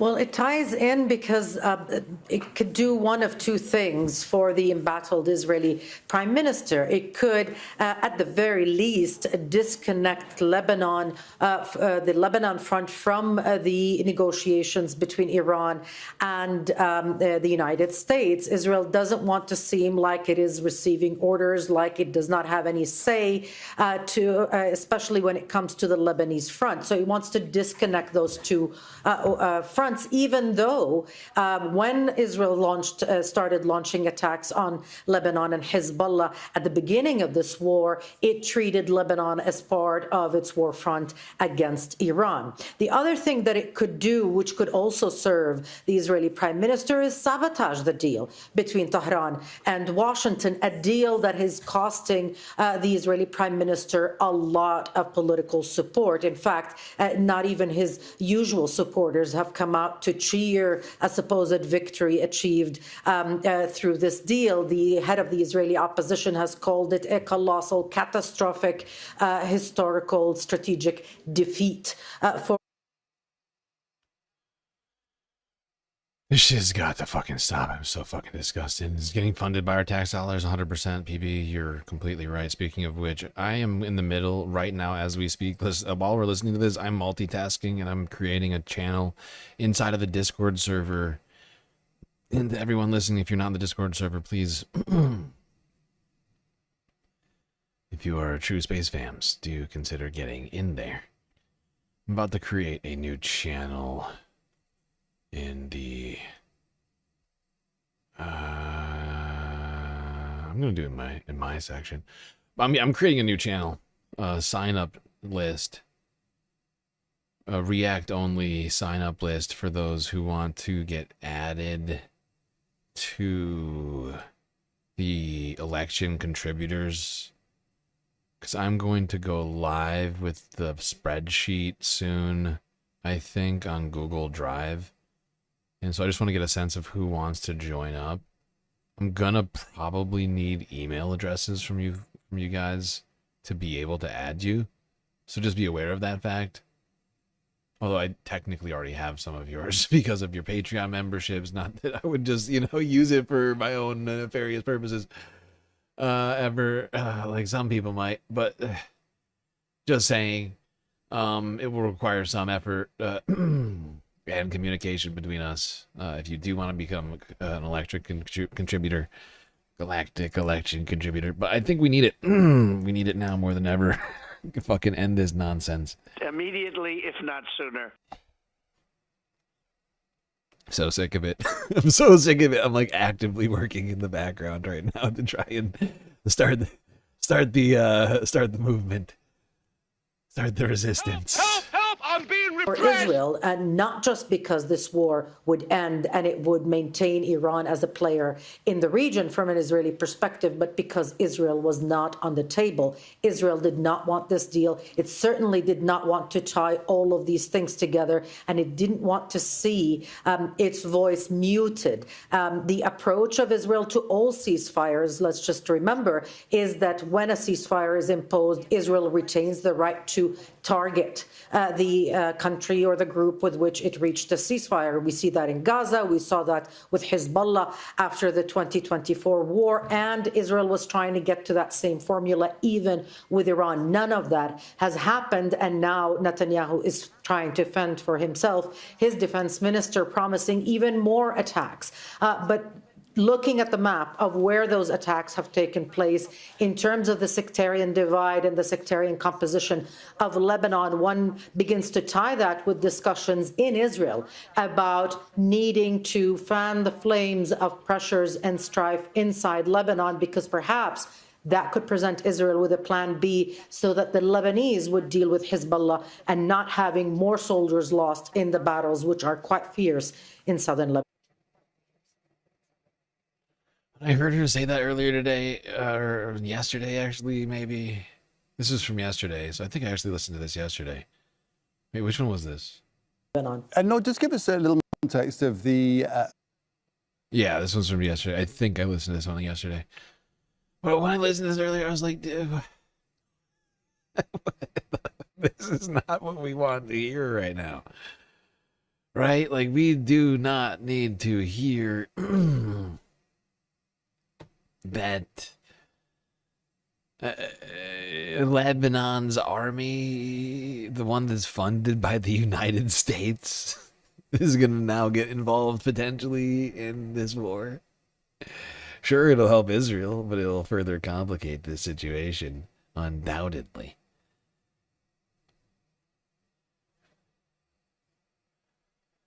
And most likely just drag the conflict on even longer. It opens up another front, technically, because they're not technically the United States. Just give them a bunch of money and say, hey, start fighting Hezbollah. There's no knowing exactly what's going to happen there.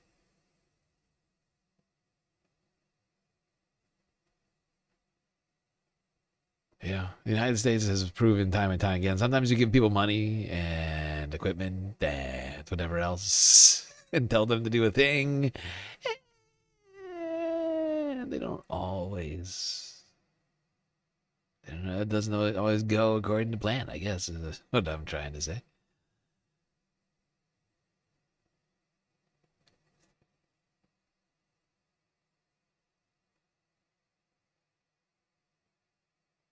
All right, sorry, I'm too busy trying to edit the permissions on the new channel right now. You can hear the Discord going off. That is literally, if I left this on, you would hear my horrifying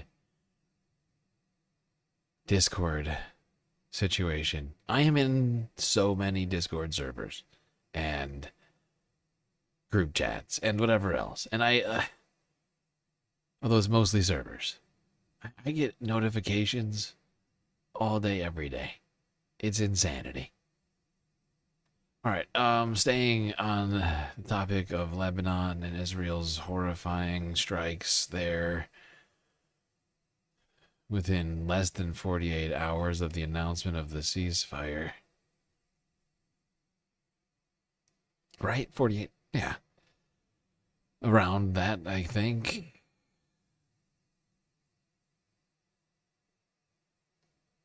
And as I said, before any of this ever happened, Israel would A, not want to end its war with Lebanon. And that B, that was one of the contingencies upon which Iran was agreeing to a ceasefire. So if Israel does what I said it was going to do, which it's done, Iran was going to respond and not what's the word? Observe the ceasefire. Just like Israel's doing. Like, Israel's still trying to live the exact same way it has been and operate exactly as it has been. And Iran is now playing by their rules. Right? You see what I'm saying? Like, not in maybe the way that's normally used, but like literally playing or not playing by their rules. However you want to like think about it, but like literally using Israel's own rules against it or lack thereof. Right? Israel does whatever the hell it wants. Regardless of the existence of ceasefires, it will continue to do strikes and not observe all sorts of things, like withdrawing from territory on time. They were in Lebanon for like months on the ground, at least weeks. I can't remember exactly how long it was, but a very long time. To the point where like just regular Lebanese civilians were crossing like Israeli military lines to get back to their homes, like just in protest. Like, because they were supposed to be allowed back, but they weren't. And, of course, Israel violated the ceasefire with Hezbollah for 10,000 times, right? That very ceasefire. And it's all just sort of being flipped on its head now by people, by Iran, right? In this case.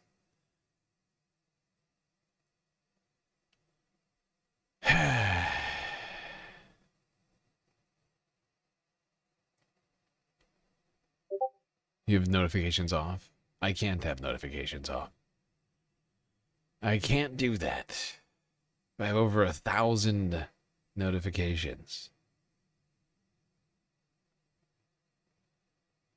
Look.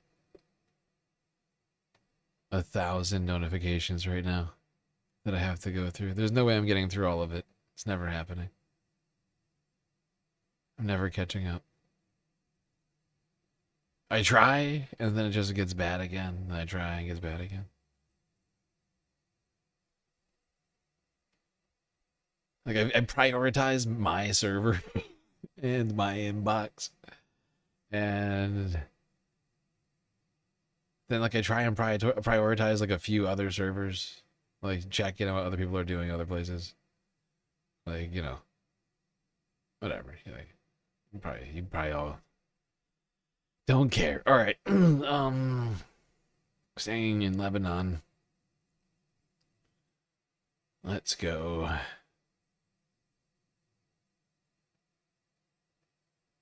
Here to Al Jazeera again from 18 hours ago. With more reports on how Lebanese people are dealing after this horrifying series of Israeli A brutal day strikes. in Lebanon as Israel launched a wave of strikes across the country. Many woke up on Wednesday hoping that Lebanon would be included in the regional ceasefire agreed between the US, Israel, and Iran. Those hopes were dashed violently as the Israeli military hit 100 locations across the country in 10 minutes. Israel has made it abundantly clear that it does not consider Lebanon to be included in the regional ceasefire agreement, striking multiple locations across Beirut, including this residential tower in downtown, which has been leveled to the ground without warning. Authorities have called on doctors and nurses to go to hospitals immediately, which are overwhelmed with the number of injured people. 17-year-old Issa stands in the ruined stairwell of his home in central Beirut. This is my house. Were you home? Yes. This 8 people. Family, 8 people in the room. Are they okay? Yes. All yes. Good. The family were drinking coffee in their living room when Israel struck without warning.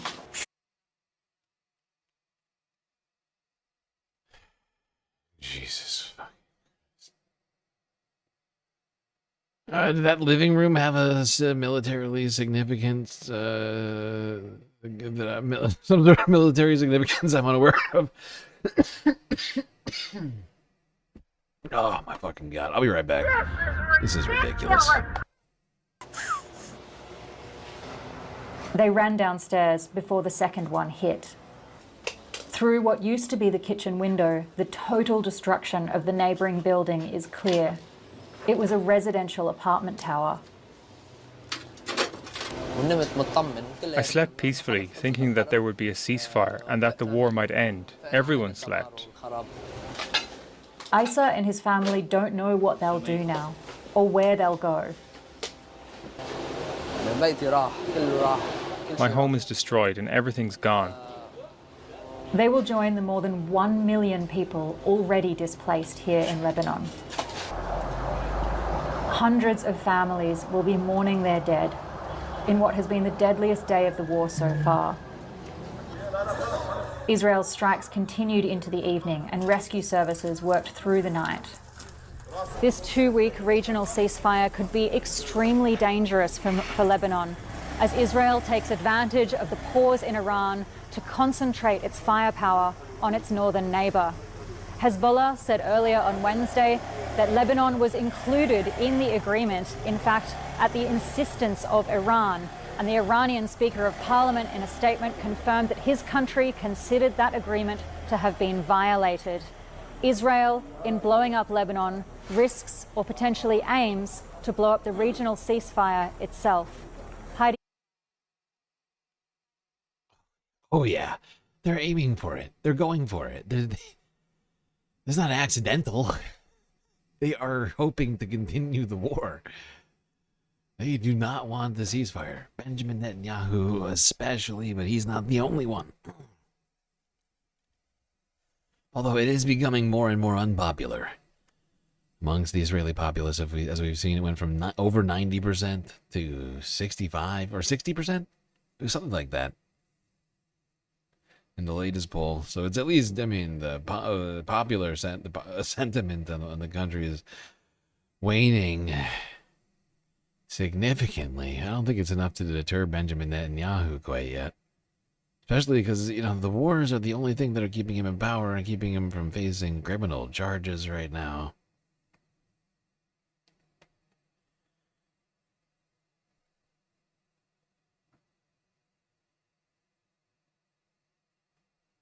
And I would say that we are living in a time that could be described as in a dangerously hubristic, genocidal doom loop.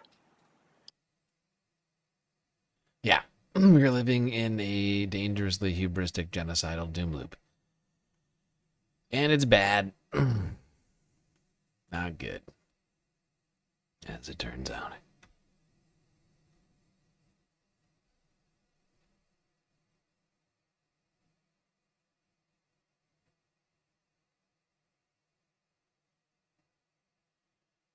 But these scenes are horrific. I mean, look at it. I can barely, like, move on from this. Like, look at this.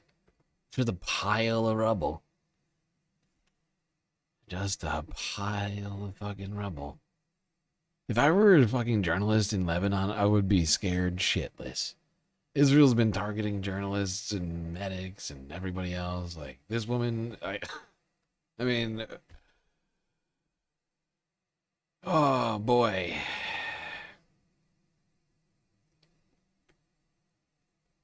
I just cannot imagine the amount of stress people are under. I feel like I'm under an incredible amount of stress just covering this from space.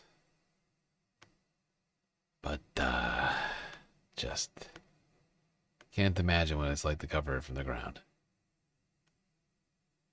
Knowing you could die at literally any second as a result of just doing your job.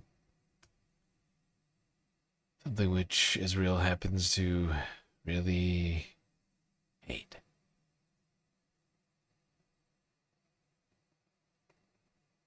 Which must make things weird for women like this.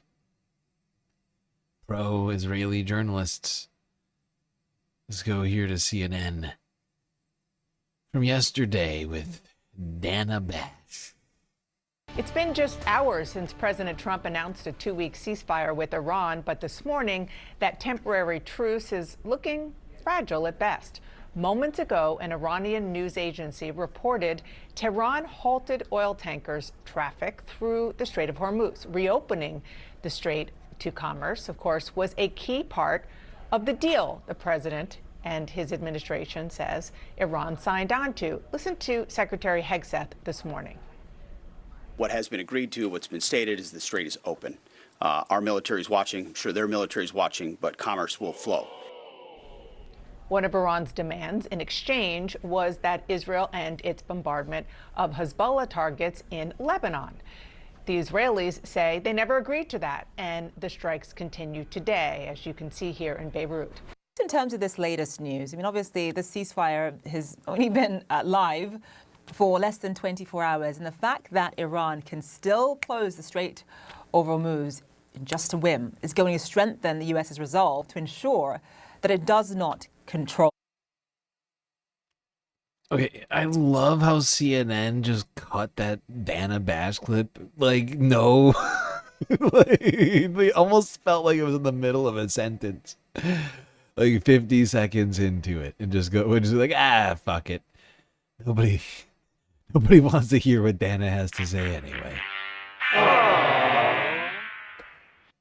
Or retain sort of sole control of the strait going forward. And obviously, when it comes to if the ceasefire is still ongoing, when it comes to ensuring a permanent deal, both sides are going to be very far apart on that particular issue.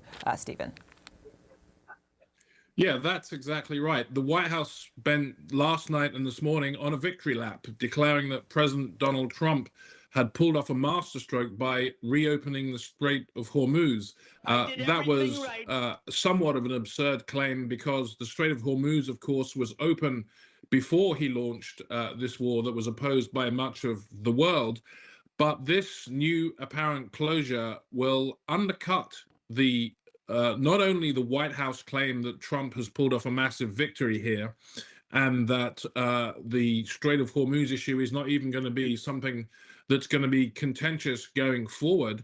I think it shows why a lot of people are arguing that despite all the propaganda coming out of Washington, the United States has absorbed a strategic defeat here, because it shows that going forward, at any moment, even a few hours into a ceasefire, Iran has the capacity to close that strait and create, again, that chokehold on the global economy. So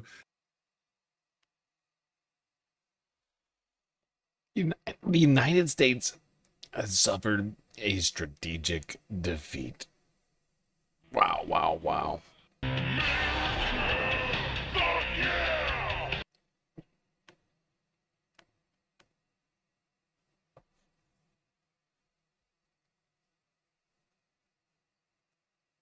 We're taking L's left and right. All thanks to Donald Trump's strategy of always winning.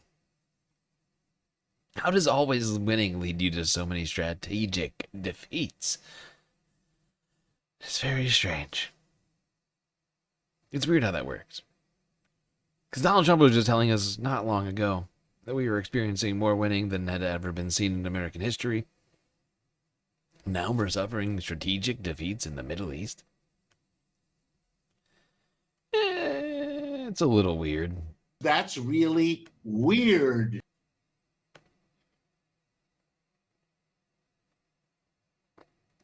But that's right, Iran closed the Strait of Hormuz as retaliation against Israel's horrifying barrage on the Lebanese population. Showing that it can do whatever it wants to. Well, if Israel wants to play by its own rules, Iran can play by its own rules too, right? Like, that's because, like, this is basically, you know, this is the thing. Israel doesn't just get to decide unilaterally what's in the ceasefire arrangement and what's not in the ceasefire arrangement. You know, Israel doesn't get to decide whether they're going to abide by the ceasefire arrangement or not, right? Like, and expect for everyone else to stick by their obligations, right? Like, but that's how they have operated. With impunity, utter and complete impunity. Never having to live by the rules, but then trying to enforce the rules against everyone else. And Iran's like, no, you violate the rules, we violate the rules. We don't care. We don't care. Like, and that's something new for Israel, I think, that we haven't seen in recent history. To Tehran, where we understand air defense sirens have gone off in the last hour. Our correspondent Reza Saya is there for us. Good evening to you, Reza. So the Strait of Hormuz, closed once again within 24 hours of that ceasefire. Yeah. You really like the That's Really Weird sound drop? The That's Really Weird sound drop is from a interview with, what's his name? I wanted to say Chris Hedges. It's not Chris Hedges. Richard Wolff, Professor Richard Wolff, and it's off of the R.M. Brown soundboard. I've been using that to add more Arun Brown sound drops. Arun yeah, Brown. Guy. Arun Brown. Arun Brown. I've been using some of his sound shots to add to the, the soundboards, to the fullness of the soundboard. Fact is we hit max sound shots, and at this point, I'm just swapping in and out. I have hit 16 by 8, which is what, 128, something like that. But that's completely full. Honestly, I need a new equipment to be able to deal with my soundboard needs. That's part of my problem. And R.M. Brown has very generously put his online for whatever reason. So I've been using that. That's on YouTube.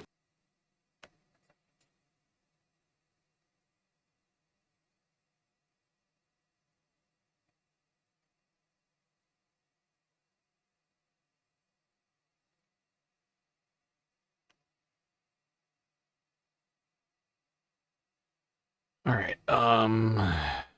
Sorry. Announced. What are you hearing from Tehran's side? Yeah, we are seeing the first signs of the fragility and the complexity and the confusion surrounding the ceasefire agreement that is not even 24 hours old. Beginning at about 7:30 p.m. local time here in the capital, Tehran, once again, Iran's air defense systems were activated. We once again heard that familiar sound of the anti-aircraft fire that we've heard so often here in Tehran, that took a lot of Iranians here by surprise, because remember, we're officially in the middle of that ceasefire agreement. The anti-aircraft fire is usually a sign that jet fighters are up above No indication that that's the case. No indication it was a false alarm, and no sign of an explosion or any airstrikes here in Tehran. However, there are reports for air defense systems going off in the city of Kerman in Esfahan as well. A report of an explosion in Esfahan. Also, the Revolutionary Guard with a stern statement, a warning against Israeli airstrikes in Lebanon. Of course, it's been a devastating, deadly day in Lebanon. Israeli airstrikes resulting in more than 200 people being killed. The Revolutionary Guard releasing a statement warning Israeli forces, calling on them to stop these airstrikes. Otherwise, they warn they will have a regretful response in the region. What exactly they mean by that, it's not clear. But yeah, that actually has become clear over time, including the closing of the strait. But earlier this evening, Iran also responded in other ways.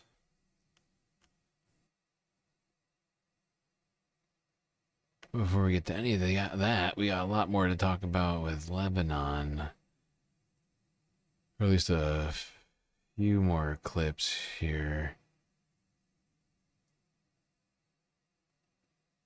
Or rumor with a sweet, sweet super sticker fist bump. Thank you, Orb. Much appreciated. This is turning into a full stream. We never did a galactic content goal, but somehow this list is like a full stream's worth of stuff. I don't know. I mean, yeah, I guess I see that. Fact is in one playlist I am compiling the weekending part of the weekending report, as well as like actively like working for like streams like today's, which are split up. I won't tell you the secret of how they're split up. It's a secret. You can't know. Can't know. But there. Yeah, Jesus. Honestly, the list has gotten longer as the night's gone on. As things continue to develop in the region. Although we are also making fairly significant progress. But not that significant. We were like only halfway through it. We're only halfway through it. We're 5 hours in. That's a normal stream's pace right there is what that is if I've ever heard it. What next? I need a snack for energy. I need a snack. Do I have snackies? You know what? I actually might have something. All right. Let's go next to Al Jazeera English from yesterday. Complete shock to no one. They just targeted civilians, quote unquote. Beirut resident recounts the horrors of Israeli strike on Lebanon.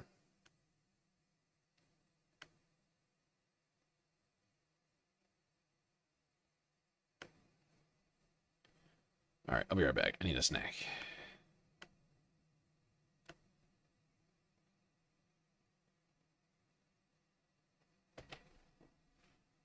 Israel has launched its most devastating attack on Lebanon since the country was invaded more than 5 weeks ago. The Lebanese Health Ministry says at least 254 people have been killed and more than 800 wounded. The attacks came hours after a ceasefire was reached between Iran and the US. The two sides are expected to meet in Pakistan on Friday to negotiate a long-term deal. But that is under threat. Iran wants the fighting in Lebanon to stop too.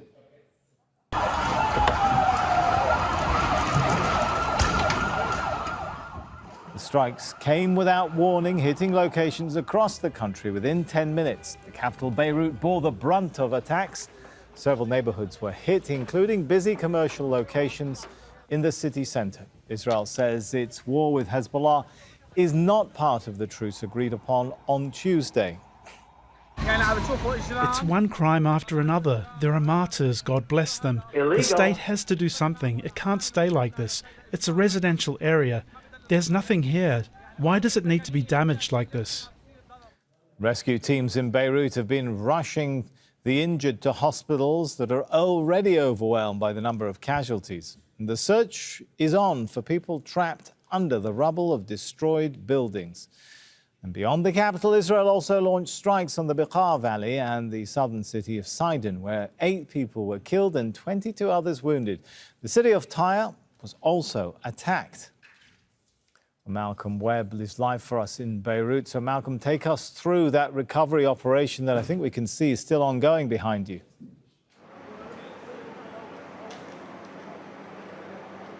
Well, yeah, this is one of around a dozen or more sites in Beirut, completely taken by surprise.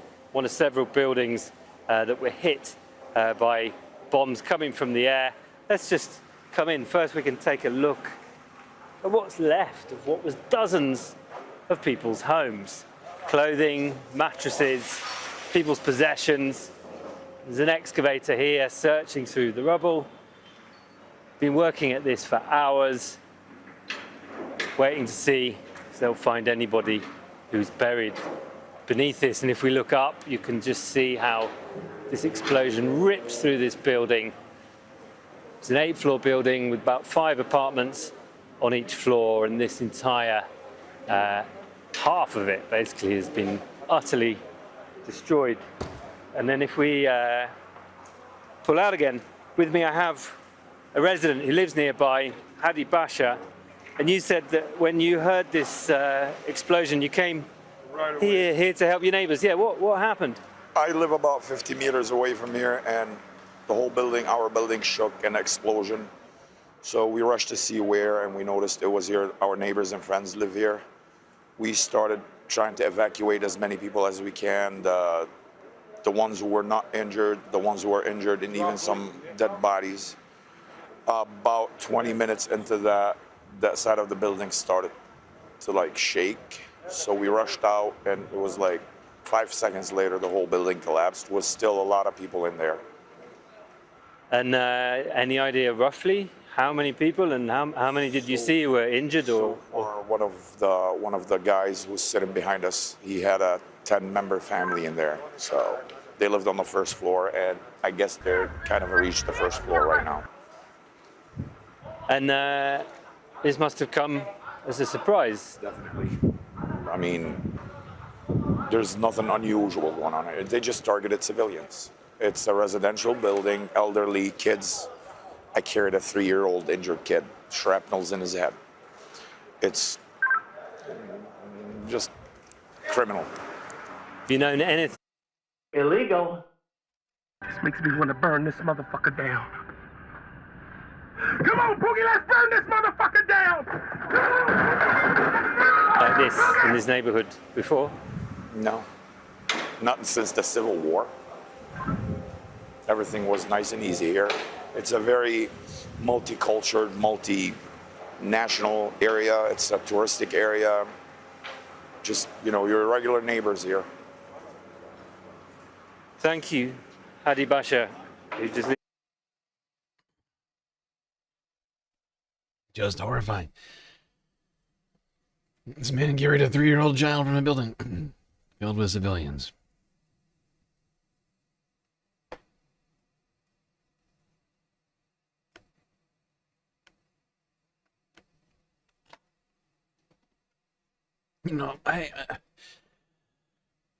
I'm sure you do, because many of you watch this show regularly, but I'm always asking the question, when will it end?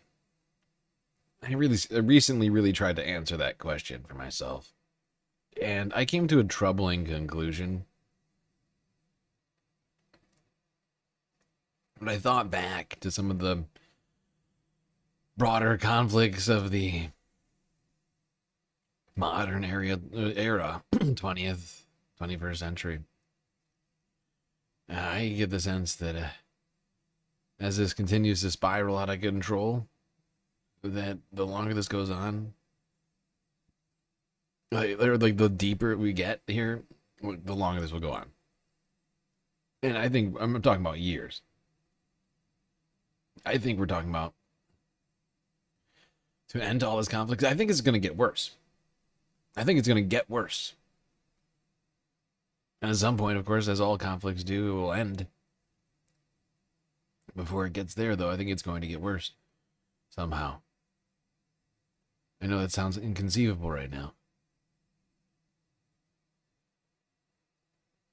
But unless something is done dramatically to put an end to all of this, all of these conflicts, I think we're going to have a serious problem on our hands.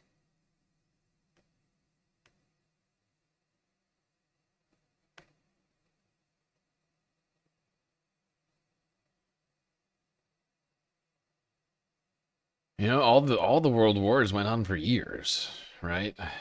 1 and 2. And if this genuinely turns into that, which we already seeming are slipping towards faster and faster,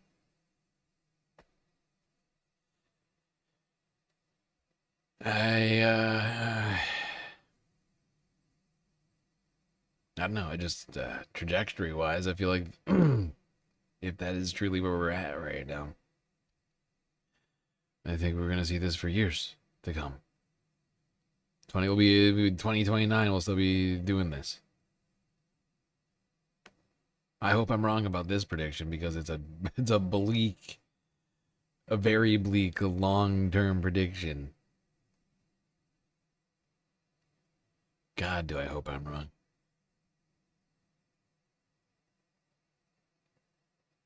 All right, let's go here. France 24 English, 14 hours ago. Talk about how Lebanon has declared Israel a day of mourning, calling it Black Wednesday,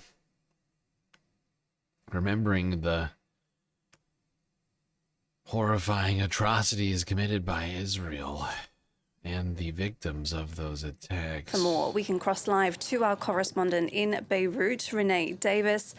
Renee, tell us about these latest strikes overnight and this morning on Lebanon. So after the huge scale attack of yesterday, the strikes continued in Beirut late at night. Also another strike in the early hours of this morning. More strikes happened in South Lebanon. Looking at 15 people killed. Also, just reports have came out that 4 Lebanese army soldiers were killed in a strike in Saida, which is also south. So that's new information that, you know, is really quite shocking to the authorities right now. And of course, we've also had continued searches in the capital, and Israelis' aggression continues.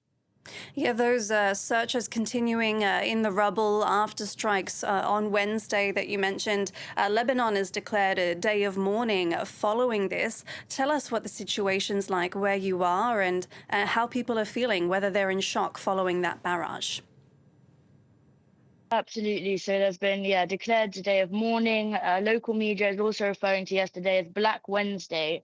Now, so searches are continuing all throughout the capital. There's also reports of a building that collapsed today following the strikes of yesterday, because, you know, quite weak infrastructure in some parts of the city. There's also reports of 5 people stuck under the rubble in another area. They're all likely presumed to be dead now. Another reports of an elderly man and an Ethiopian woman under the rubble that civil defense is still going through. We're looking at over 200 killed, and unfortunately the death toll just keeps climbing. Meanwhile, there are disputes over whether Lebanon is included in the ceasefire that's halted fighting between the US, Israel, and Iran. Can we expect any diplomatic push from the Lebanese government to try to get Israel to halt the bombing? That would be hilarious. But I think actually entirely possible.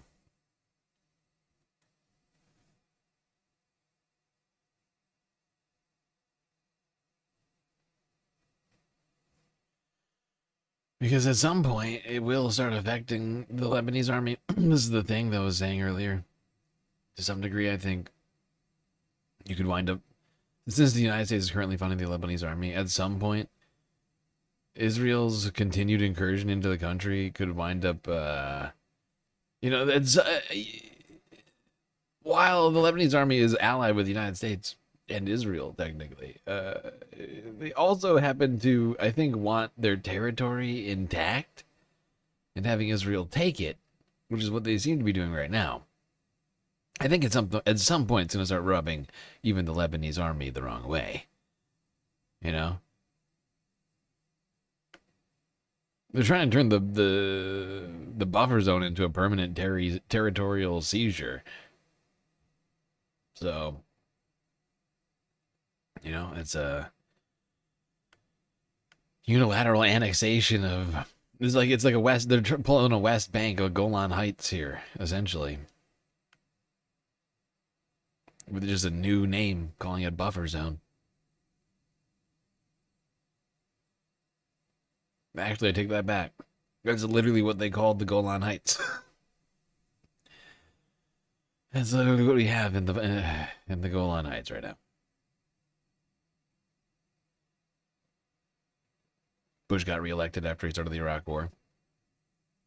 That's one particular reason why that one... Yeah, true. True. Although both, Afghanistan and Iraq were, multi-year wars. You could really call them the same war. Just shifted.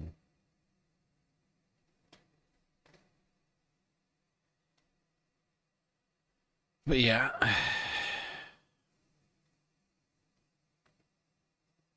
Fact is, it's just not good. Historically, as I thought it over to myself recently, I was like, if I try and empirically justify some sort of answer for myself on when all this is going to end, it just doesn't look good. It's just bleak. All the examples I could think of that fit this moment were multi-year situations that were significantly longer than what we're currently going through, even if you include what's been happening in Gaza for the last 2 1/3 years, or however long it's been now.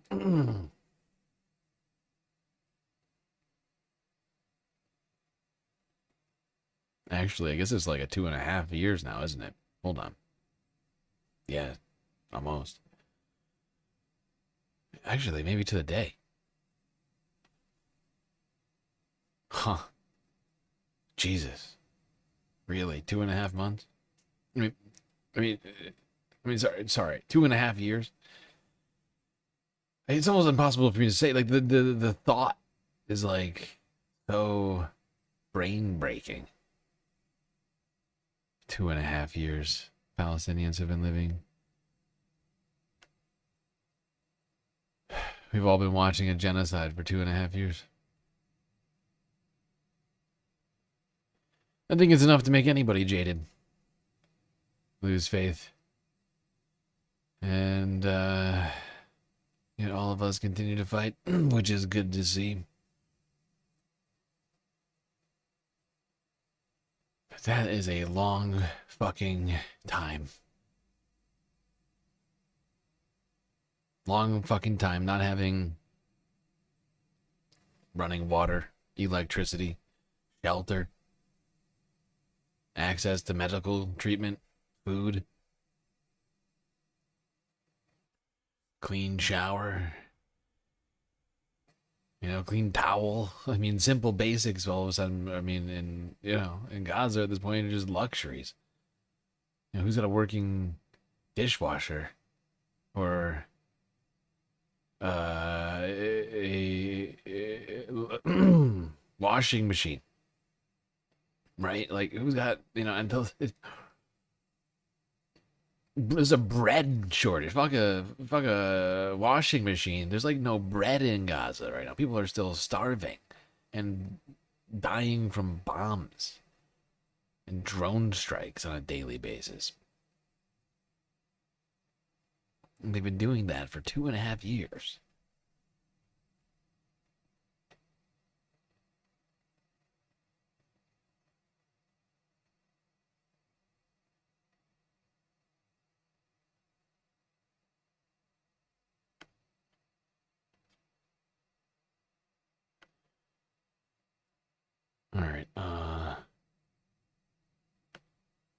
Staying on this topic, this is Al Jazeera from 13 hours ago.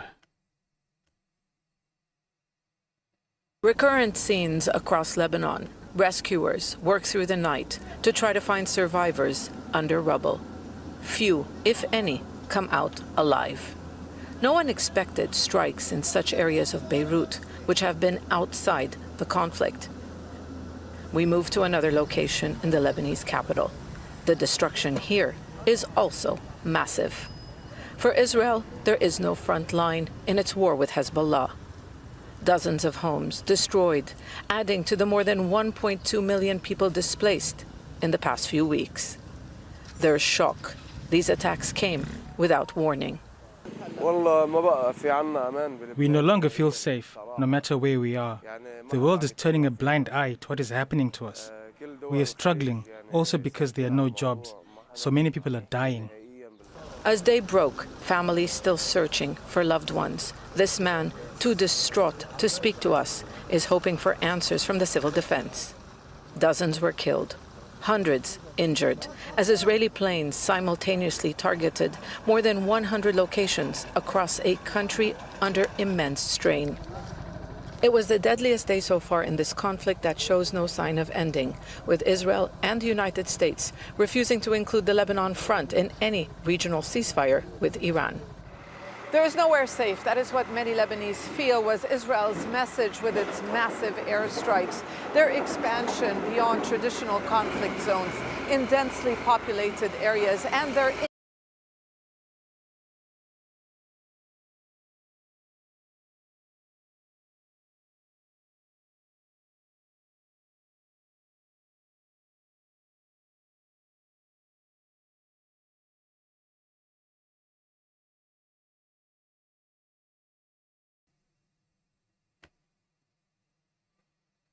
This is wild.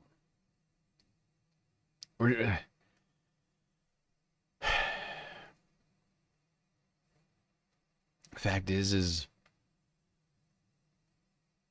while we got to see things very up close in Gaza,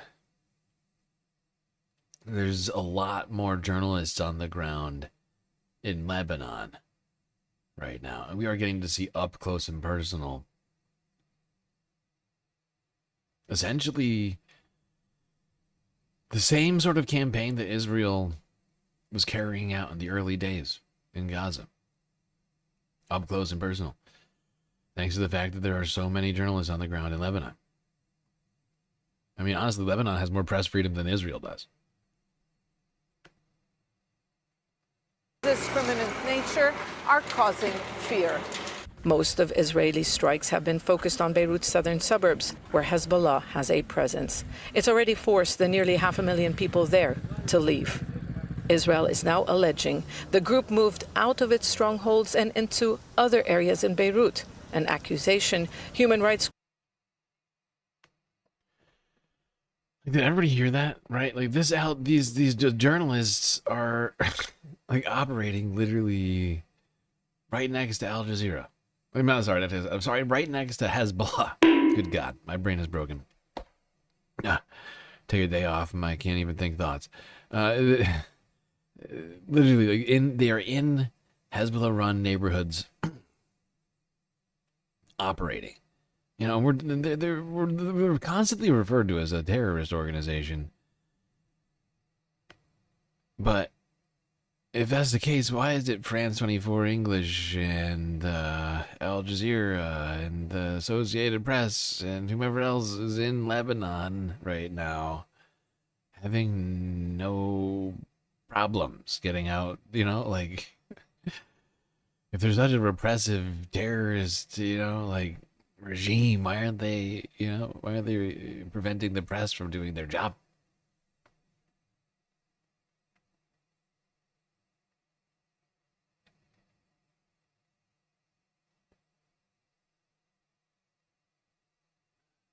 If America doesn't do something about it soon, Lebanon will be the next. Honestly, if the rest of the world doesn't do something about it soon, Lebanon will be the next Gaza and the rest of the Middle East. It's not just America.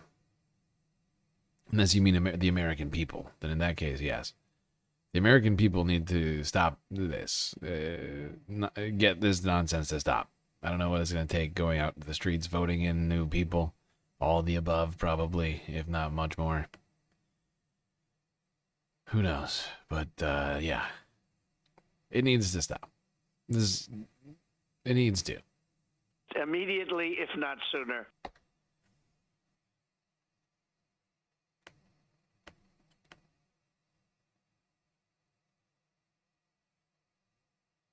All right, let's go to democracy now from earlier on Thursday.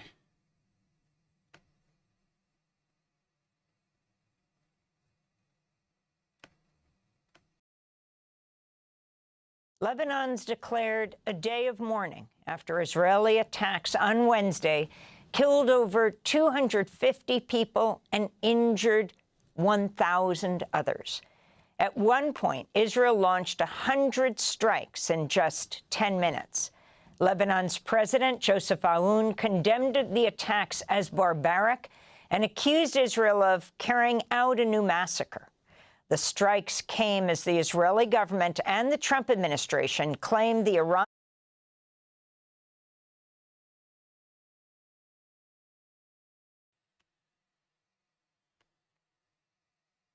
I can't believe what I just saw with my eyes.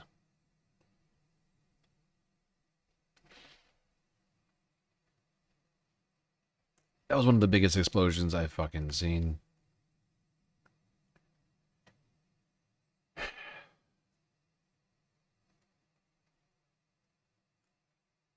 This is unbelievable. 10 minutes. Lebanon's president, Joseph Aoun, condemned the attacks as barbaric and accused Israel of carrying out a new massacre.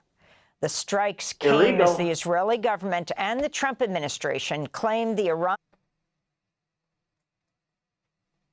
They are just doing utterly massive, completely indiscriminate strikes in residential neighborhoods. Oh my God. Oh my God.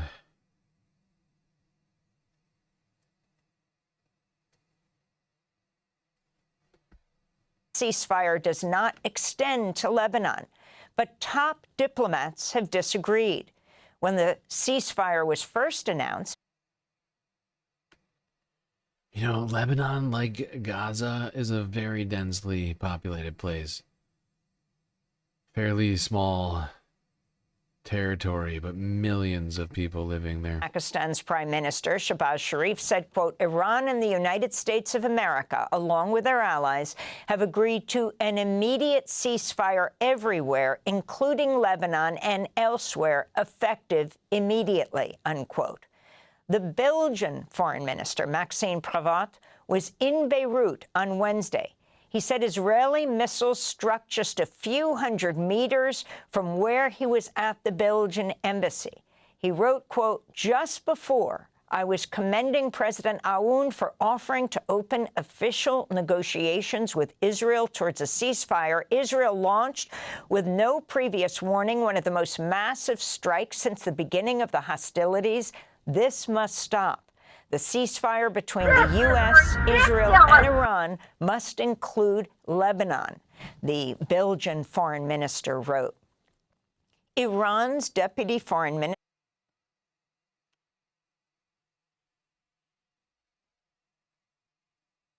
200 yards from the Belgian... Did she say Belgian ambassador or Belgian foreign minister? Either way, it doesn't matter. Oh my fucking God. These guys are insane. Just a bunch of lunatics. Ah, for fuck's sake.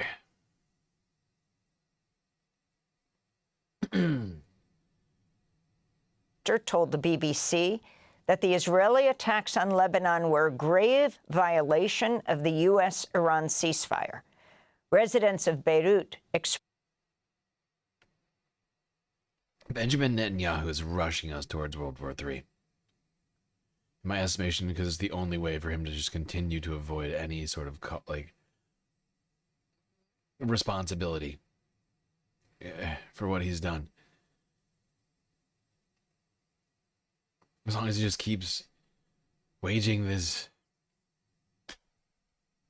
genocidal war against all of his Arab neighbors and or Iran.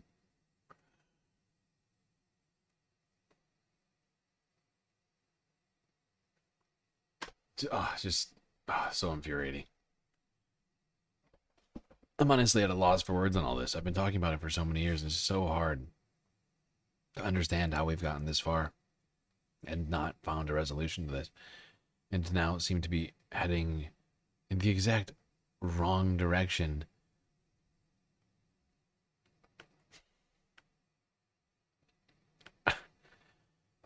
You know, I'm going to do this Shock in a second. at the Israeli assault. Hold on. There's something unbelievable. Destruction. Very massive destruction. I mean, even someone who isn't afraid would become afraid. I feel fear and anxiety. Where is this country headed? What are we going to do with our lives? Where are we staying? Where are we going? No one knows what's going to happen. We have children, livelihoods, property. People want to live. Enough. We've had enough of war. The Israeli strikes on central Beirut hit Shia Muslim and Christian communities not affiliated with Hezbollah. Meanwhile, southern Lebanon has been effectively cut off from the rest of the country after Israel bombed 7 key bridges. Lebanese officials closed the last remaining bridge in the area after Israel threatened to destroy that one as well. On Wednesday, an Israeli military spokesperson said the area south of the Litani River was disconnected from Lebanon. Israel's threatened to keep occupying large areas of southern Lebanon, where more than 1 million people have been displaced. We go now to Beirut, where we're joined by Ramzi Kais, Lebanon researcher at Human Rights Watch. We thank you so much for being with us. Can you talk about what's happened in just the last 24 hours? The areas hit, the massive damage, the number of lives lost, Ramzi.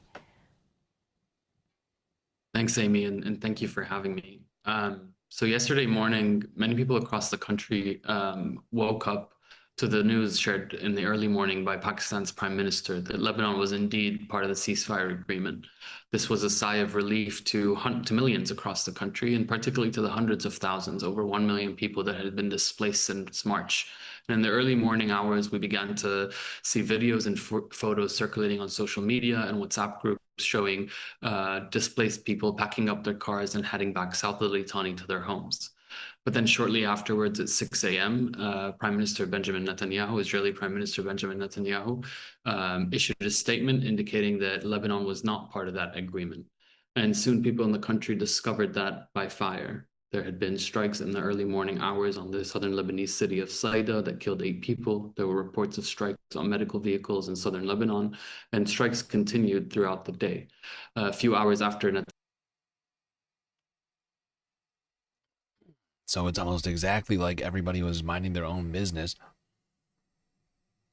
going about their lives, their guards down, expecting nothing, and then they were met with fucking hellfire from above, paid for. Fuck yeah! And carried out by Israel. Whose statement, Israel's Arabic military spokesperson issued what is now, a typical overbroad displacement order, ordering all residents south of the Zahrani River. This is an area that's approximately 15% of Lebanon's territory, to evacuate north of that river. And then shortly after 2 p.m., we began hearing loud, very loud Israeli fighter jets roaring in the skies and strikes happening across the country. I was in Beirut at the time, and we didn't know where those strikes were taking place. They came without any warning in advance of the strikes, and they took place in densely populated neighborhoods in the middle of the day. The strikes brought down entire buildings that were packed with people. They happened while people were in the streets going around their business. I was driving across the city and could see smoke rising from various places across Beirut, and ambulances streaming into hospitals. Chaos ensued across Beirut. And as you noted, the Lebanon's Ministry of Health has announced that there's been over 203 people killed thus far. This is not a final toll, and over 1,000 people injured. The Lebanese Civil Defense has published a higher number, 254 killed. And until now, people are still being dug from the rubble. Photos are circulating in WhatsApp groups of people that are missing, still under the rubble in the city. Yesterday, with 203 people killed, was the deadliest day in the hostilities since March 2.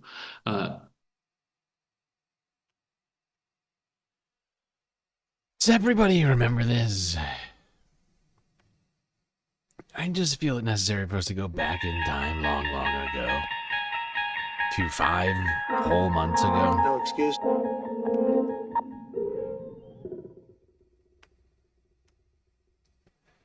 Remember that? I guess this would have been in... let me think. October?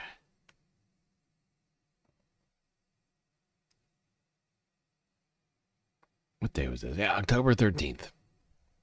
October 13th, 2025. And if that number, that date is perhaps ringing a bell, it's because it should. Because that was the day Donald Trump called all of the world leaders he could think of, told them to come to Egypt.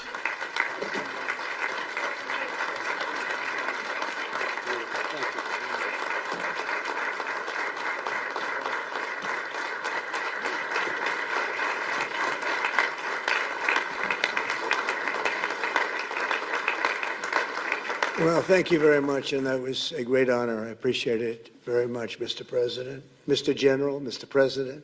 Great General, great President, thank you very much. This is the day that people across the region and around the world have been working, striving, hoping, and praying for. They have done things over the last month that I think were really unthinkable. Nobody thought this could happen. With the historic agreement we've just signed, those prayers of millions have finally been answered. As you know, the hostages have been returned, and further work goes on having to do with the, sadly to say, bodies. Together we've achieved what everybody said was impossible. At long last, we have peace in the Middle East, and it's a very simple expression, peace in the Middle East, and we've heard it for many years, but nobody thought it could ever get there, and now we're there. I want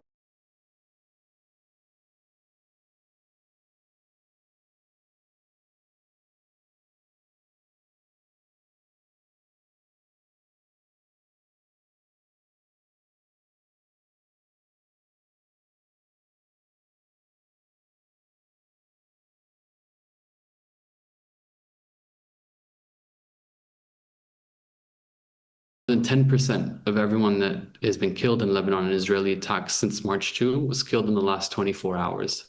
Israeli strikes also, Israel by its own admission also said that it was striking areas populated with civilians, but those strikes did not happen with any warning. They also... Shit, sorry, I was fucking muted just now. Anyway, that was Donald Trump back in October of last year, 5 whole months ago, October 13th of 2025, saying peace in the Middle East. Many people were saying impossible to do, but we've done it. We've achieved it better than anybody could have imagined. And yet, what we're witnessing in front of us doesn't really look like peace. Maybe I just have Trump derangement syndrome or something. It's weird.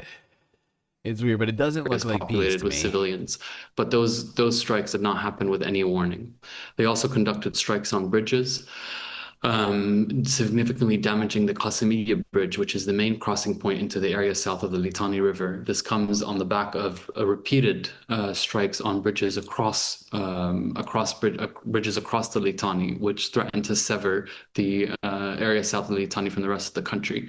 Photos and videos circulating today showed that the bombing at the Qasimiya Bridge had targeted the crossing right next to it, with the crossing literally flying over and landing on the bridge, cutting off access on one side.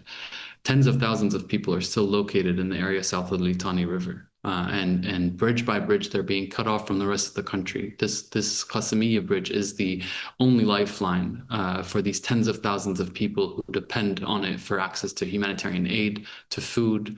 Hospitals depend on it for medical supplies and health aid. And so by all means of the word, yesterday was a catastrophic day for Lebanon. It was disastrous. Unfortunately, we are seeing the humanitarian catastrophe unfold with various threat of it increasing. Israel's Arabic military spokesperson had issued a statement also indicating that Israel intends to conduct more strikes on central Beirut, accusing Hezbollah members of fleeing or leaving the southern suburbs of Beirut and going into Beirut.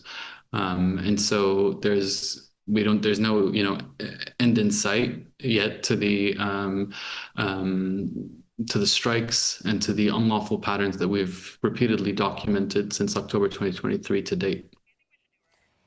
Can you talk about the communities hit in central Beirut, from Muslims to Christians not affiliated with Hezbollah?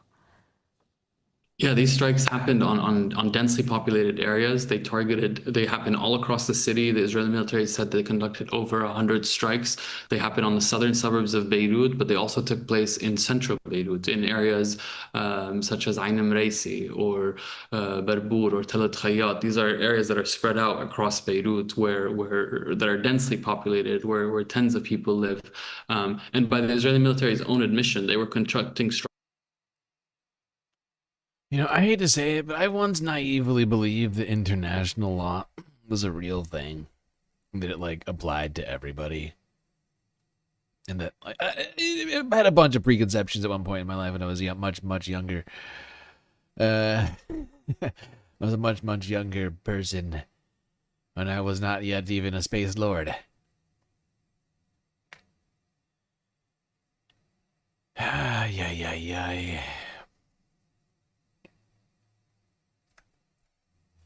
But that's all been, of course, completely dashed on areas. Those stupid, naive beliefs are related with civilians, but under the laws of war, parties to a conflict are required to take all feasible precautions to protect civilian harms. But there was no effective or advance warning ahead of these strikes, and the damage that was done to civilian could be felt on the streets, with continuous ambulances streaming into hospitals, with chaos as people tried to find their missing loved ones, as people struggled to pull people out of the rubble, with children still being stuck in the rubble. It was a disaster that was felt across the city and across the country. I wanted to go. The fact is every war crime that Israel commits is a U.S. war crime, because we continue to fund them. We are continuing their number one funder, the funder that without Israel would not be able to do what it does. Does it get help from other nations? Absolutely. We've talked about it in the past, especially nations like the UK and Germany, but they're not the only ones. But the United States, without the United States, they'd be short like, a few tens of billions of dollars a year. I see Zine with a sweet super chat on YouTube. Permission structures of violence towards vulnerable people.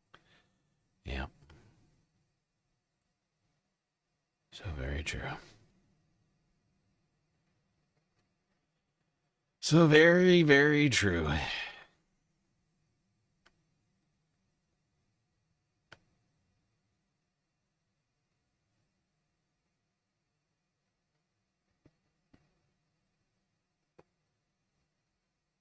Back to that quote of the Belgian foreign minister. His name is Maxime Prévost. He had just arrived in Lebanon. He wrote on X, just before I was commending President Aoun for offering to open official negotiations with Israel towards a ceasefire, Israel launched with no previous warning one of the most massive strikes since the beginning of the hostilities, allegedly causing hundreds of civilian victims. We were at the embassy with my delegation just a few hundred meters from where the missile struck. This must stop, the Belgian foreign minister said. The ceasefire between the U.S., Israel, and Iran must include Lebanon, he said. That was the Belgian foreign minister, Ramsey. I mean, indeed, all of that took place. And I think that what we witnessed yesterday in terms of the large amount of civilian suffering of the attacks happening on densely populated areas coming without warning. You know, speaking of permission structures of violence towards vulnerable people, I'm not going to get too specific about this, but, you know, there's somebody in my family who was a victim of the permission structures of violence of the United States towards vulnerable people. They were one of those vulnerable people who wound up becoming a JAG officer in the Marines who wound up defending U.S. military officers in the court of law during a unnamed military conflict. I just find that to be a strange dichotomy that I like. Whatever. The scale of it was massive. It was the most, it was the most deadly day since March 2 in Lebanon. But the patterns that we've seen the Israeli military follow in their conduct in Lebanon, as in Gaza, is not new. For 2.5 years, Human Rights Watch and other rights groups have documented repeated unlawful attacks, war crimes committed in Lebanon, crimes against humanity committed in Gaza, and acts of genocide committed in Gaza. And while all of this was happening, states that were funding Israel, or that continue to funding Israel, continued doing so. Arms kept flowing and transiting through countries that continued to provide military assistance to Israel. Other states, such as Israel's allies, such as the United States, the UK, Germany, the EU, they have real leverage to stop these atrocities from happening. These statements of condemnations that are typically issued by states after such horrifying days, they have no effect on the ground. But there is real leverage that states can levy. They can immediately suspend arms sales and transfer and military assistance to Israel. They can levy targeted sanctions against Israeli officials credibly implicated in abuses. The EU, for example, could suspend the trade pillar of its association agreement with Israel, but we haven't yet seen any effective measures being taken to stop these atrocities. In fact, we've seen absolutely nothing to stop these fucking atrocities. It is truly one of those things that disturbs me on a daily basis. I struggle to reckon with. But do you condemn Hamas? Good question, Frontier Magonia Studies. I condemn. Please don't cancel me. Please don't send Piers Morgan after me.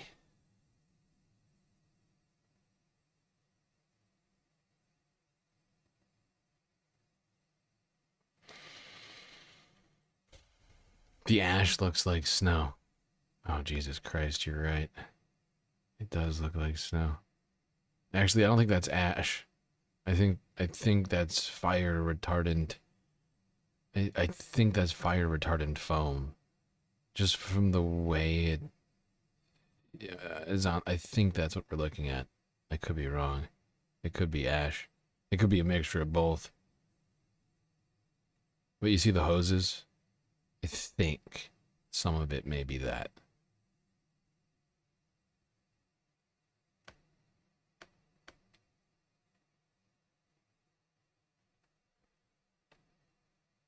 Let's not forget, Lebanon actually has some infrastructure left and things like fire departments and You know, like still technically a functioning United Nations member country.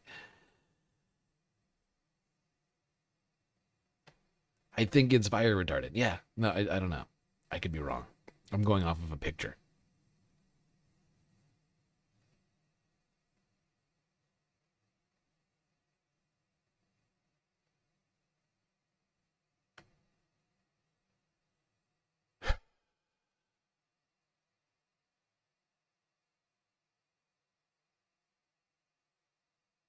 Now, rescuers have been continuing to search for survivors in the latest wave of Israeli strikes.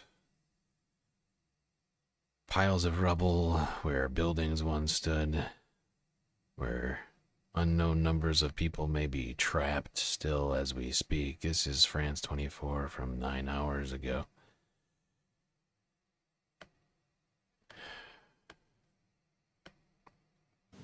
Well, with me here in the studio is France 24's Andrew Hillier, who's been looking a bit into this story from here in Paris. And Andrew, I know this morning you've been able to speak to a humanitarian coordinator in Beirut. Give us a sense of what they've been telling you.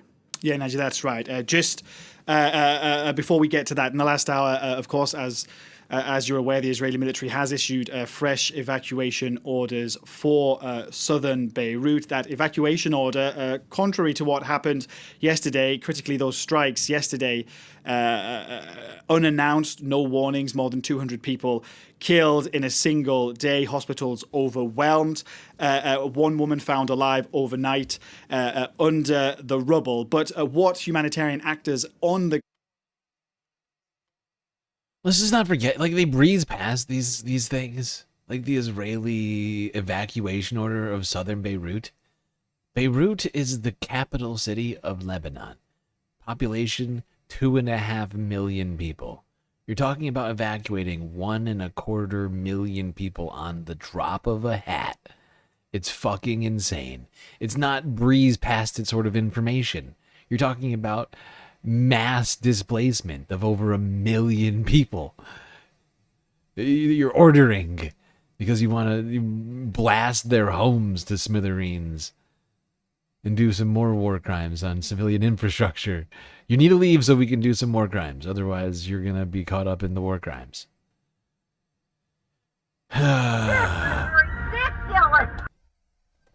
including the one I spoke to today, are telling me is that essentially this has, of course, worsened what was already a very fragile situation. So I spoke to Lebanon's country director for the Danish Refugee Council, and what she told me was that the unannounced nature of the strikes yesterday means it is becoming increasingly difficult for aid workers to safely coordinate their movements and to get aid to people in need. Let's take a listen to what she said. When you have airstrikes in areas that are not usually targeted, there's no previous warning, then it really means that we have to be incredibly vigilant to ensure the safety of our staff. We continue to see people who are outside on the streets, living often on the beachfront, on the Corniche in Beirut, people sleeping in their cars, people who have set up very makeshift shelters for themselves, particularly those who were living in the southern suburbs and they were going backwards and forwards to their homes during the day and then sleeping outside at night. That's right. And you heard there, she mentioned people living in southern suburbs, making that journey every day and every night, spending the night outside the suburbs. But of course, as we just heard, fresh evacuation orders for southern Beirut, which will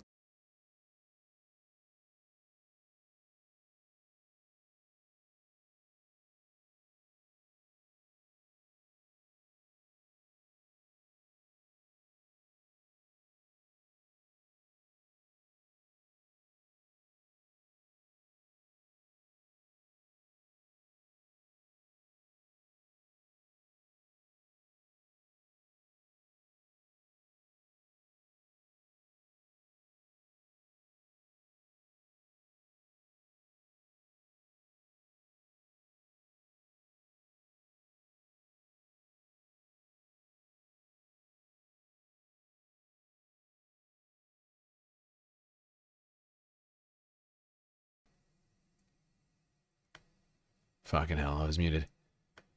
Sorry, I'm snacking over here. I'm snacking. Keep accidentally muting myself and then talking. When are we going to see the reverse of all of that? Is a question I keep asking myself. Israel continuing to demand the evacuation of, Lebanese people, Palestinians, and Gaza, and wherever else. In Iran. When are we going to see the reverse of that? Iran telling Jerusalem, Tel Aviv to evacuate. Yeah, would Israelis observe that? Is a question I keep asking myself. If Hezbollah or Iran or if any other Israel's, enemies demanded an evacuation of any of Israel's major cities, what would happen? Would Israel actually evacuate those people? Millions?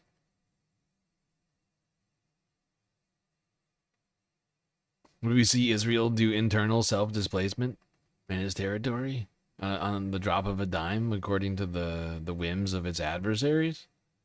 I would just love to know the answer to that question. Because we certainly haven't seen that tested.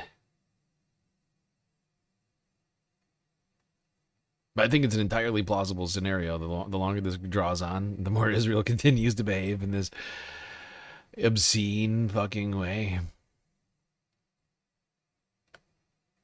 All right, this is where we would have probably taken another break. We've already taken 2. We're 6 hours in. And for my own sanity, I want to keep this to about 8 hours tonight. And I got about 2 hours left of content. Probably. For us to get through here, I think. If we take a break, it's just going to draw things out even longer. Not going to be able to get through it. So let's just keep this moving. Sorry to anybody who was hoping for another galactic intermission. But just a reminder, follow on Twitch and subscribe on YouTube. Don't forget to hit that like button. And while you're at it, do not forget that the Galactic News Network is completely funded by individuals like you. A lot of great ways out there for you to show your support. Super chats, super stickers, memberships, gifted memberships, bits, power-ups, subs, gifted subs, prime subs, Cash App, PayPal, Throne, and Patreon. All great ways for you to contribute to the production of the Galactic News Network.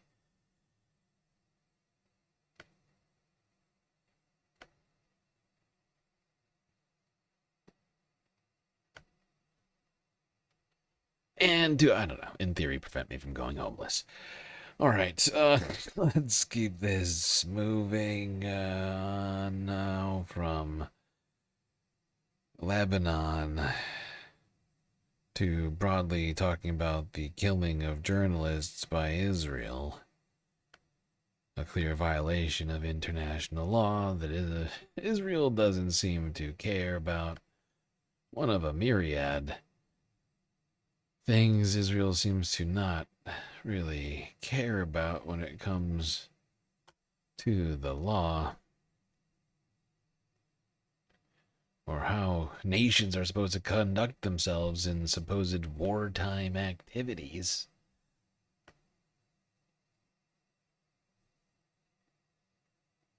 Although I would point out genocide is not legal under any international law that I'm aware of. In theory.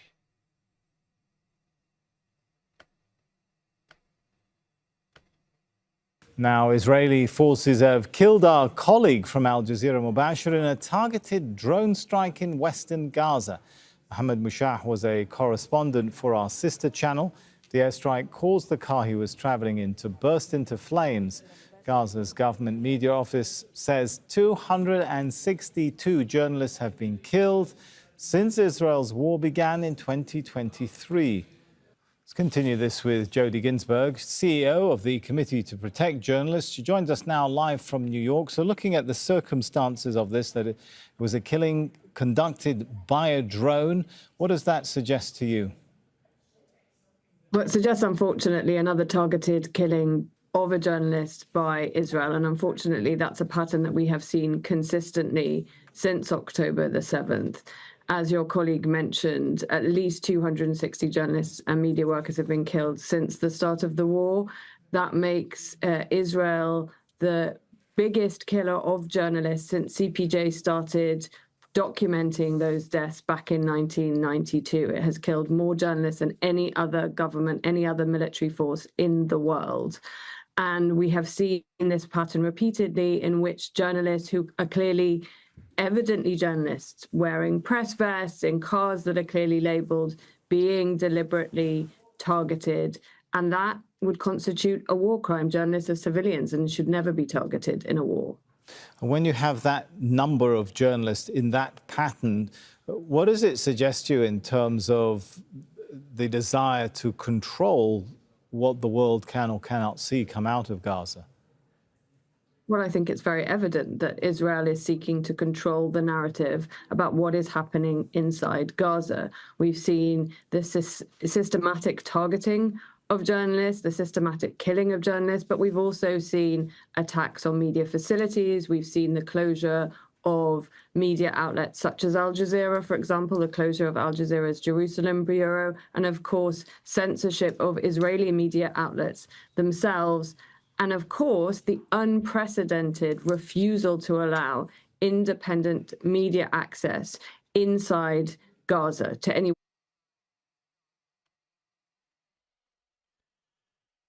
Yeah, I almost forgot about this one. And I've got another clip on it. It's because there's so many horrifying atrocities. I feel like I have to look at it every fucking day. And there's so many journalists Israel kills every day. It's become a fucking... It is literally just a fog of dead journalists. It's just a blur of war crimes, like this woman just said. It's completely unacceptable. It's completely unacceptable. None of us should accept this.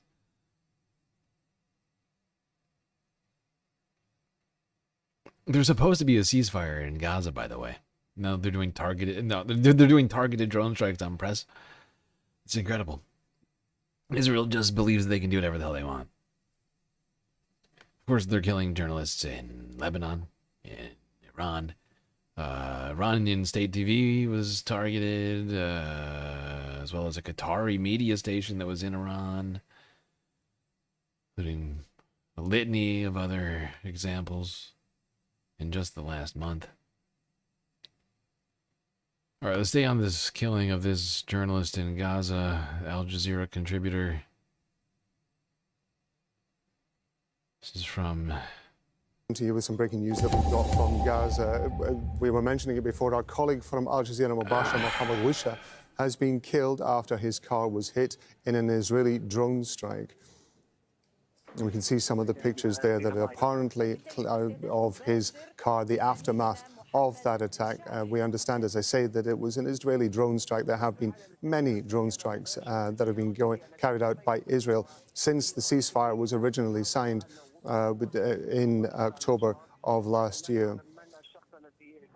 You can see some of the, you can see again these pictures of what appeared to be some sort of devastation. The car, the shell of the car there with the smoke coming out. I want to come back to our two guests here.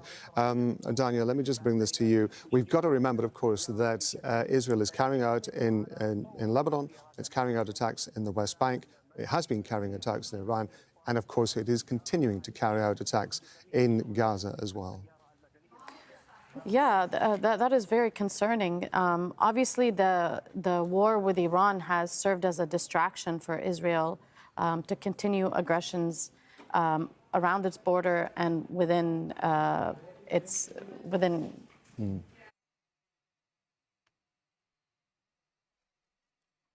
There is something about watching a man trying to put out a fire in Gaza with a eighth full, nearly empty bucket of water in a place where there is no water.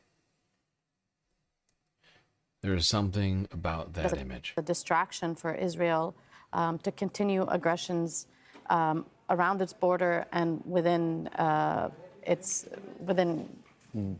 the borders. Yeah. And so it is very concerning. And of course, this news of the Al Jazeera correspondent burning in his car. And from of course, a drone. this is worth pointing out that this is, of course, not the first time that a journalist has been killed in Gaza.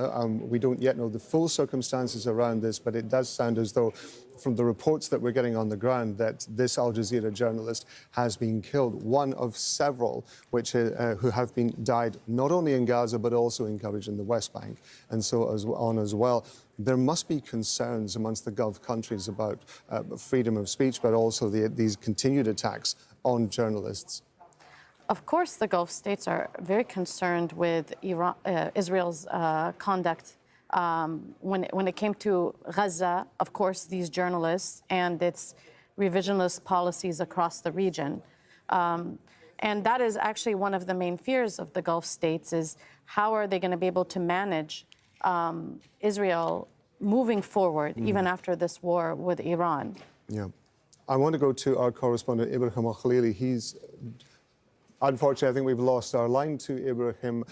Paul, let me ask you this. This is a part of a bigger picture as well, isn't it? Because we have seen, as we were just talking about, that there is a consistent targeting of journalists, particularly by Israel. But also, we have an issue as well with coverage from Iran, for example, because there is an internet blackout. It's very difficult to establish what is going on the ground there. And there is a bigger picture, isn't there, about the people who are attempting to try to document what is going on in these conflict areas, in Gaza, in Lebanon, in the West Bank, and also in Iran, where they are being targeted in order to stop them telling those stories. That's exactly right. And this is one of the tragedies of the world we find ourselves in. And my heart goes out to the correspondent and to his family and his loved ones. But this is, as you say, a broader story. And when I try to think about what's going on in Iran and this conflict more generally, I have to realize that we are not getting the entire story because it is so hard for information to get out. And being unable to see what is happening in the world makes it impossible for ordinary people, citizens around the world, and even leaders to have a good idea about what's going on. Paul, I'm going to interrupt you there because we've got an opportunity to go to Ibrahim. Oh, for fuck's sake.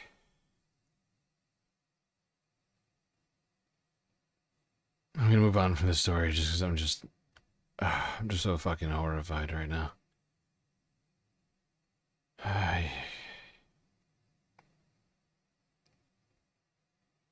It's just one atrocity after another with zero accountability. You could put, you could put your money on Israel committing a war crime every single day. You'd be a very rich man at this point. You just kept doubling down on that, I guess. Because they certainly seem determined to do so.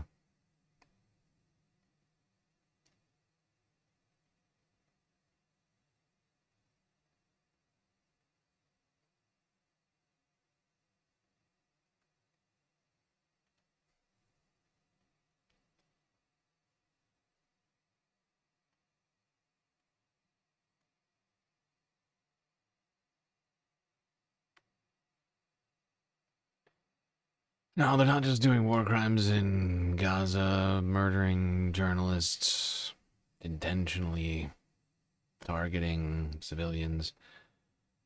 They are still, of course, blockading Palestinians from basics like flour, causing a bread shortage.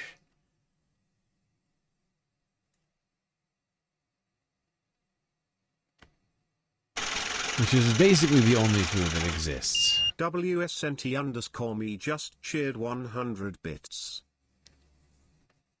Was it you? It was you. Donating 100 sweet bits. Thank you very much. In Gaza City, people wade through flooded streets to reach a bread distribution point. Some have been waiting in line for several hours. I've been here since 8 a.m. to get one bag of bread, nowhere near enough to feed the 6 orphans I'm raising. Our clothes got drenched in the rain while we waited our turn. Sometimes we can get a bag of bread, other times we don't. One bag isn't enough to feed a household. On top of flour and fuel shortages, a lack of small bills has worsened the situation. Digital pay options remain inaccessible to many. If you don't have the right change, they tell you to pay using an app. But if you don't have the app, then you can't eat. Right now, the money problem is bigger than the bread problem. Despite the fragile ceasefire in place since October, living conditions in Gaza remain dire. Israel continues to limit the entry of aid into the enclave. The fragile ceasefire. The Western media just continues to launder Israel's lawless behavior. There's no ceasefire. They're still doing they're not following any of the rules. Once again, just like this ceasefire with Iran, the ceasefire with Hamas is bullshit. It's been bullshit for months. They violated it, I don't know how many times, thousands of times. I have no idea exactly how many times. But in 6 months, they have violated it thousands and thousands of times. To even talk about it as if there's a ceasefire is fucking perverse.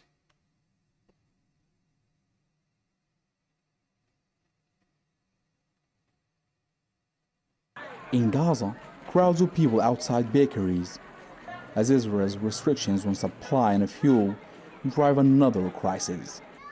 Demand is far exceeding supply, and that's forcing residents to wait for hours just to get some loaves of bread. I wake up early and come here, standing in line for an hour or two, just to get a 2-kilo bundle of bread. I have a family of 9. It's not enough. There's no flour, no fuel, no gas, and no gas is coming in. If gas were available, and if I still had a home, I would make bread myself, but none of that's possible. The crisis goes beyond production. Israel has put restrictions on replacing old currency, and it's caused a severe shortage of cash. I'm asked to pay the exact amount in small change, but where am I supposed to get it? There is no change anywhere in Gaza. I wait in line for an hour, only to be turned away if I don't have it. And analysts warn that a reduction in subsidies from the World Food Programme has created a major supply gap.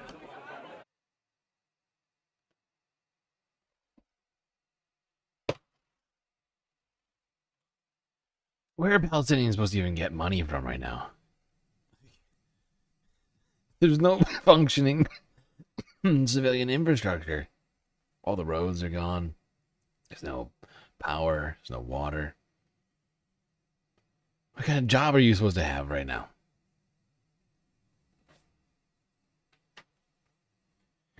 Looking after a pile of rubble? Like, what jobs are available in Gaza? Aside from bread maker and surgeon, I guess, and mortician. Like, what other jobs are currently in Gaza?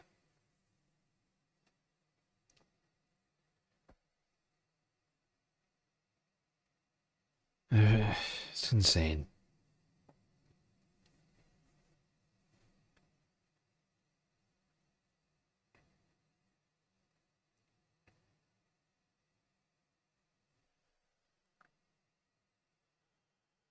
All right. Let's move on from Gaza for now. I'm actually going to skip Kyle.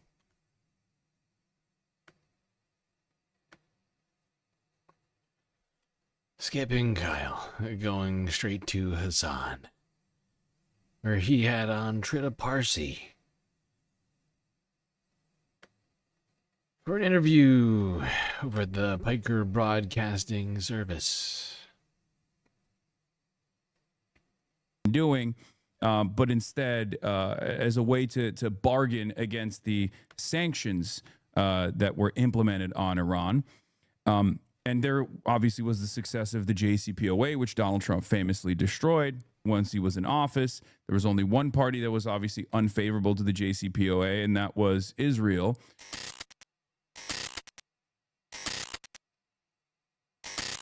All right, I'm actually going to talk to Trita Parsi right now. Okay.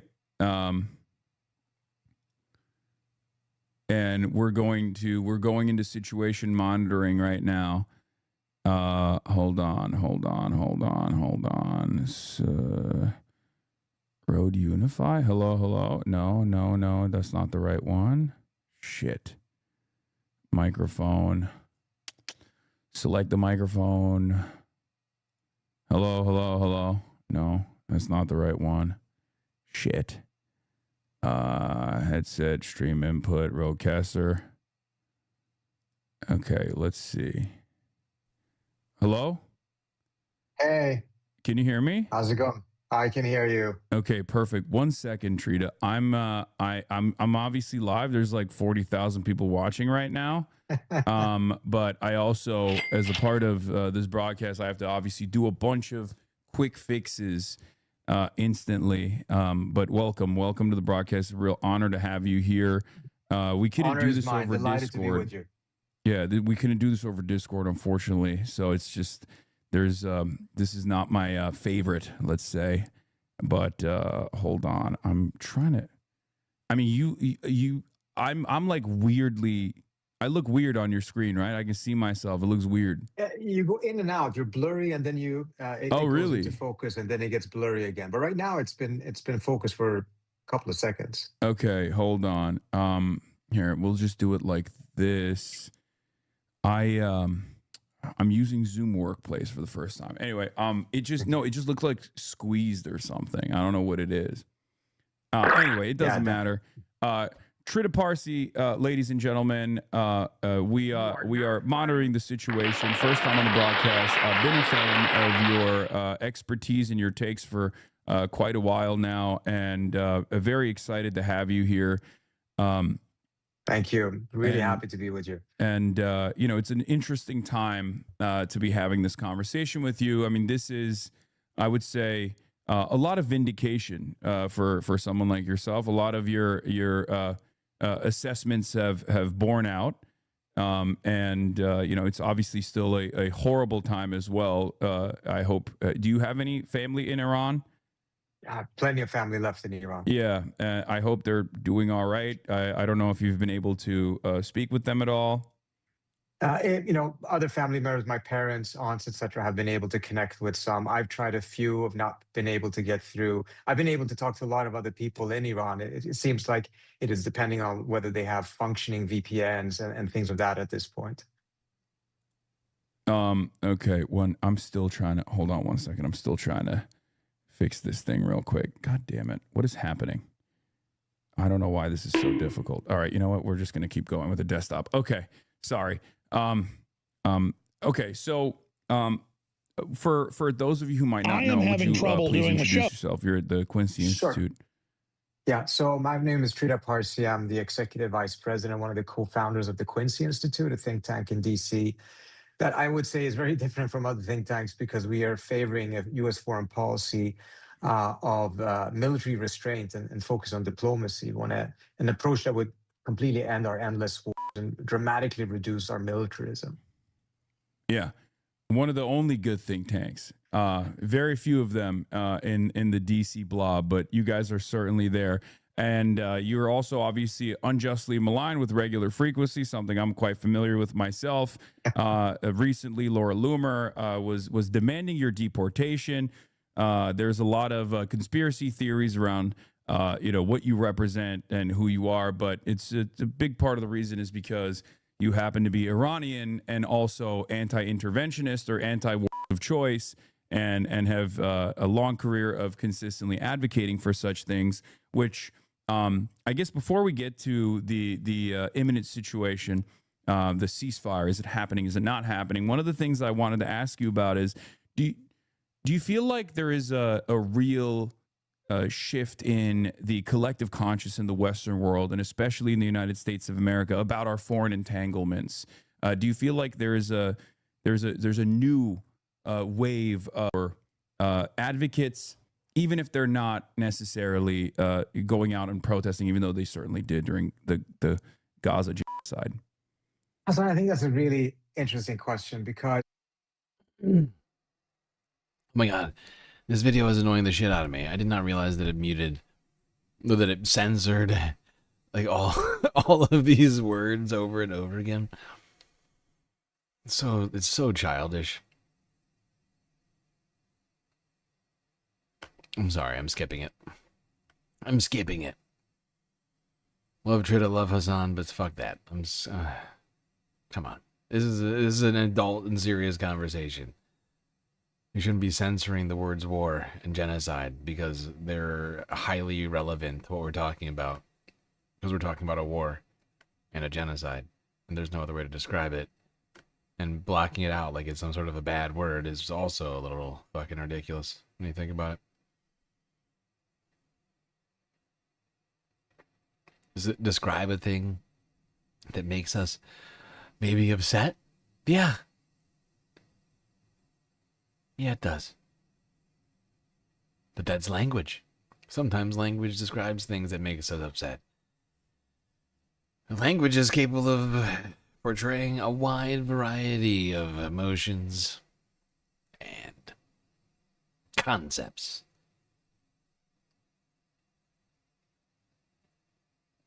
Yeah, the censorship is ridiculous, but the self-censorship is also very annoying to me. Like, why do that? Like, why bleep it out?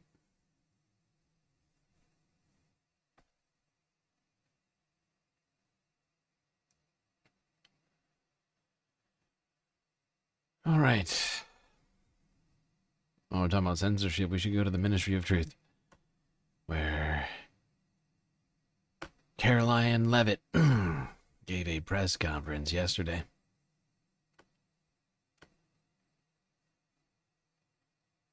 Let's return to the ceasefire between Iran and the US. And the two sides are expected to negotiate a long-term agreement in Pakistan starting on Friday.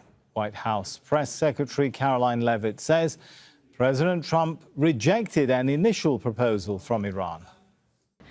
The Iranians originally put forward a 10-point plan that was fundamentally unserious, unacceptable, and completely discarded. It was literally thrown in the garbage by President Trump and his negotiating team. With the president's deadline fast approaching and the United States military completely decimating Iran with each passing hour, the regime acknowledged reality to the negotiating team. They put forward a more reasonable and entirely different and condensed plan to the president and his team.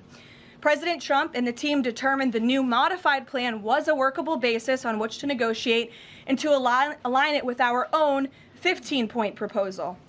The president's red lines, namely the end of Iranian enrichment in Iran, have not changed. And the idea that President Trump would ever accept an Iranian wish list as a deal is completely absurd. All right, some tough words there. Let's take them to White House correspondent Kimberly Halkett. So, Kimberly, we heard there the line, a very strong line coming from the White House, but also we're hearing of signals of frustration, despite that, of frustration with how things are actually playing out on the Straits of Hormuz.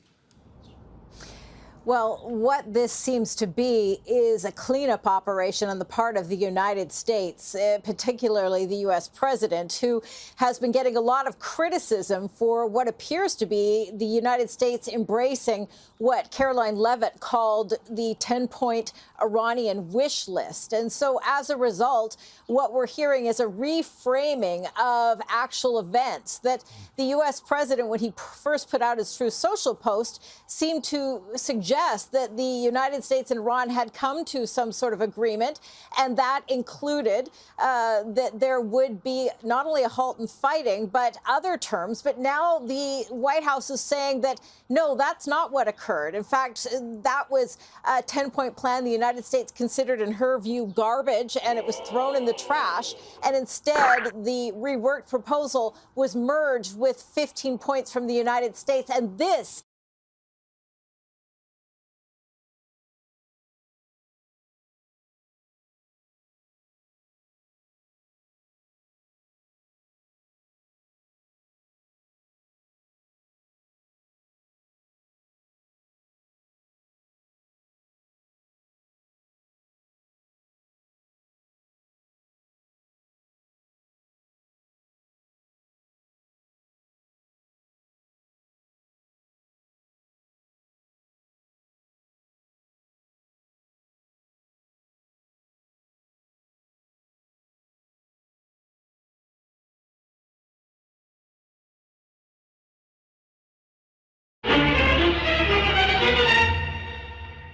Iran has agreed to open the Strait of Hormuz, and as the president said, we have received a proposal from the Iranians that has been determined to be a workable basis on which to negotiate. I keep doing it to myself. I keep doing it to myself.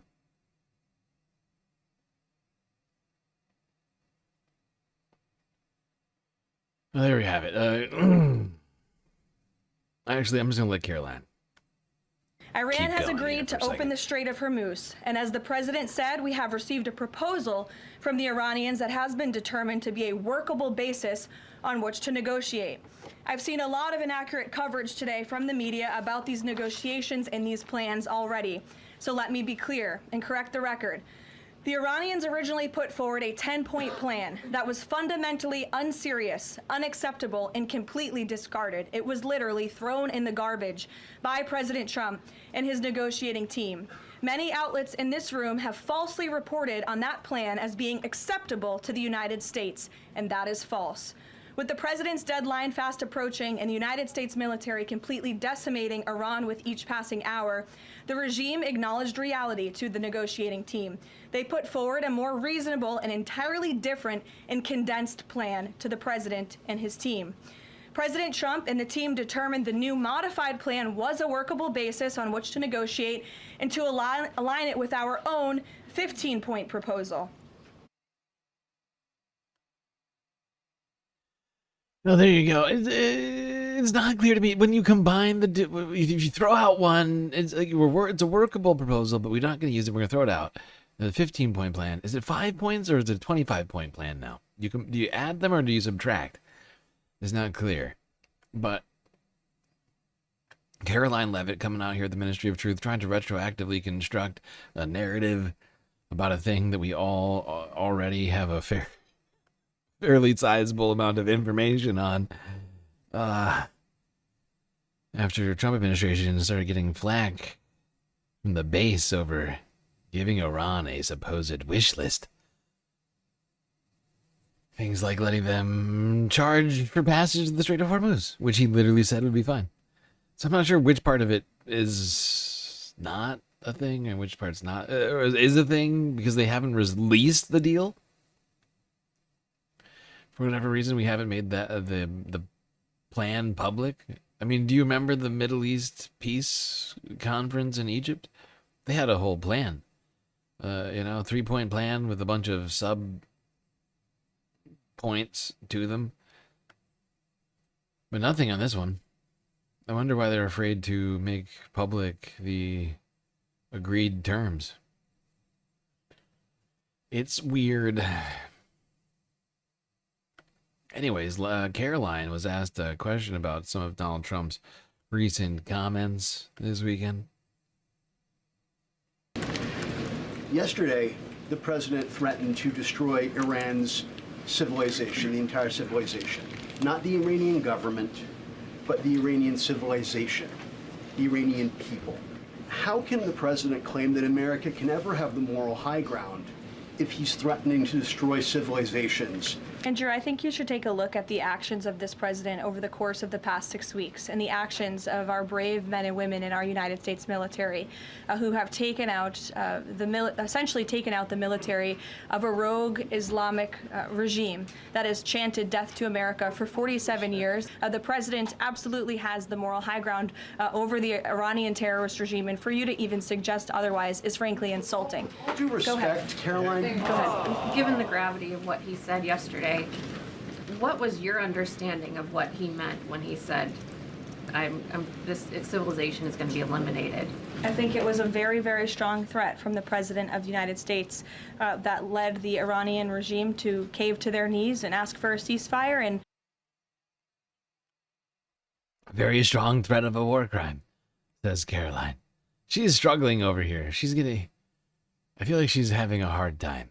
Is it just me, or is everybody else picking up on that? I feel like her job is getting harder and harder. She's being asked to answer for some very difficult things. It's not clear that she seems fully prepared to defend. Like she's trying, she's struggling though.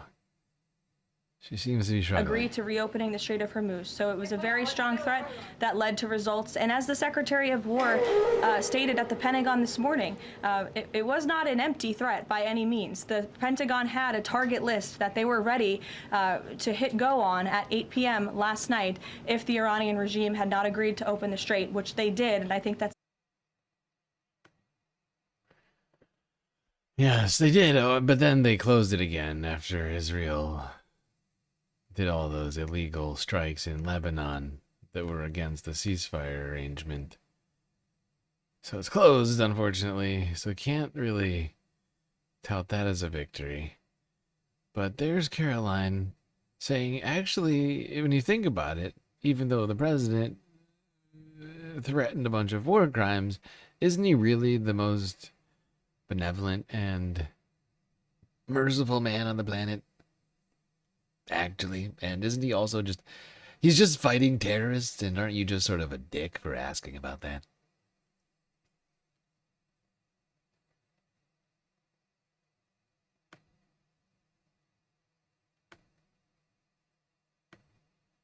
MS Zhao, or Miss Zhao? I'll go MS Zhao. Thank you for the follow on Twitch. 11 followers away from 1,200 over there. Making big progress.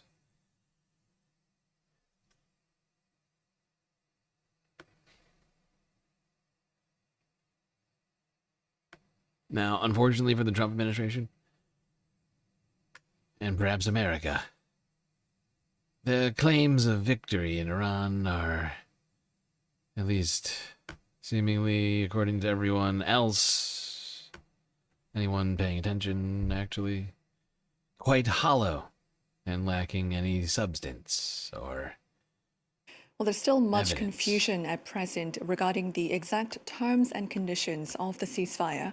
France 24's August Hackinson lays out the details for us. For US President Donald Trump, it's a workable basis for negotiation. For Iran, it's a 10-point list of firm demands.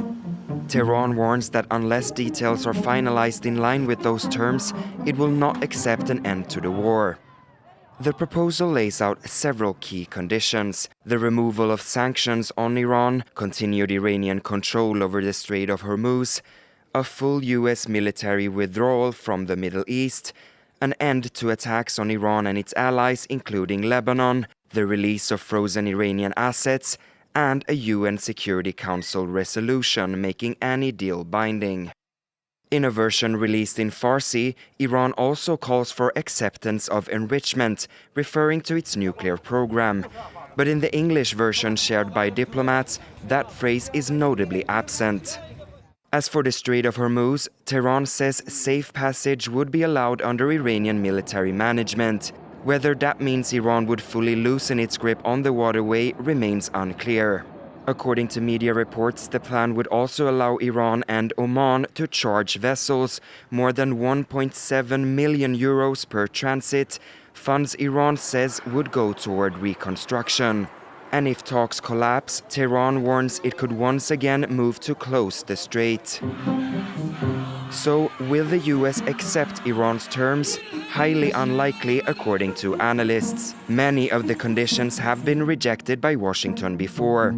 Iran's demand that it retains control of Hormuz has been highlighted as of particular concern, as it did not control the strait before the conflict began. Well, joining us now for some analysis is Barbara Slavin from the Stimson Center. Very good evening to you, Barbara. I'd like to first get your reaction on this two-week truce, which has gotten off to a very shaky start, I think it's safe to say. What are we supposed to make of it? And can we be cautiously optimistic, at least in the short term?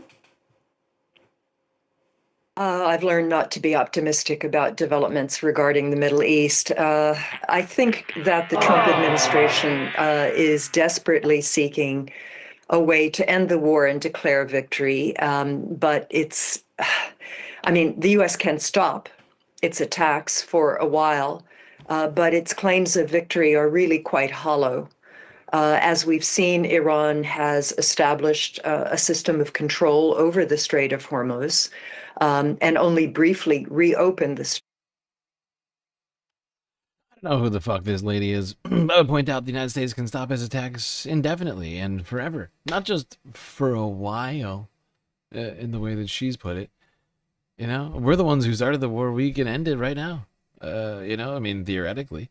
At least our involvement in it, although we are, the ones who started it. The way she does, what is the Stimson Center? I feel like I have to look this up. We have seen the list of demands that Iran has made for a permanent agreement, many of which are simply not acceptable to the United States. So I think at best we are looking at a pause in fighting. It may be that this remains for some time because I don't think the United States is eager to resume this war. Certainly countries in the region are not eager to have more fighting.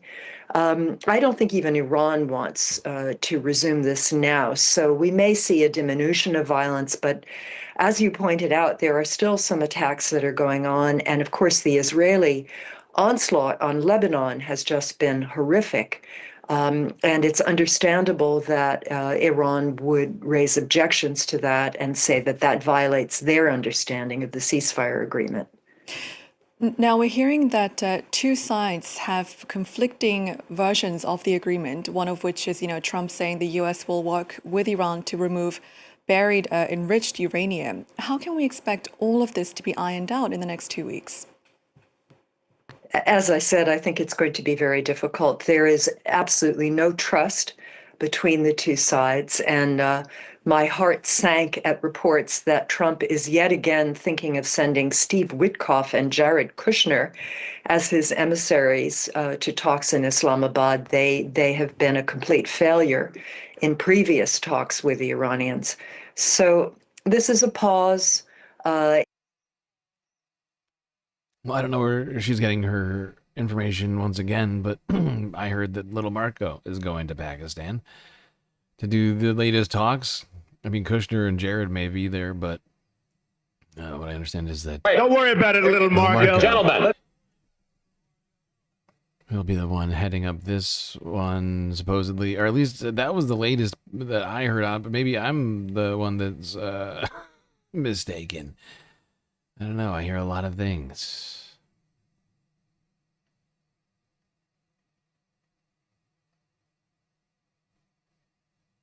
By the way, is it MS Zhao or Miss Zhao? I feel like I want to be specific. By the way, I can't figure out where all the funding comes from for the Stimson Center. I don't know, I get weirded out when like think tankers show up on these things. I don't know.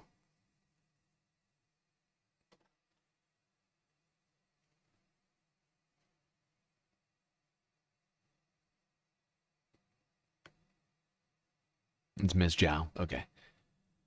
Okay, there we go. See how we answered a question. For my brain. Now, a meeting between Donald Trump and NATO Secretary General Mark Rutte took place with zero fanfare at the White House, I would point out. A very strange thing indeed. Here's Reuters from yesterday. NATO Secretary General Mark Rutte visited the White House with little fanfare on Wednesday, ahead of a meeting with U.S. President Donald Trump. War in the Middle East and tensions over the Strait of Hormuz have pushed U.S. relations with the military alliance to a crisis point. Shortly before the meeting, White House Press Secretary Caroline Leavitt shared this message. I have a direct quote from the President of the United States on NATO, and I will share it with all of you. They were tested, and they failed. Trump has threatened to withdraw the U.S. from NATO and denounced European allies in recent weeks for what he said was inadequate support. Leavitt said Trump would have a, quote, very frank and candid conversation with the NATO chief. Constanza Stelzenmüller with the Brookings Institute in Washington, D.C., said very few policymakers in Europe believe it's possible to change Trump's mind. These visits by senior Europeans, like this one by Mark Rutte, are intended to keep dialogue open, to make sure that Europe doesn't drop completely off the map of this administration. But I expect Rutte to come here with very low expectations. What I do think he will really want to ensure is that American promises to continue selling weapons to Europe for passing on to Ukraine will be fulfilled, and that the funds paid by Europeans for those weapons will not be diverted. Trump has called for countries that depend on oil from the Gulf region to break Iran's chokehold on the Strait of Hormuz. But European countries are unlikely to join mine clearing or other missions to free up navigation in the strait, according to 2 European diplomats. Yeah, and that is actually gonna come up faster than you think. I'm afraid it's actually gonna come up today. Immediately, if not sooner. Not quite yet, but brace yourselves. Let's go on next to this, where shock of shocks, Prime Minister Benjamin Netanyahu had this to say about Israel's goals in Iran. And what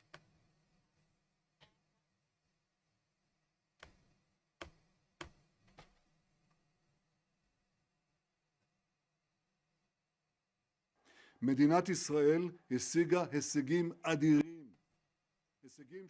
state of Israel has achieved tremendous results, achievements that until recently seemed completely imaginary. We have more objectives to complete, and we will achieve them either through agreement or by resuming the fighting. Because we are prepared to return to combat at any moment necessary. The finger is on the trigger. Tonight, a temporary 2-week ceasefire between the United States and Iran, fully coordinated with Israel. No, they did not surprise us at the last moment. Oh, now I want to emphasize that this is not the end of the campaign. It is a stop on the way to achieving all of our goals. He sounds incredibly confident. What? No, what? Huh? No, the United States did not do this ceasefire without us. When he says it like that, like with Melania, he makes it sound like he in fact did do, like we did do the ceasefire completely without Israel. Really makes it sound like that. Thou dost protest too much.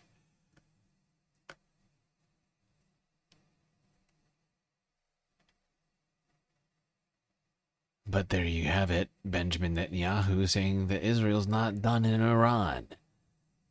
Whether by diplomacy or by war, they have more goals. Whatever the fuck that means. More goals. More goals, he says. What a joke.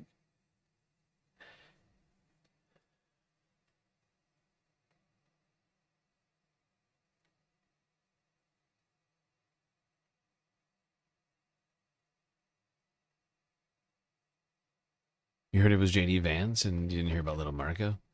Is JD going? Is he? I think that's possible. I think I may have heard that too. That actually sounds true.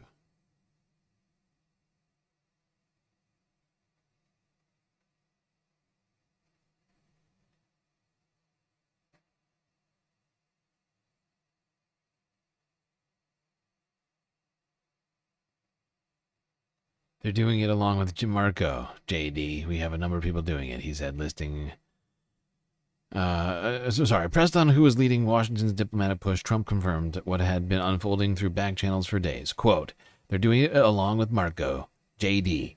We have a number of people doing it, he said, listing Vice President J.D. Vance and Secretary of State Marco Rubio among the administration's lead negotiators negotiators for the first time. That was Al Jazeera from Tuesday.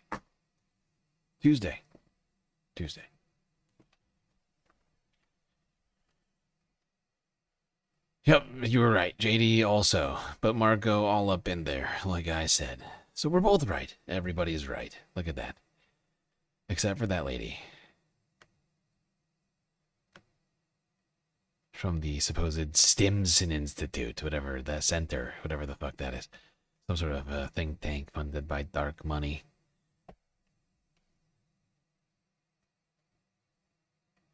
Okay, let's go here to Al Jazeera English from yesterday. Quick clip. Iran's foreign minister warning the United States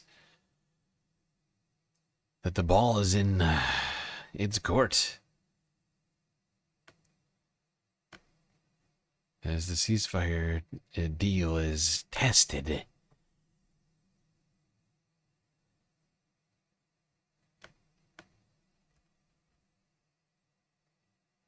Iran's foreign minister says the ball is in Washington's court over whether or not the ceasefire deal holds. In a post on X, Abbas Araghchi says the Iran-US ceasefire terms are clear and explicit. The US must choose ceasefire or continued war via Israel. It cannot have both. The world sees the massacres in Lebanon. The ball is in the US court, and the world is watching whether it'll act on its commitments. U.S. Vice President J.D. Vance says negotiations with Iran over the next few days will be crucial. The President of the United States has made very clear that the United States has a lot of leverage here. We have economic leverage, we've got military leverage. What he's trying to do is make sure the American people are safe and strike a deal that's good for the American people. I I encourage the Iranians to come to the table seriously. We've seen some signs that they're going to do that. We've seen some signs of bravado. Fundamentally, we're in a good spot. They're reopening the straits. We have a ceasefire. And frankly, if they break their end of the bargain, then they're going to see some serious consequences.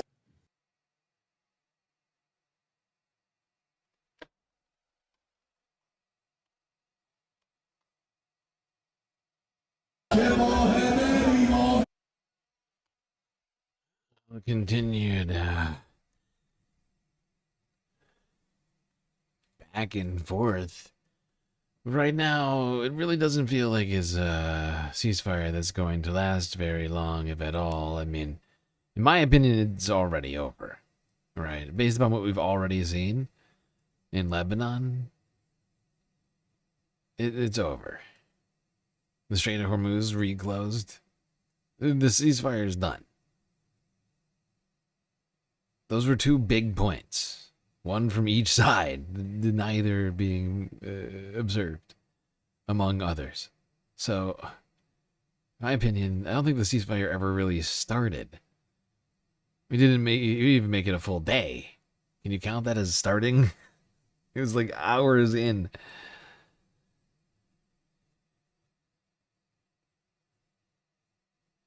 Like, we were doing a stream that day when it was announced.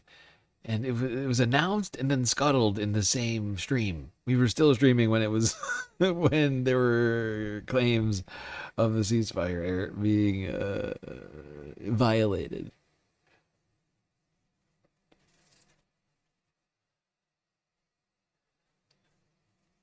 Okay.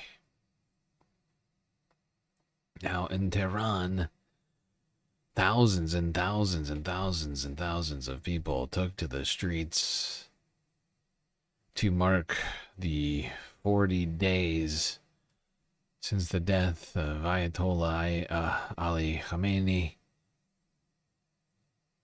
Here's Forbes breaking news from 17 hours ago. We're making serious progress on catching up. We're now within the last 24 hours. We are covering here.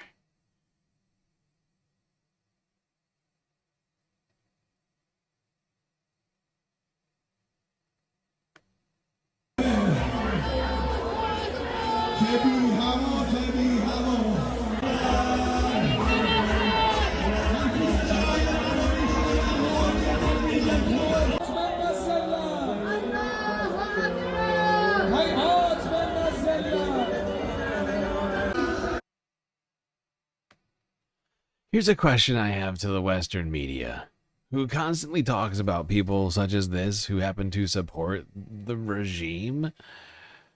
Regardless of how repressive it may be, you can see the streets are fucking completely filled with people. Are these people normal Iranians? Or do they all secretly hate the regime? Or what? Like, look at the streets. They're completely fucking filled. Right? If this was a protest, I don't know, in Europe or somewhere else, they'd be talking about it in a completely different way, I feel like. But, you know, like when they talk about Iranians, it's like the only ones that count, like the only voices that count are the ones that are anti-Ayatollah, anti-regime, and pro-America or whatever, right? But Iran is a complicated place filled with a lot of different people. And I feel like that narrative does not really do justice to the diaspora.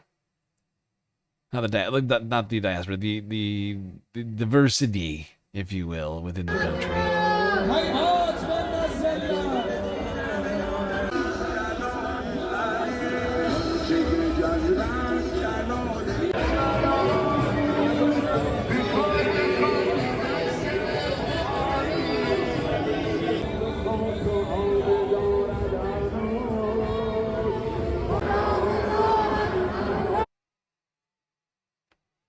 Like, of course, me personally, right? Like, I object to theocracy, right? Like, I think it's, like, uniquely oppressive, and nobody should have to live under it, right? But the fact is some people, regardless of what I might like to live in a country like that, you know?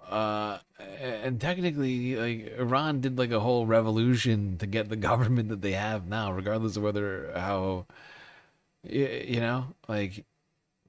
some people may very well be getting repressed, and how some people may very well be incredibly unhappy with it, which I can completely understand.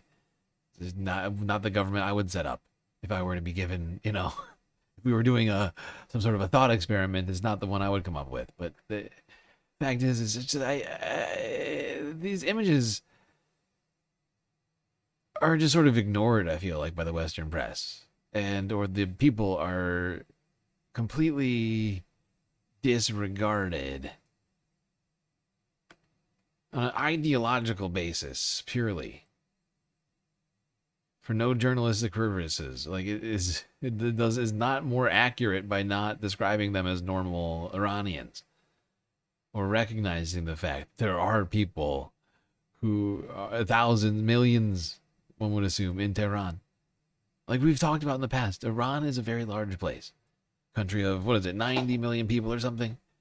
Like, if 30% of the people, which is some of the numbers that we've heard, like as being as low as only having 30% support, right? If it's 30% support, that's still like 30 million people, right? It's like 27 on 90, however many million. On 90 million people, that would be like 27 million people, right? Are we just supposed to completely just, disregard all of those people? I point out that 30% number is probably not real. It's probably higher than that, honestly. I don't know. It could be lower. But it's hard to know when the West refuses to give us actually balanced and reasonable coverage on all of this.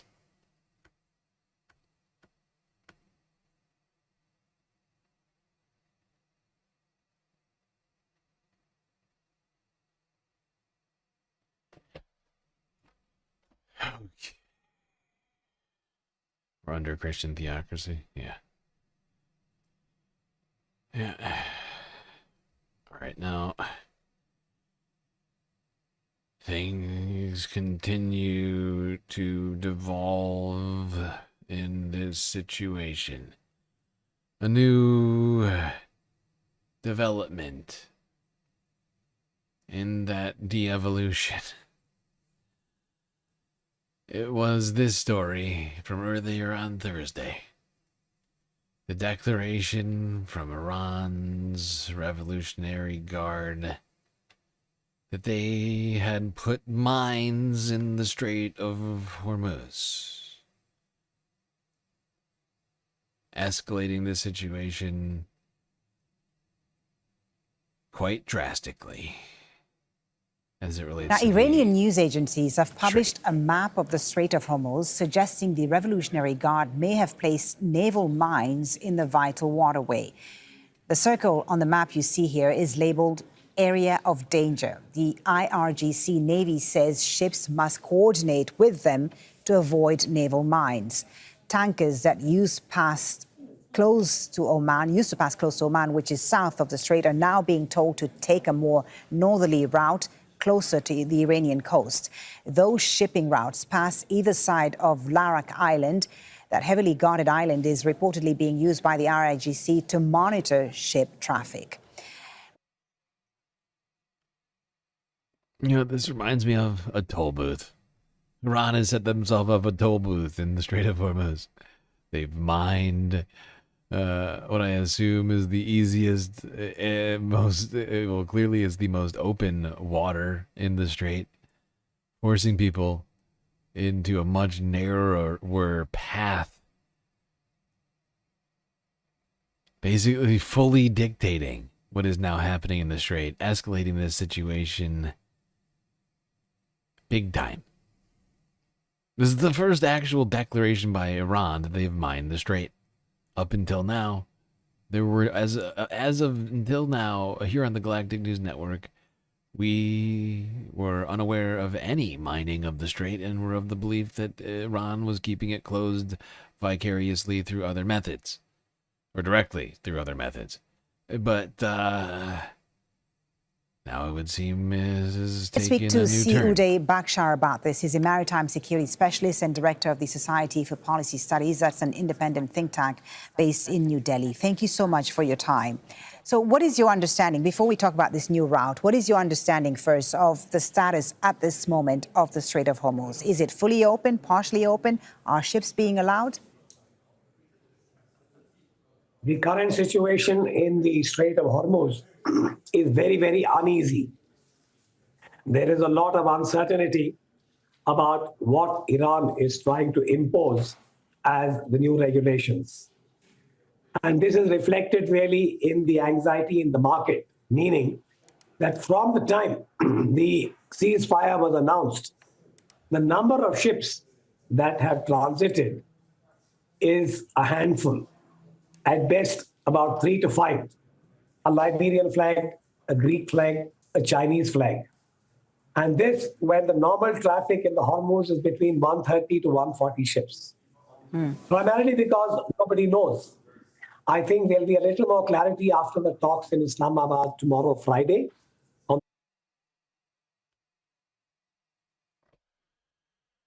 Yeah, that unclear situation shuts down the strait. Nobody is going to go sending ships filled with human beings through a strait mined by Iran. You know, no one's going to cavalierly try and rush through there without paying them their $2 million fee in Chinese yuan, which is how they're charging to get through the strait right now.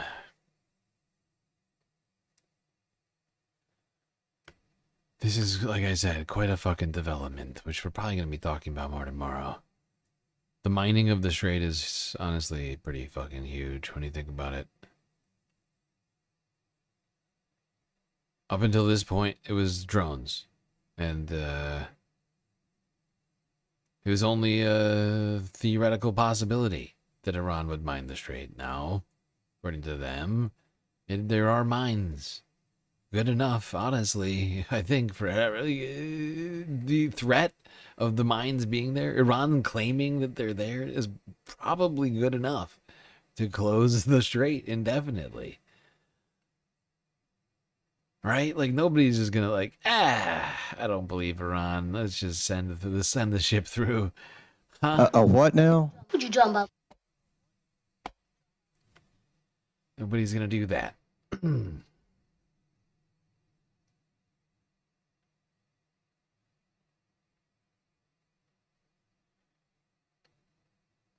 Okay. Well, damn. Has it really been 7 hours already? Shit, it's wild. I thought this was gonna be a short stream. I thought it was gonna be like 6. I was like, yeah, let's not do a goal. Let's not do a galactic content goal. We don't need one. I mean, granted, we technically we didn't, but it's gonna be an 8-hour. I guess we're still got like 10 videos, more than 10 dozen, a galactic dozen. All right, drop site news next. 9 hours ago. Actually, wait. No, Al Jazeera English from 11 hours ago. U.S.-Iran ceasefire. Uncertainty over what's next. Yeah.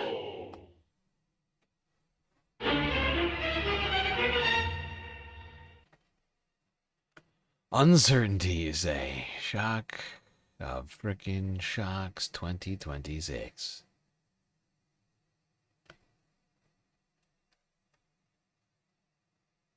Nobody knows what's coming next.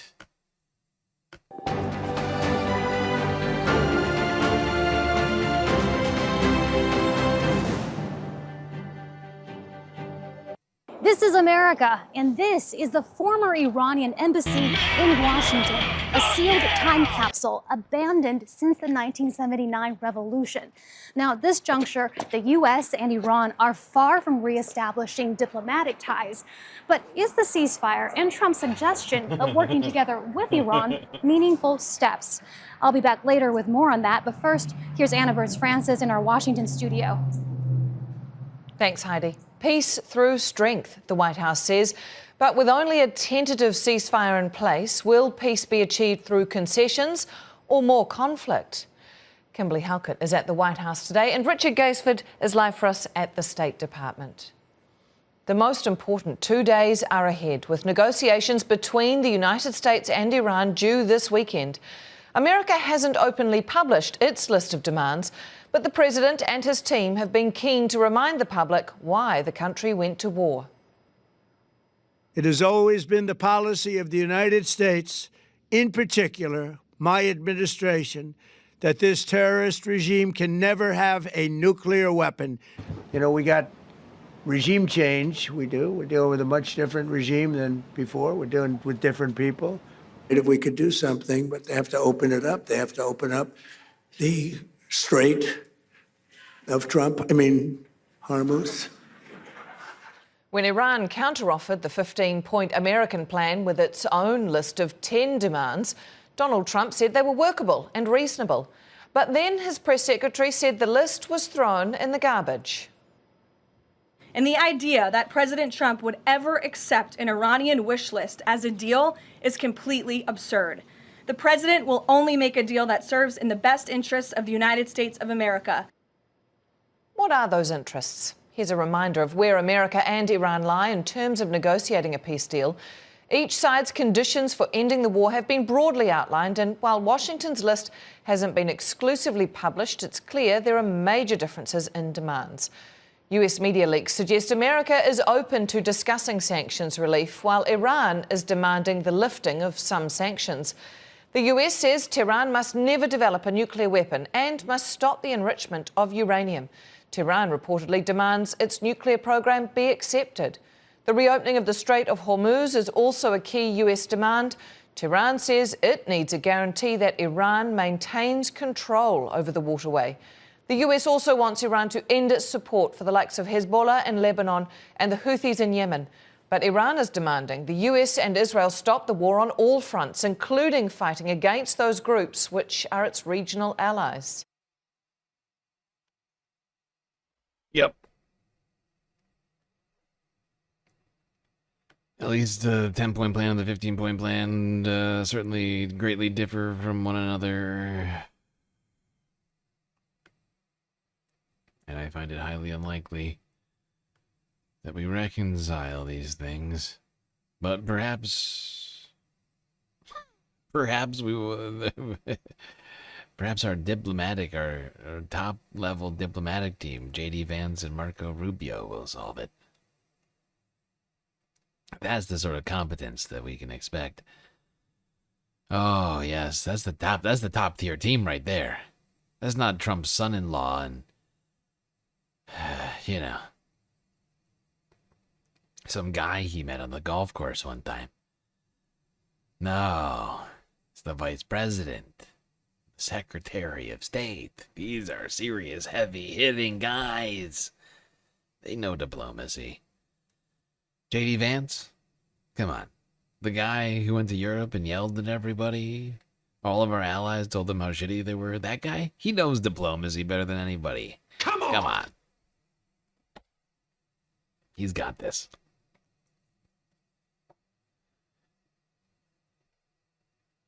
J.D. Vance and little neocon Marco Rubio got this covered.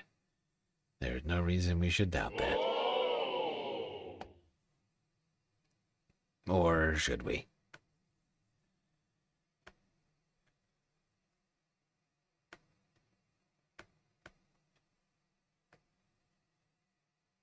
The assessment in Tehran was that this two-week deal or two-week proposed ceasefire was very similar to previous attempts by Donald Trump to sort of pause the war. And the Iranian assessment was that Trump was in trouble, not only on a military level, but on a political level for a number of reasons, and that the world economy was just getting wrecked by this war. And because the US and Israel clearly underestimated Iran's capacity to strike, but also what it would mean if the Iranians effectively retained control of access through the Strait of Hormuz. And so what they said to me was, we've sent them, including the Prime Minister of Pakistan, our 10-point outline for how a negotiation could proceed that would result in an ending of. Oh my God, how am I just seeing this story? This is from the BBC from like 15 hours ago. Young American men aged 18 to 25 could be automatically registered for eligibility for the military draft as soon as December. This is ridiculous! Wow. They are desperate, huh? And if you're doing that, why? The only reason you do that is because you're planning to wage a long-term war. Why would you need more troops? War, and we can talk about the specifics of it later. But what I'm saying now, why would you need to go so far, something so drastic as to enact the draft, which hasn't been, I mean, you know, ever since it was taken away because of how unpopular, you know, like it has stopped being done because of how unpopular it was, you know, like 50 years ago. Like we haven't seen it. We haven't seen it happen. I mean, they're going to try and bring that back?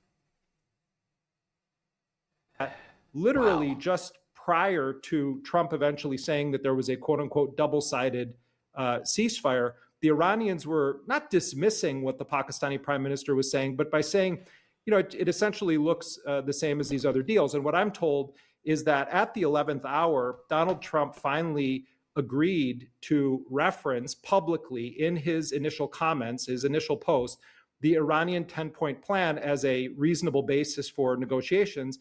And that's what Donald Trump did.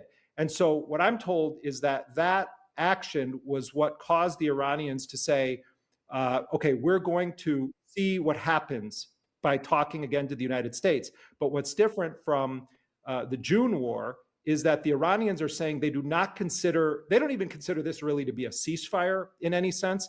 They consider this a pause to see what happens.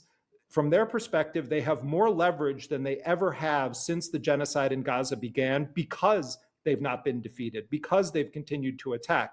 And so that Iranian 10-point plan is in great dispute about what it says. The White House is saying it's not the initial Iranian 10-point plan, which included a non-aggression pact and wanted the U.S. to withdraw forces from the region and wanted to make sure that the ceasefire applied to Lebanon, Iraq, and not just Iran, to all fronts of the axis of resistance, and included demands for compensation for the damage that was done by the U.S. and Israel. That's what the Iranians have said their sort of bottom line demands are. The Trump administration is saying, no, this is a different 10-point plan. I'm told that the core aspects of what the Iranians submitted has remained consistent throughout. But the bottom line is that the Iranians view themselves as having leverage. They're demanding also a lifting of economic sanctions.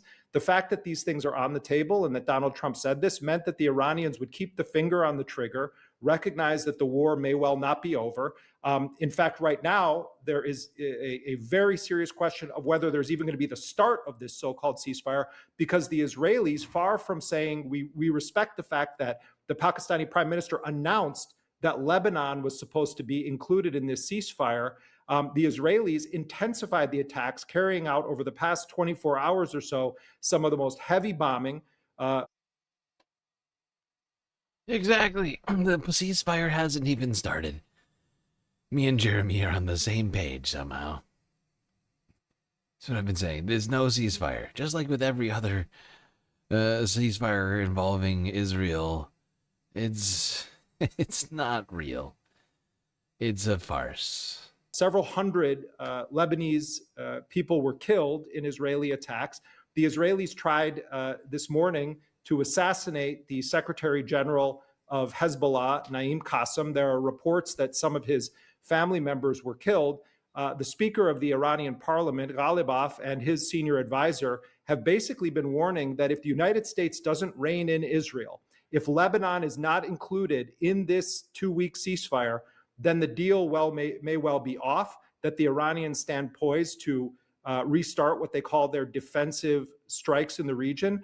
And already there's only a trickle of ships going through the Strait of Hormuz. And the final point I'll make on that is that despite what Donald Trump says, the agreement that they have provides for the Iranian armed forces to continue to control that access through the Strait of Hormuz. So it does seem that at least on a surface level, Donald Trump blinked first because he needed some sort of either a pause or an off-ramp. But the Iranians are very aware of the fact that this may be a trick or an attempted trick, that it might be an opportunity, as Trump hinted at in his most recent social media post, where the U.S. is going to rest and resupply. And he said that the U.S. military is eager to engage in its next conflict. So history would indicate that Donald Trump is lying, that he and Netanyahu are preparing to escalate again, and that this is a fraudulent deal, and that Trump, and one Iranian official said to me, Trump's post and the mentioning of the 10-point plan, while that was a trigger for us to say, okay, we'll see what these negotiations yield with the United States, they believe that he did that as a kind of almost meaningless gesture to try to say that he was throwing a bone to the Iranians, and they're not stupid. I'm not here to play stupid games with morons. Yep, that's Iran. Not here to play stupid games with morons.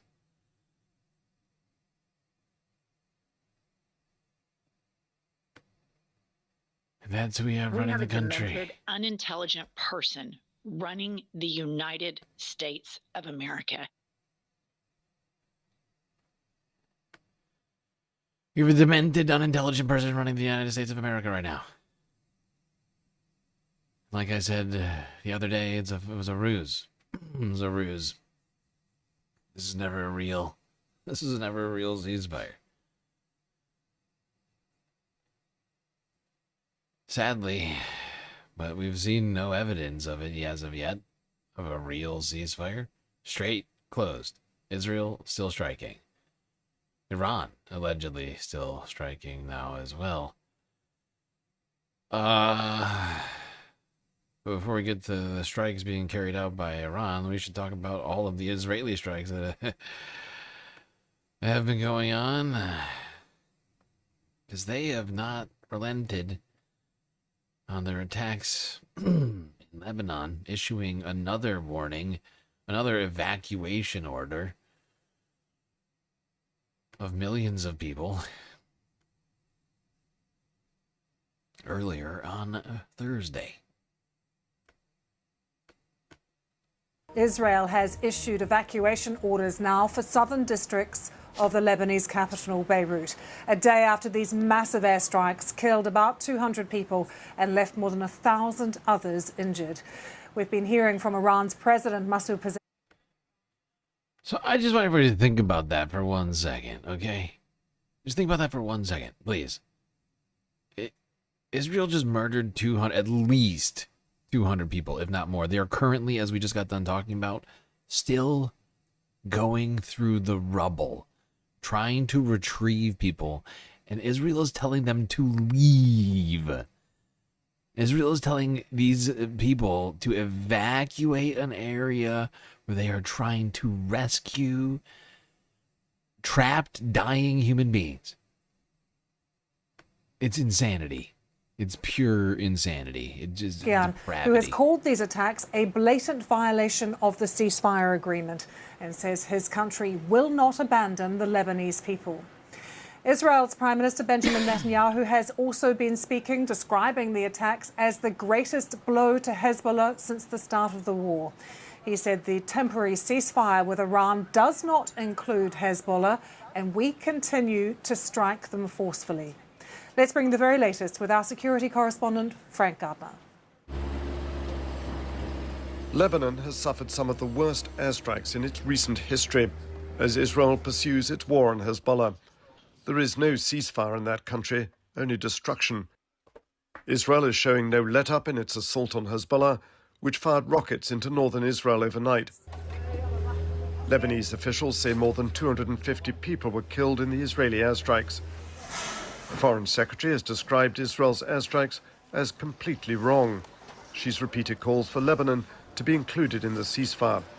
We want to see an end to hostilities in Lebanon. I think that is actually the right thing to do for Israel's security, as well as for the wider security of the region and of the Middle East as a whole. We urgently want to see that end to hostilities. In Tehran today, a march to mark 40 days since Iran's supreme leader, Ayatollah Ali Khamenei, was assassinated. Iran's deputy foreign minister insists the ceasefire includes Lebanon, and that Israel's assault on Hezbollah must cease. It was a grave violation, intentional grave violation of the ceasefire. You cannot have a cake and eat it at the same time. That was the message that Iran sent quite clearly, crystal clearly to Washington and to the Oval Office last night. And our foreign minister also said that you cannot ask for a ceasefire and then accept terms and conditions, accept the areas that ceasefire is applied to, and name Lebanon, exactly Lebanon in that, and then your ally just start a massacre. But the US Vice President says no, the ceasefire between the US and Iran does not include Lebanon.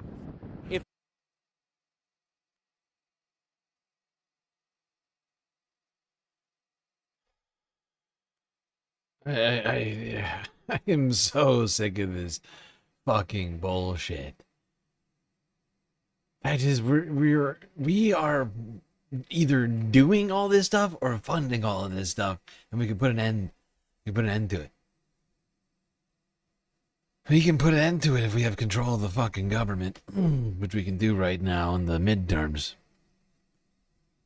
Just have to make it too big to fail, too big to rig.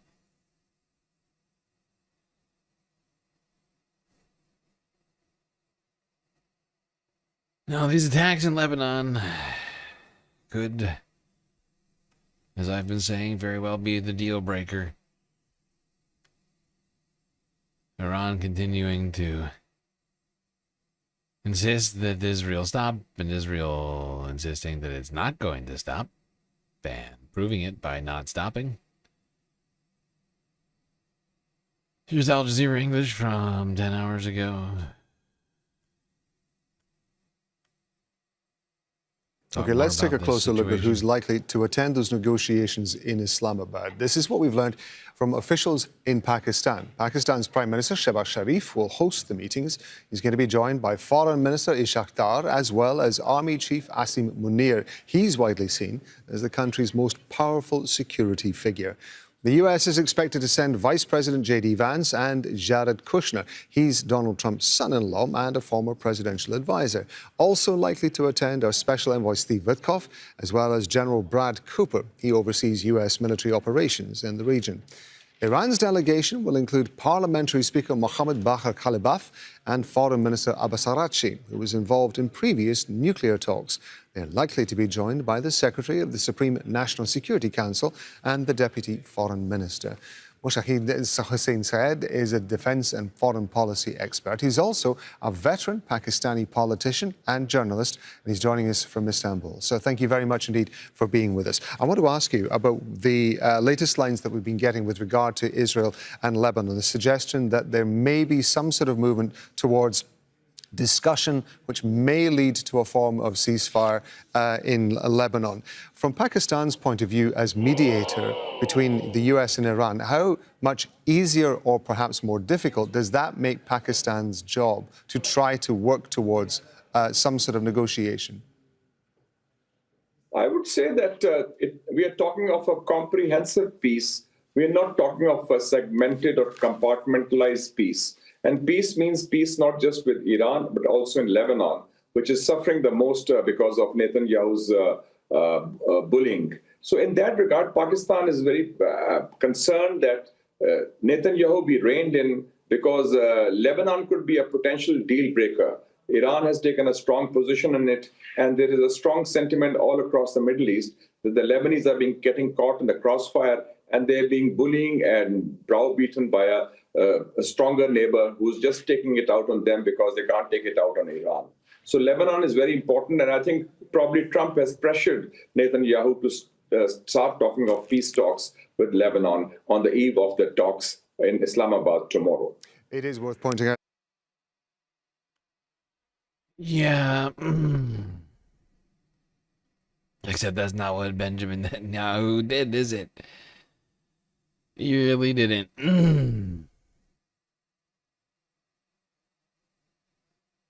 In fact, he did the exact opposite of it.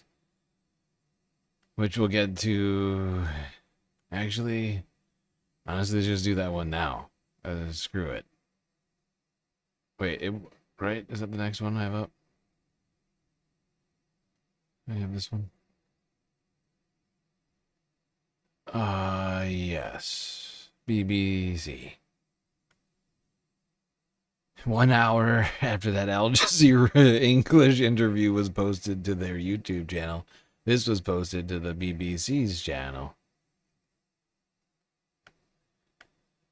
With Israel, Benjamin Netanyahu ordering more strikes in Lebanon. Immediately, if not sooner. This is ridiculous!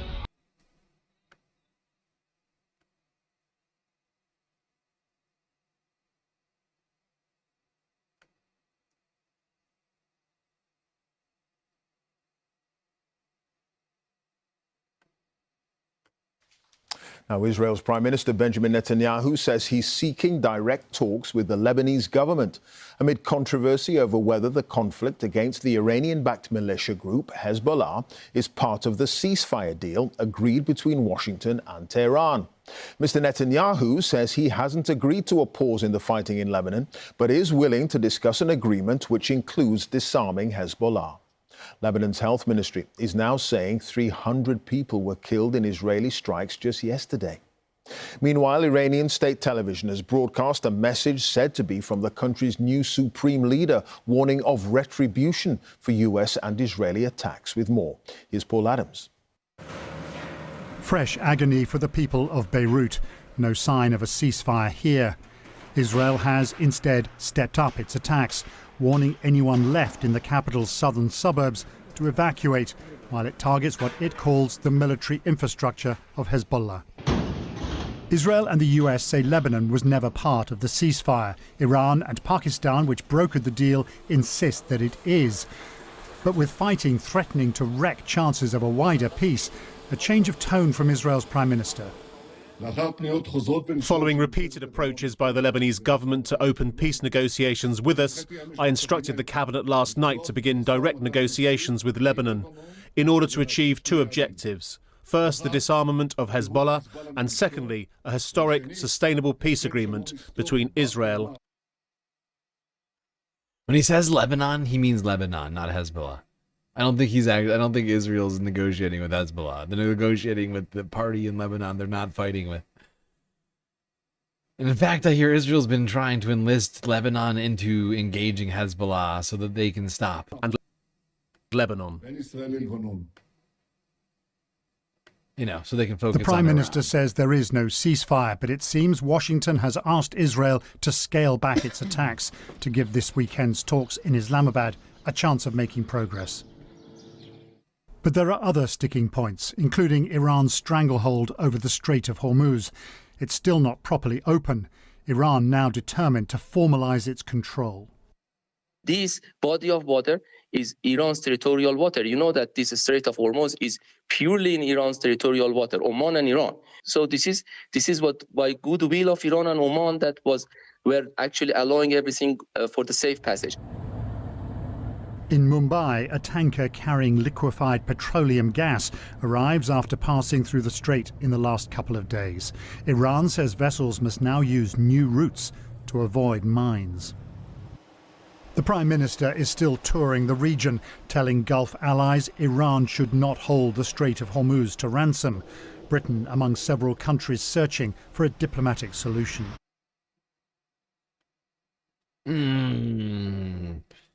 Keith Starmer out there getting all diplomatic, trying to bring peace to this horrible situation. Can he do it? Probably not. If I had to guess, probably not going to be Keir Starmer.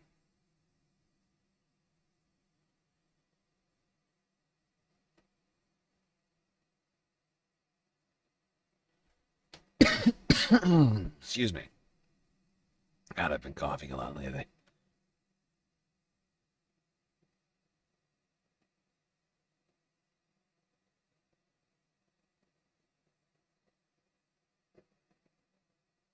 All right, well, while we're talking about Lebanon, we may as well go to the United Nations, where calls for Israel to cease its targeting of UN peacekeepers in Lebanon are growing. The literal very bare minimum I can imagine coming out of the United Nations.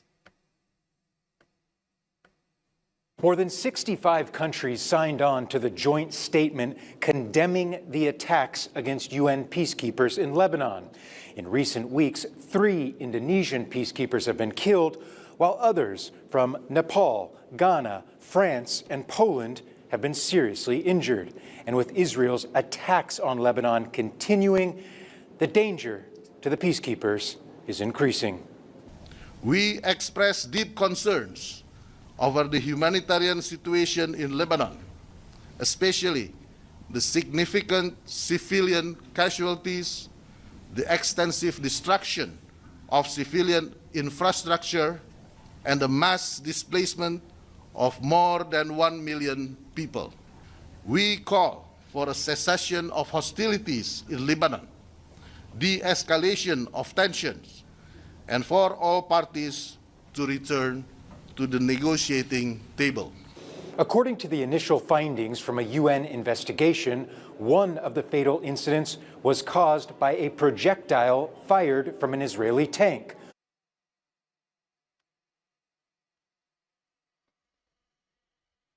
Yep.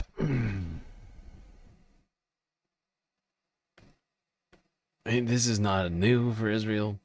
They have killed many UN peacekeepers over the last 2.5 years. This is just, we're just going back to like 2024 in terms of how much destruction Israel's doing, right? Maybe the numbers aren't quite keeping up with Gaza, but Gaza was also literally millions of human fish in a barrel, right?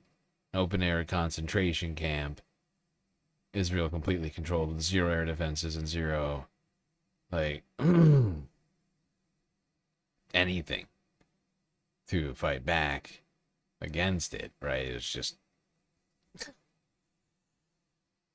indiscriminately murdering people with absolutely nothing preventing them. Lebanon is slightly more difficult, I guess. Barely. They're funded by the United States government. Let's be real. They, They certainly have much more advanced technology than most of their neighbors. I mean, the United States government sells like worse versions of U.S. tech to Gulf states like Qatar and Saudi Arabia, so that Israel can continue to remain militarily dominant in the area. It's literally like it is literally a conspiracy, right? It's not a theory; it's fact. We have conspired to ensure that they have the most powerful military in the area, and they're proving it with all of the civilian casualties that they're inflicting on their less defended neighbors.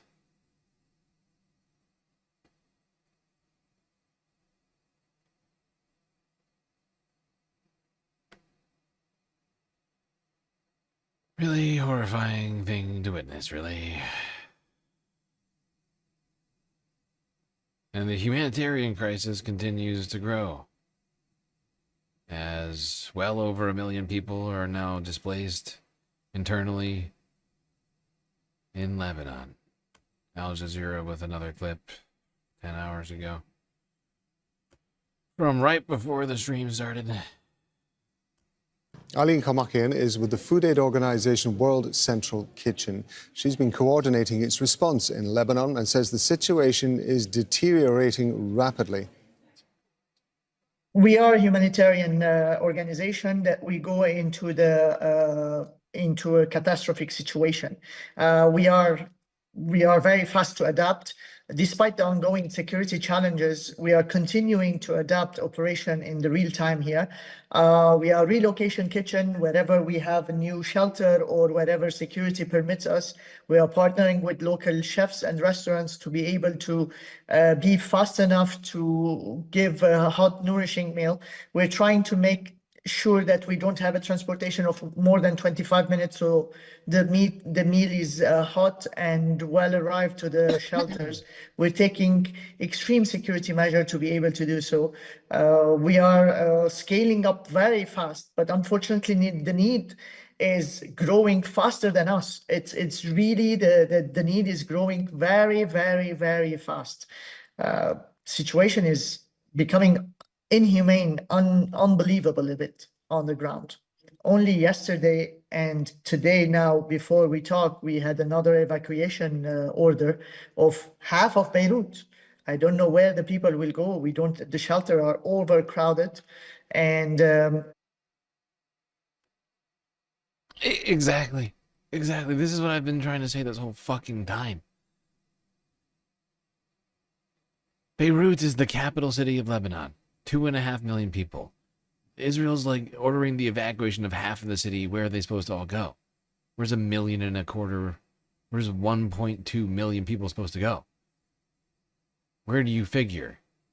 Like in the United States, like in your town, if like half the town had, half the city, wherever you may be, had to evacuate their homes, would there be space in the rest of town?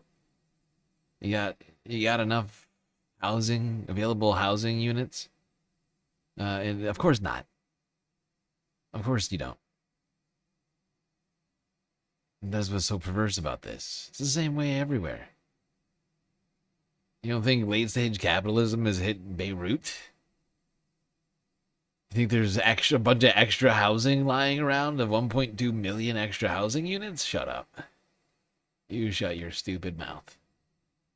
That's a dumb thing to say. No, they don't. The only places I can think of where there's like a bunch of extra housing are in communist countries. Like if China had to evacuate like 1 million people, they've got literal ghost towns sitting around. They built years ago. I mean, honestly.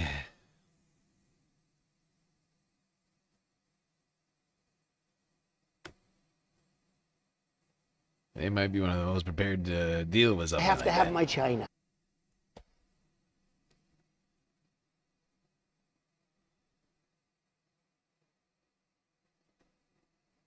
Not that they are having to worry about that at this time.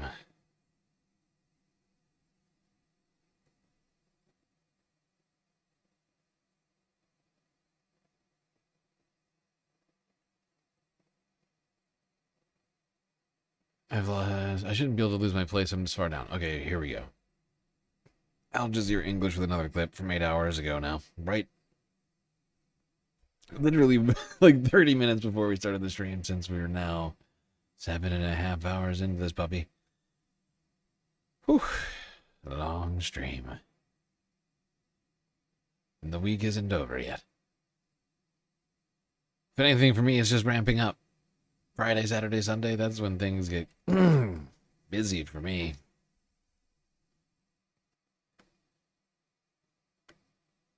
That's when all of you tend to count on me covering the news. Although I also, of course, I do a couple of streams in the middle of the week too, don't I? Like today, Tuesday.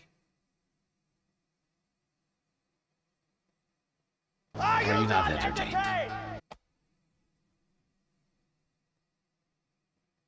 Alright, just a reminder, everybody, 7.5 hours into the stream, just my own sanity, so we can finish this out. Because we only have like a half a dozen videos left. We're not going to take a break, but just a reminder, everybody, if you haven't already, hit the follow button on Twitch and the subscribe button on YouTube. Don't forget to hit the like button as well. Really helps me out. And while you're at it, do consider contributing to the Galactic News Network, as we are completely funded by individuals like you. That's right, without beautiful space fam such as yourself and your contributions, we would cease to exist, and I would go floating off into that deep dark void, never to be seen again. Thankfully, we have a lot of great ways for you to show your support. YouTube, Twitch, Cash App, PayPal, Throne, and Patreon, where for the low price of $3 a month, you can get access to a myriad space benefits unseen by the rest of the goddamn Milky Way galaxy. Now, continuing with the show.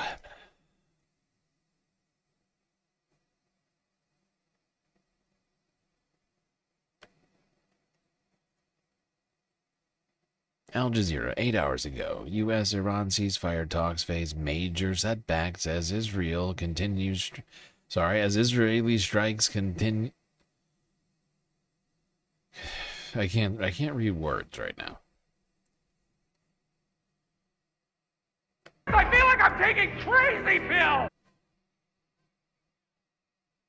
Abbas Aslani is a senior research fellow at the Center for Middle East Strategic Studies. He joins us now from Tehran. So, is there still an agreement, a common understanding even, of what the starting point is, what the basis for negotiations is between the US and Iran?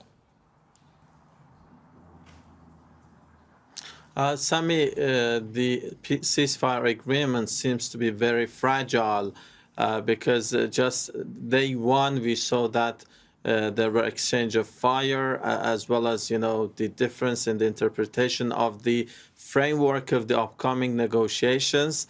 As I speak, sources here quoted by Iranian media reject the reports of an Iranian delegation arriving in Pakistan for talks with the United States. The Iranian side is saying that the talks could be suspended by the time that the U.S. is committed to the terms of the ceasefire agreement and by the time that Israel continues the strikes in Lebanon. And this is indicates that how difficult the upcoming talks will be. And Abbas, just to clarify, the most you're saying you're hearing that from the Iranian side, yes, that they might suspend the talks. Are you suggesting that they may not have those talks in Pakistan on Saturday? The Iranians may not show up for it. Is what you're hearing? Sami, they did not precisely say that they will suspend the talks, but they say that up to now, it is suspended by the time that the U.S. complies with the terms of the agreement.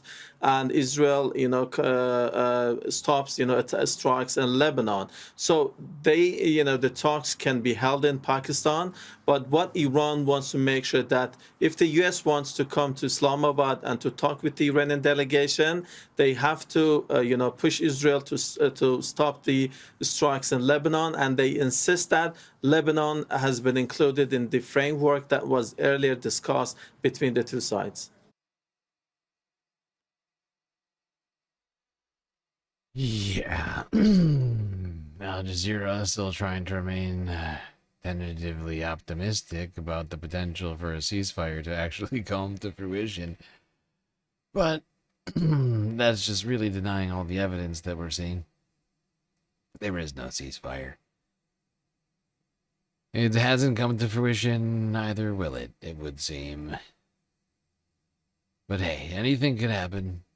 Little Marco, J.D. Vance, the Dream Team, they could bring back peace. They could bring an end to this.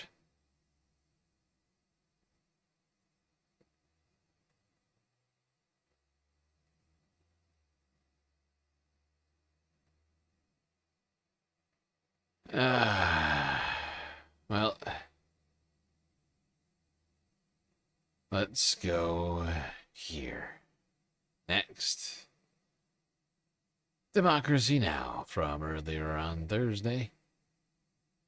To talk about the Gulf countries and whether they can possibly sustain the prosperity to some degree which they've seen in the countries that have been protected by the U.S. hegemony over these years, with Iran remaking the security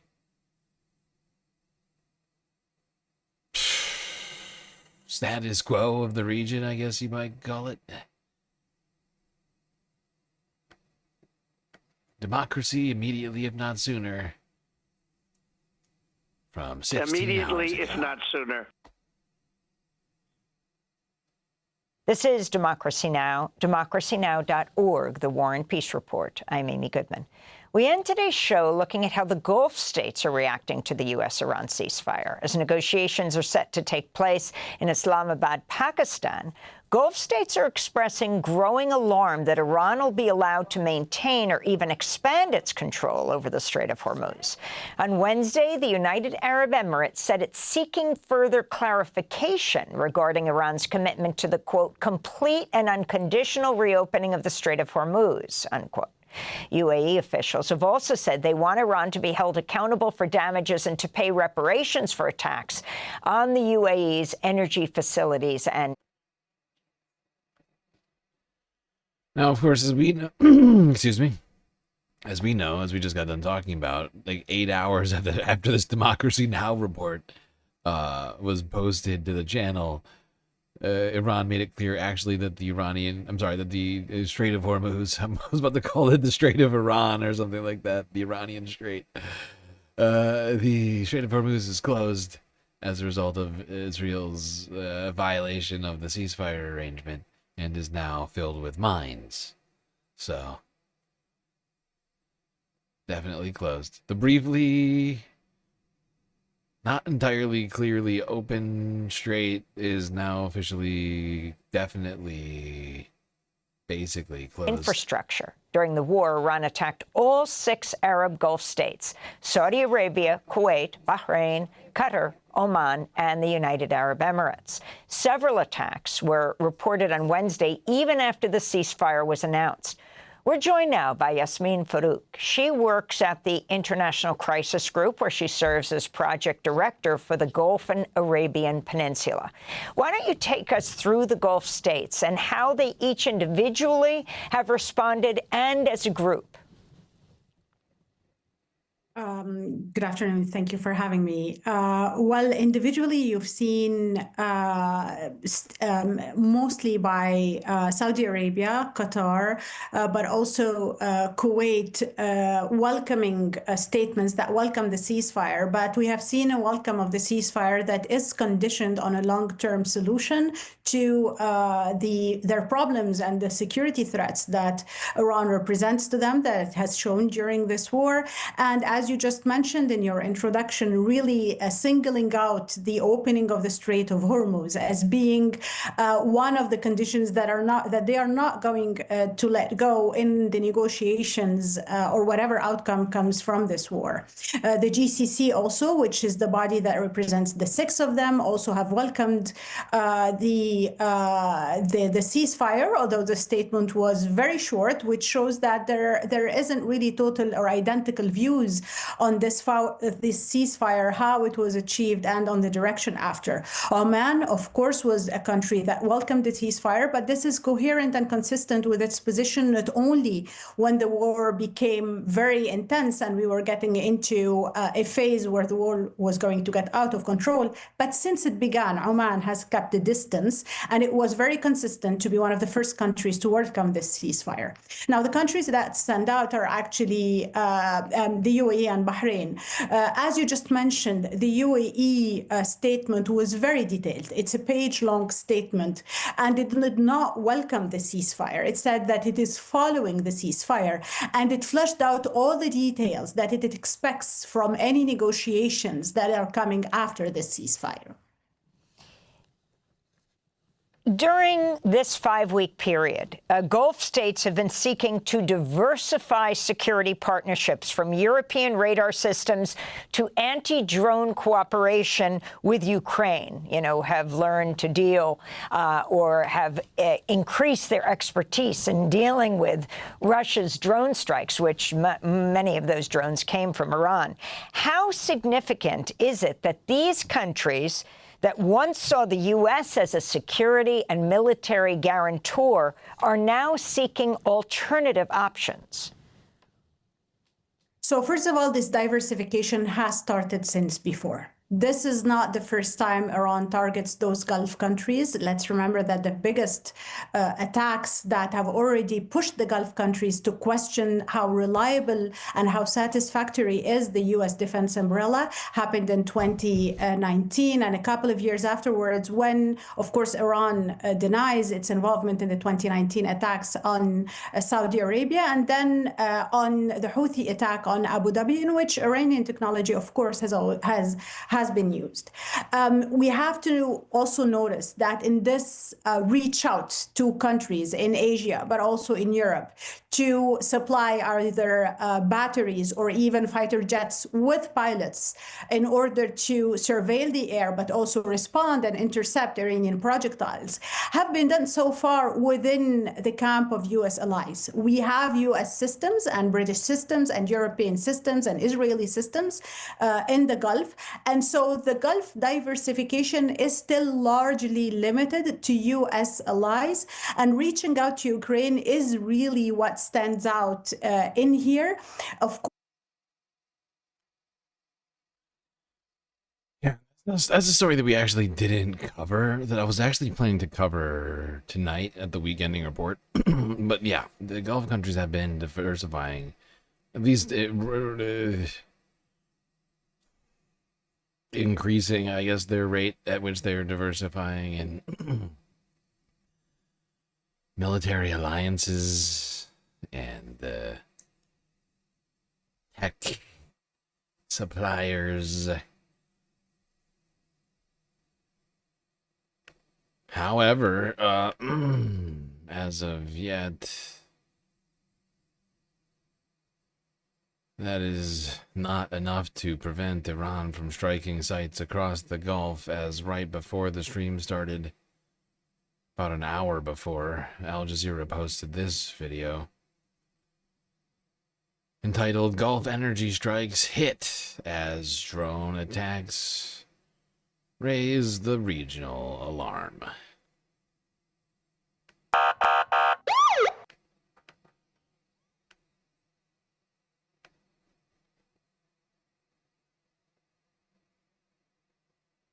and completely unshocking to everybody. This is happening. There have been attacks reported in Kuwait and Saudi Arabia, despite the pause in fighting. Let's bring in Rasul Sardar. So any indication of who's targeting some of these Gulf countries? Duck, what is going on over here? What is this? Why? What do you need, Duck? Huh? Explain yourself. Now. Well, Sammy, it was relatively a quiet day, calm day across the GCC. So, with the exception of Kuwait. So, Kuwait, the Minister of Defense saying that their air defense forces or systems are engaging with the drones attacks. However, for the first time, perhaps, they have not named or indicated any source for that attack. So that's why there is a speculation now that it might not be from Iran, but rather the Iran-affiliated armed groups in Iraq. However, as I said, this is just an interpretation, so there is no official statements about the origins of these attacks.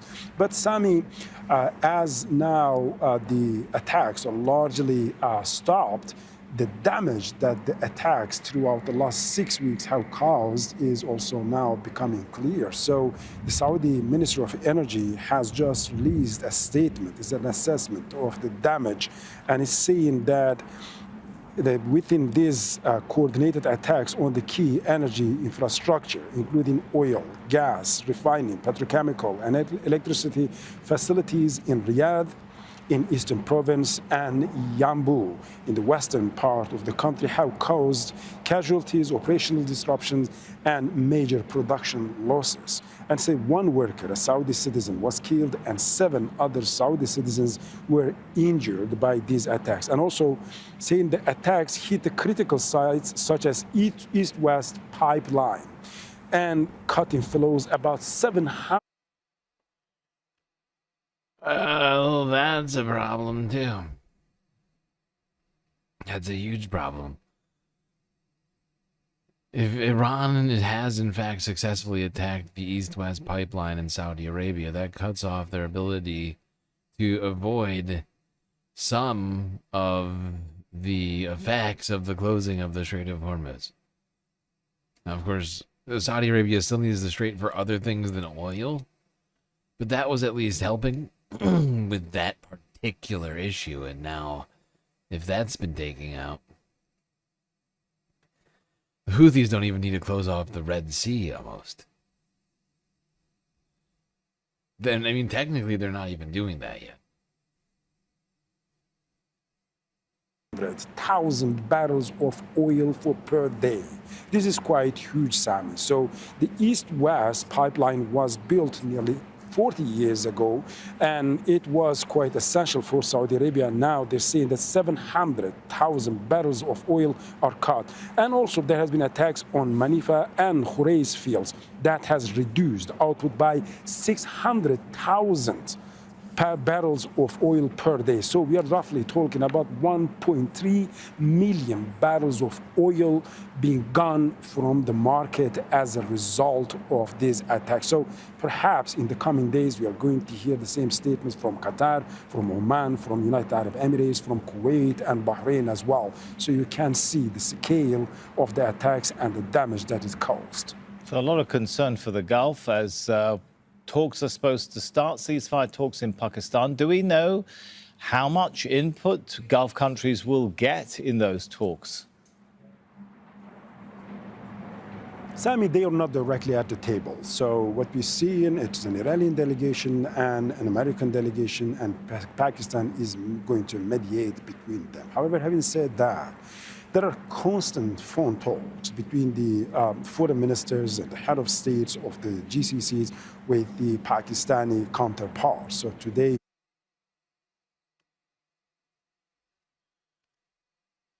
oh boy, oil's almost back up to 100 again. 99.50.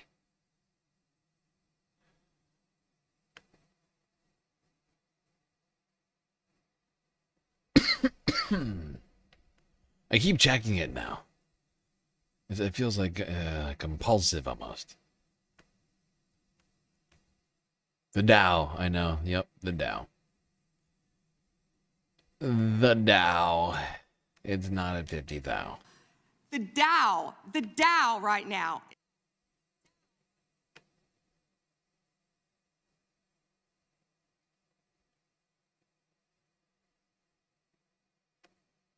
That's on my secondary list. All right, just check this out. I have the RM Brown soundboard going these days, of course. I have my actual soundboard with 128 sound shots. I also have on like a alternate desktop, essentially. Like I can switch between like different, like I could. I have a folder of more sound shots open at all times, where I have sound shots like the Dow. In 3 years. That's what all of this is, and we all know it.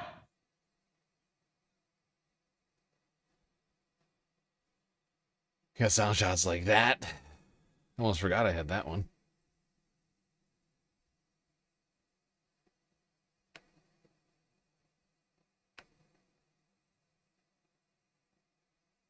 So we're all going to learn this together. Oh. Yeah, so let's learn things together, people.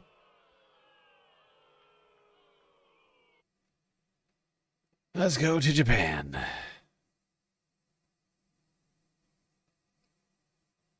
To our second to last clip before we go to the final, of course, live stream. Al Jazeera gets fully caught up, but to Japan with CNN from earlier on Thursday. Where rare but fairly sizable protest took place. Japan, not a place with a lot of protest culture. Not a lot of protesting, unlike South Korea, where they're big time on the protesting. This is rather unusual.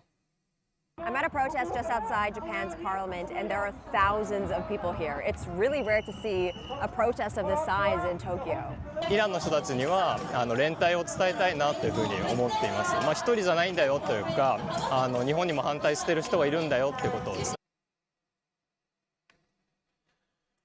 Hold on, I'm going to read the subtitles. I got by CNN on those goddamn subtitles.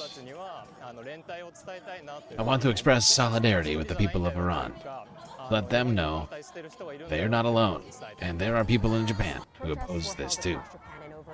Locations. They were planned before Iran and the U.S. agreed to a 2-week ceasefire. Many showed up anyway, though, fearing it won't last and that fighting could restart. The protesters here are also criticizing the Japanese Prime Minister, Sanai Takaichi, and calling on her to step down. Her government wants to revise Article 9 of the Constitution. Damn, dude. People call thousands of people calling for Sanai Takaichi to step down already. She just became prime minister like 2 minutes ago.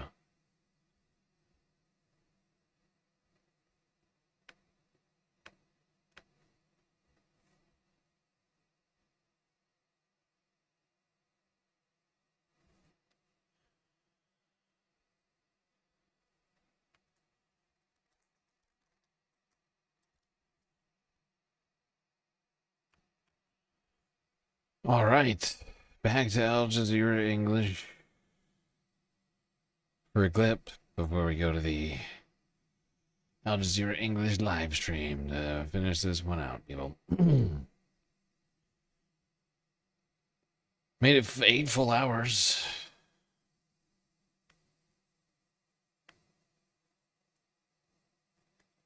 Let's talk about the credibility of the U.S. government. Wait. Don't worry about it, little Marco. Gentlemen.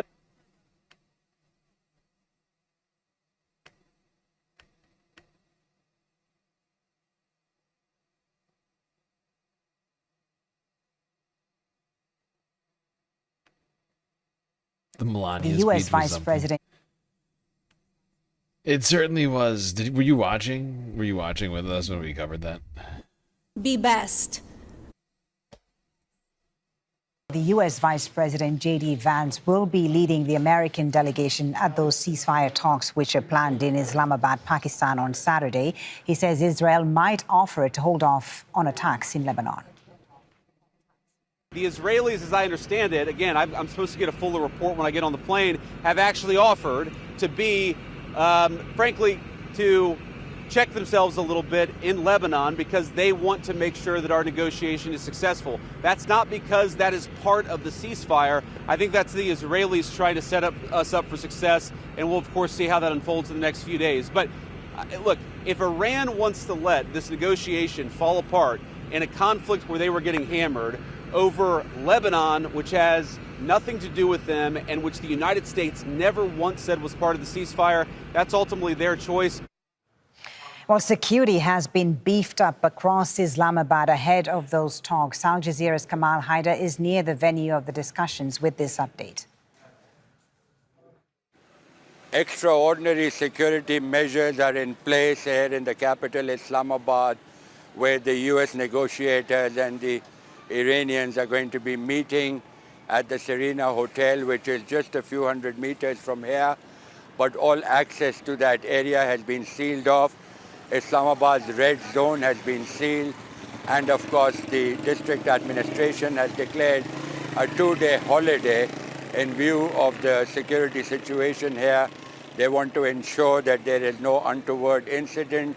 Pakistan, of course, is going to be mediating crucial talks between the US and Iranian negotiators. This is going to provide a ray of hope for bringing a settlement to the conflict in the Middle East. Although there is skepticism, Pakistan, of course, is trying its best with support from friendly countries in order to try to de-escalate the crisis and find a diplomatic pathway to resolve this issue. Kamal Haider, Al Jazeera, Islamabad. Yes, a diplomatic solution. Almost always preferable. Unfortunately, we have a bunch of idiots and warmongers in charge of our government. And I don't have a lot of optimism about their ability to secure a peace, a ceasefire arrangement. For more on Pakistan's role, we're now joined by Maliha Lodi, who's a former Pakistani ambassador to the United Nations and the United States, and is joining us from Islamabad. Ambassador, thank you so much for being with us on Al Jazeera once again. Before we talk about what's going to happen in Islamabad, can I ask you first whether Pakistan, when it facilitated this ceasefire agreement, whether it was clearly understood that Lebanon was excluded from the agreement? No, quite the contrary. Pakistan's understanding is that Lebanon was part of the... Should we celebrate once it's been 1 year since Kirk said something racist? I think it would be wrong for us to celebrate in a formal sort of way. I don't think there's anything wrong for you to personally, privately celebrate it, right? I don't know.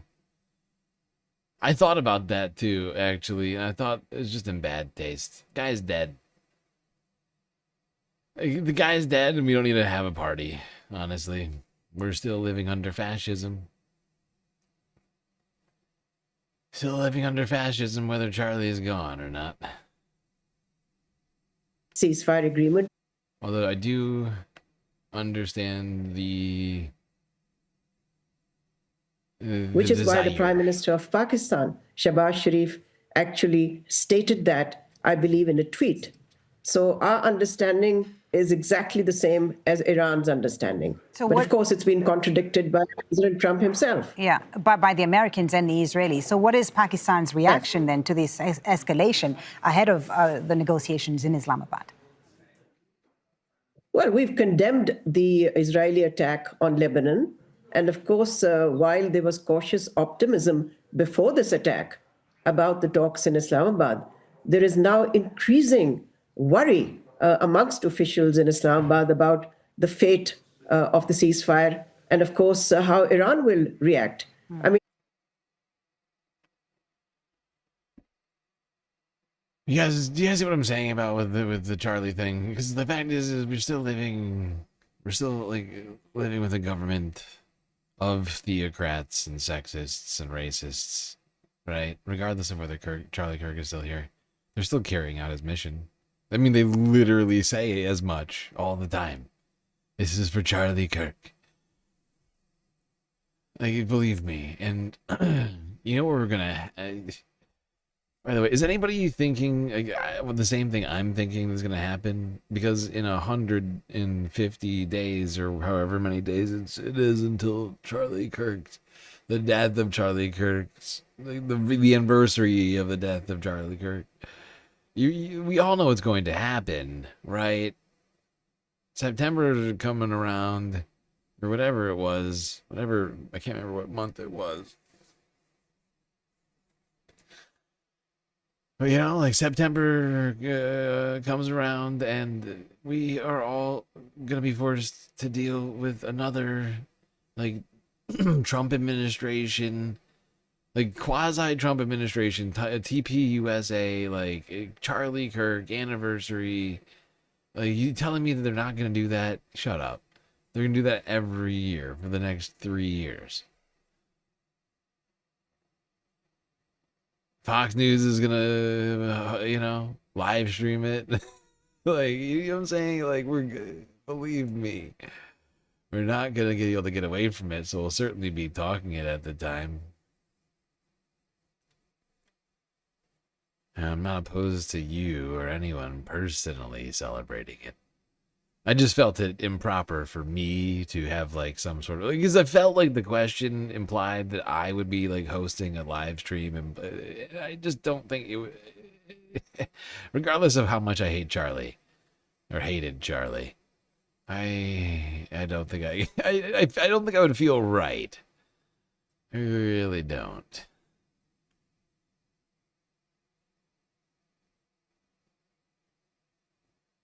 All right. Final video of the night. It's the Galactic live stream. I'm sorry. Is the Al Jazeera live? What am I talking about? Oh no, I'm losing it. I'm taking crazy pills. It's the Galactic live stream, he says. Nope, it's the Al Jazeera live stream to get us some of the latest on what's been happening in the Middle East.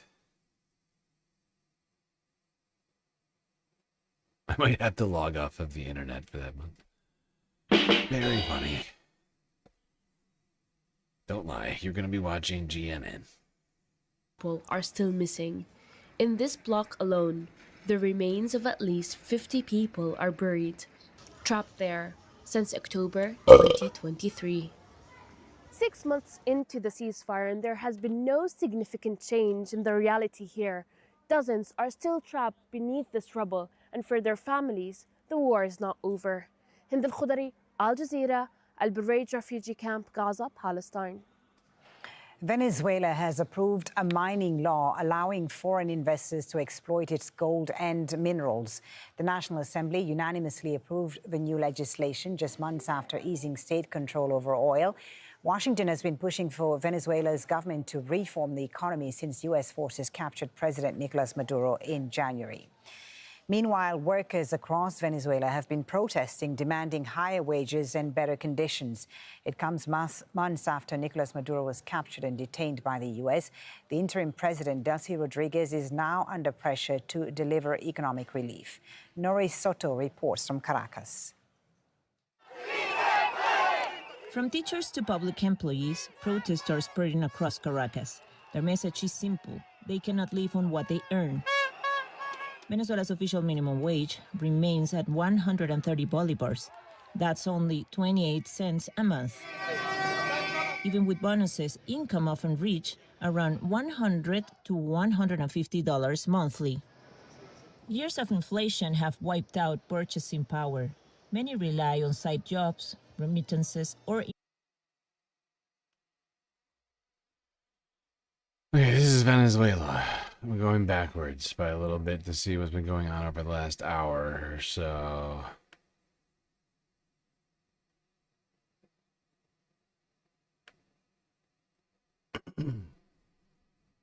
How are you prioritizing cases, Doctor, and rationing the resources, the limited resources that you have? Well, of course, like in trauma surgery and catastrophic medicine, what we do what we call triaging when patients arrived, and we categorize them to mild, moderate, and severe injuries, and of course, unfortunately, death, which we call black. So when we do so, we have to approach patient and different strategies to try to prioritize. So far, we have been able to keep up with all the needs without having, to under provide in any way, but we are really reaching close to limits. Yeah, and Israel, Doctor, as you know, has issued threats for areas of Beirut that include two of Lebanon's biggest hospitals, including Rafiq Hariri Hospital. What disruptions does this cause, these types of threats? And how are you coordinating at the American University of Beirut Health Center there with other hospitals in Beirut in these conditions? Well, we have a central command that is run by the Ministry of Public Health, and they are coordinating between all the medical center and the medical facilities and the EMS teams. So unfortunately, during this war, we had, a couple of hospitals that already closed before due to threats. So they had to channel their patient to other facilities, which also increased the strain because, of course, it's not easy to vacate just a full hospital, especially the one like Rafiq Hariri. You're disappointed in every country that hasn't helped or stepped in, including with military action if necessary. Melanie, I think that a lot of people agree with that sentiment. Hospital, it's a huge medical center, and it provides a big share of the support for the community. So trying to get it out of business and trying to mobilize its resources elsewhere, it's going to be a big challenge despite the coordination provided by the Central Command. Yeah, and when we hear, Doctor, that Lebanon's health system is at breaking point and what you described to us there, does the crisis echo Gaza's health collapse, what we saw in the Gaza Strip? Well, luckily, we're not there yet. But if this thing continues, I'm not sure where we're going to go because we're depleting stores, as I said, and some medical centers, as you mentioned, are with direct threats now. So we are still better off, of course, than what happened in Gaza from the healthcare sector perspective. But I'm not sure we can sustain it if the strain continues. Yeah, the WHO has made, as you know, an urgent flash appeal. What else is needed right now in the immediate? What immediate steps do you require to sustain operations? Ceasefire. That's, I think, what we immediately require. Meanwhile, as I said, providing restocking supplies, providing some safety zones and guarantees for the medical operations and for the ambulances are hugely needed. We know that several, ambulances have been hit and some paramedics have passed away. Thank you so much, Doctor, for taking the time to speak to us. We appreciate you joining us on Al Jazeera. Dr. Salah Zinealdin, the Chief Medical Officer of the American University of Beirut's Medical Center. Thank you. Now, on the ceasefire between the U.S. and Iran, talks between the two sides are set to take place in Islamabad on Saturday. Pakistan's Prime Minister Shehbaz Sharif will host the meetings. He'll be joined by Army Chief Asim Munir, widely seen as the country's most powerful security figure, and the Foreign Minister Ishaq Dar. The U.S. is expected to send Vice President J.D. Vance and Jared Kushner, Donald Trump's son-in-law, as well as former presidential advisor. Also likely to attend are the Special Envoy Steve Witkoff and Gerald Brad Cooper, who oversees U.S. military operations in the region. Iran's delegation is said to include Parliamentary Speaker Mohammad Bakr Kalibaf and Foreign Minister Abbas Araghchi, who was involved in previous nuclear talks. And they're likely to be joined by the Secretary of the Supreme National Council and the Deputy Foreign Minister. Let's bring in our Tawhid Asadi in Tehran for more on this. What do we know, Tawhid, first of all, about the movements of the Iranian delegation traveling to Islamabad? And tell us more about who makes up the delegation. Well, actually, at this point, we don't have any confirmed information about who is going to be leading the Iranian delegation to Islamabad. Also, when it comes to the content of the negotiations, we know that the Iranian side is saying that it's going to be on the basis of actually the 10-point proposal that previously Tehran provided the United States with. And obviously, we know that it's not going to be an easy negotiation down the road, as there are several points of difference dangerous when it comes to the vantage points of the two sides. Obviously, when it comes to the Strait of Hormuz, we know that it is one of the most significant points that is going to be out there to raise controversies between Tehran and Washington in respect to the contextual significance of the Strait of Hormuz when it comes to the energy market. We know that the closure is putting a huge amount of impact on the... I'm so glad Jared and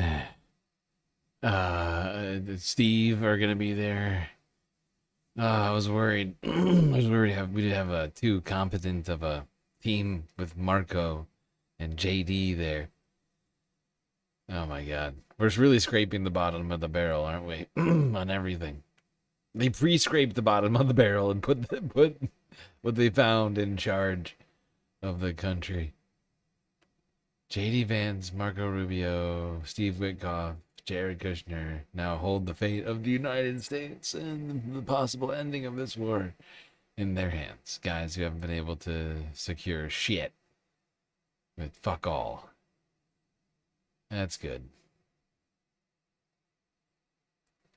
Global energy market. Also, when it comes to the regional security context, Iran, while has lost part of its regional influence as a result of the recent waves of strikes by the Israelis to target the Lebanese territories and elsewhere, is trying, in a sense, to employ this leverage of Strait of Hormuz for its benefit.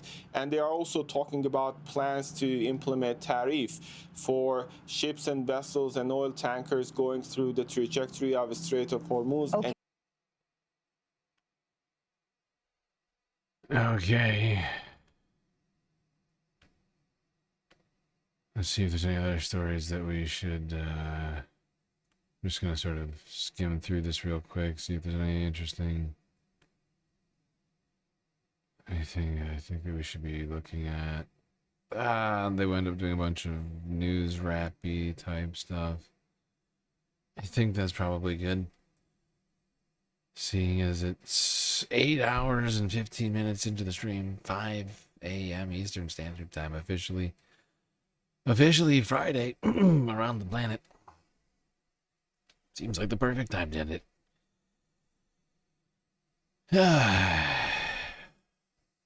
Well, quite a week has already been.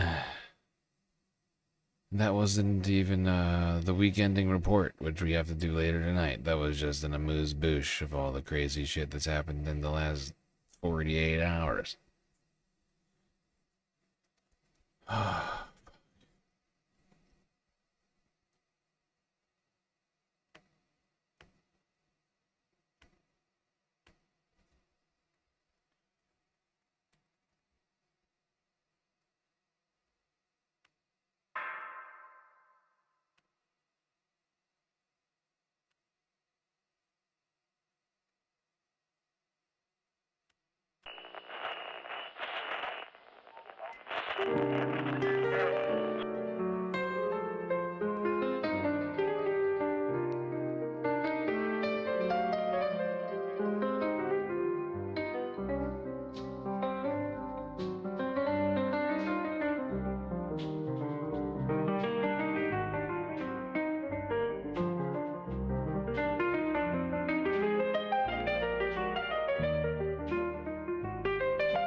Well, we got through another stream. It was quite long and also difficult, but thankfully we had each other to get through.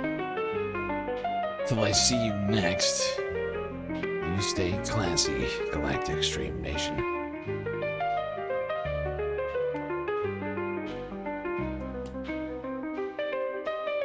Can't forget this.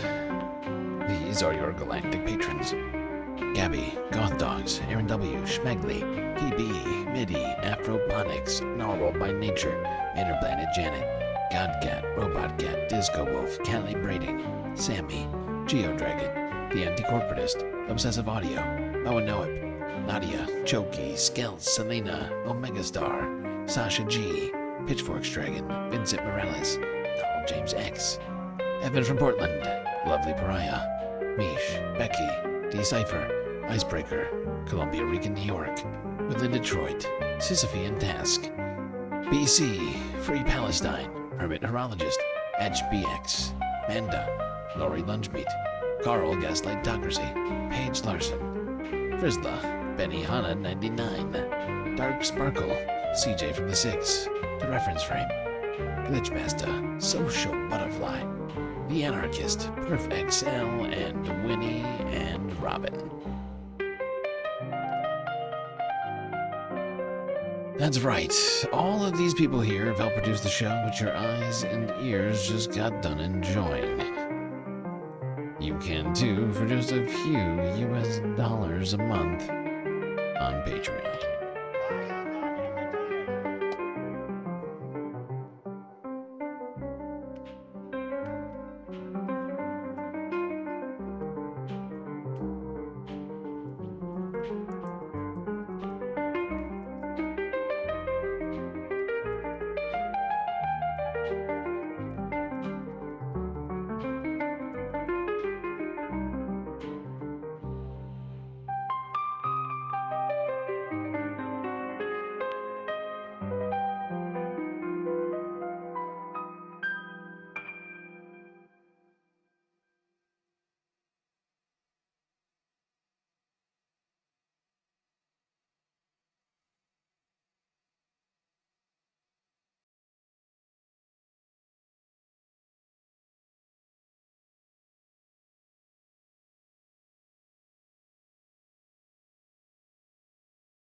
Tax proposal. Mr. President, as I think everyone knows, the President of the United States, President Obama, and the Republican leadership have reached an agreement on a very significant tax bill. In my view, the agreement that they reached is a bad deal for the American people. I think we can do better. And I am here today to take a strong stand against this bill. And I intend to tell my colleagues and the nation exactly why I am in opposition to this bill. And you can call what I'm doing today whatever you want. You can call it a filibuster. You can call it a very long speech. I'm not here to set any great records or to make a spectacle. I am simply here today to take as long as I can to explain to the American people the fact that we have got to do a lot better than this agreement provides. Now, let me just enumerate some of the reasons that I am opposed to this agreement. First, as everybody knows, this nation has a record-breaking $13.8 trillion national debt at the same time as the middle class is collapsing and poverty is increasing. And Mr. President, I think it's important that we say a word, because I'm not sure that a lot of Americans necessarily know this, about how we got to where we are today in terms of the national debt. I know there are some people who think that this all began the day that President Obama took office. Well, it's not quite the case. When President Clinton left office, this country was running, in fact, a very significant surplus, and the projections were that we were going to continue to run a surplus. During the 8 years of President Bush, for a number of reasons, including the war in Iraq, the war in Afghanistan, including huge tax breaks for the wealthiest people in this country, including a Medicare Part D prescription drug program, and including the Wall Street bailout, among other things, all of which were not paid for. Those are the primary reasons that we saw an almost doubling of the national debt during the Bush administration. And since President Obama has been in office, we have passed a stimulus package, also adding to the deficit in national debt.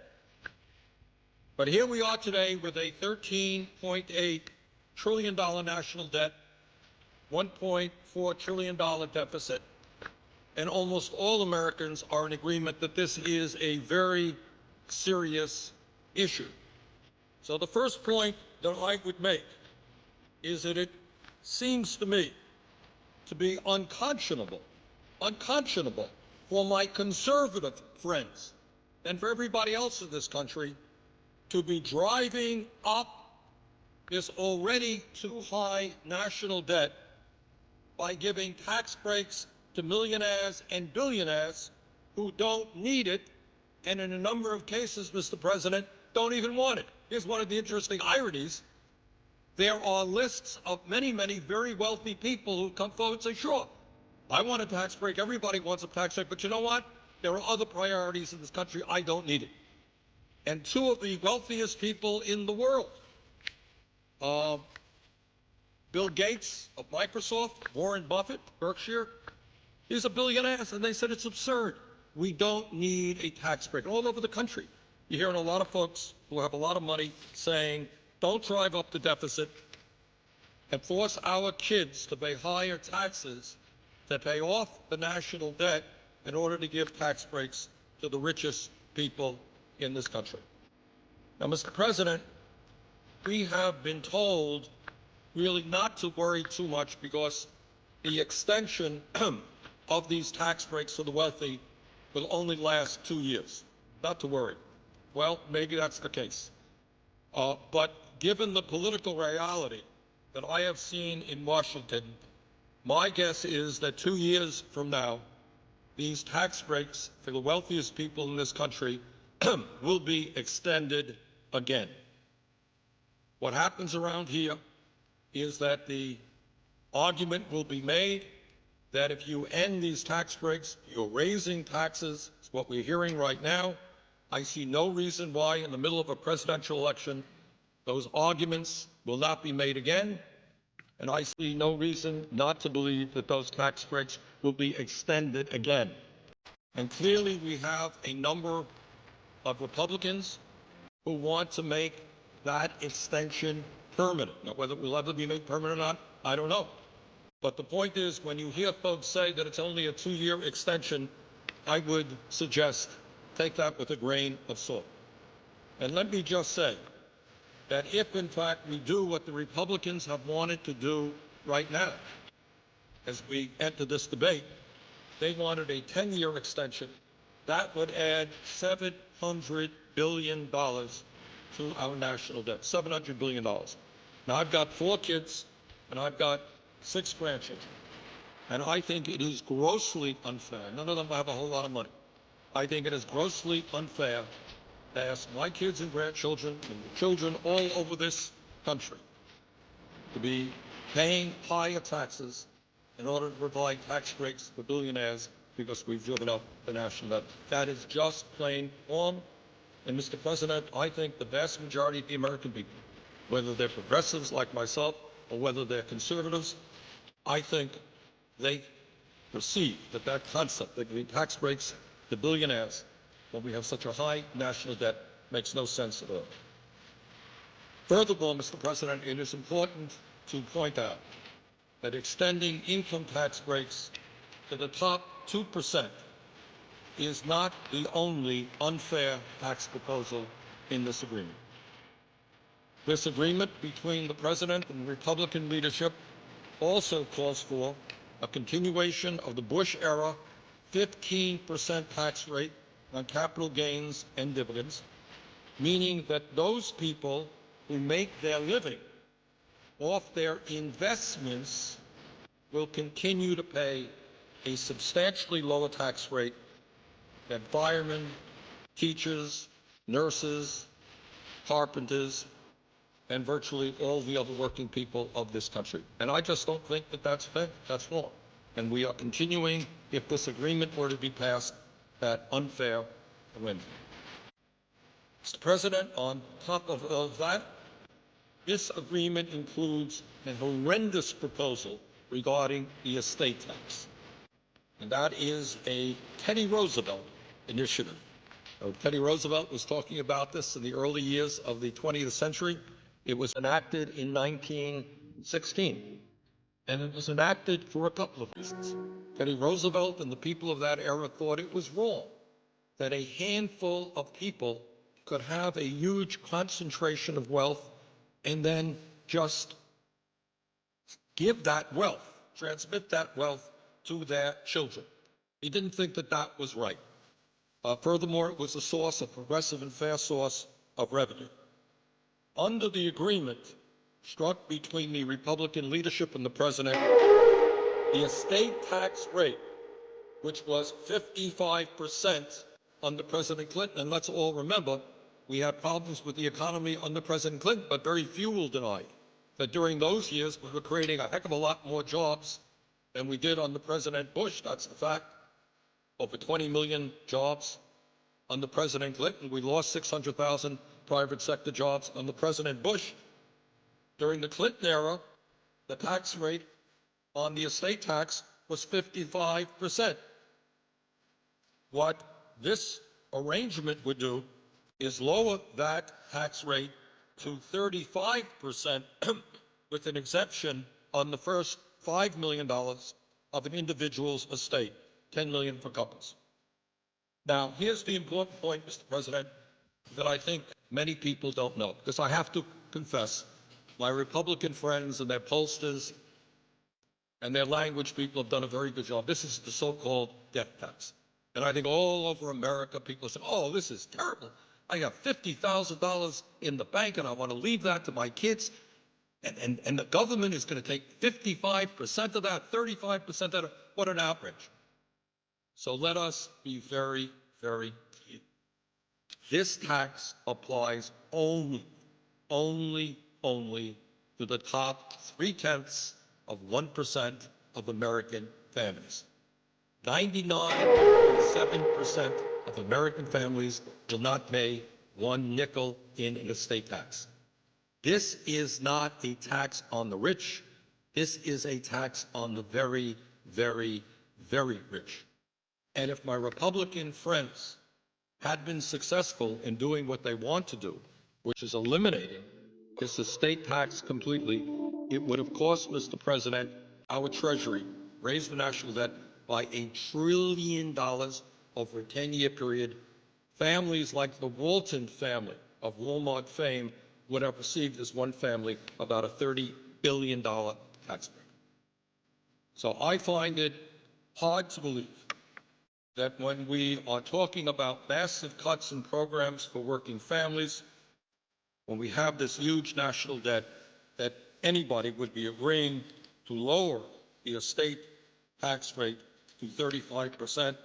That is what this agreement does. I think that that is a very, very bad idea. And once again, while the agreement on the estate tax is for 2 years, once again, there is very little doubt in my mind that the Republicans will continue to push for lower and lower estate tax rates because what they want, and I think Senator Kyle has been pretty clear about this, they want to permanently repeal that tax.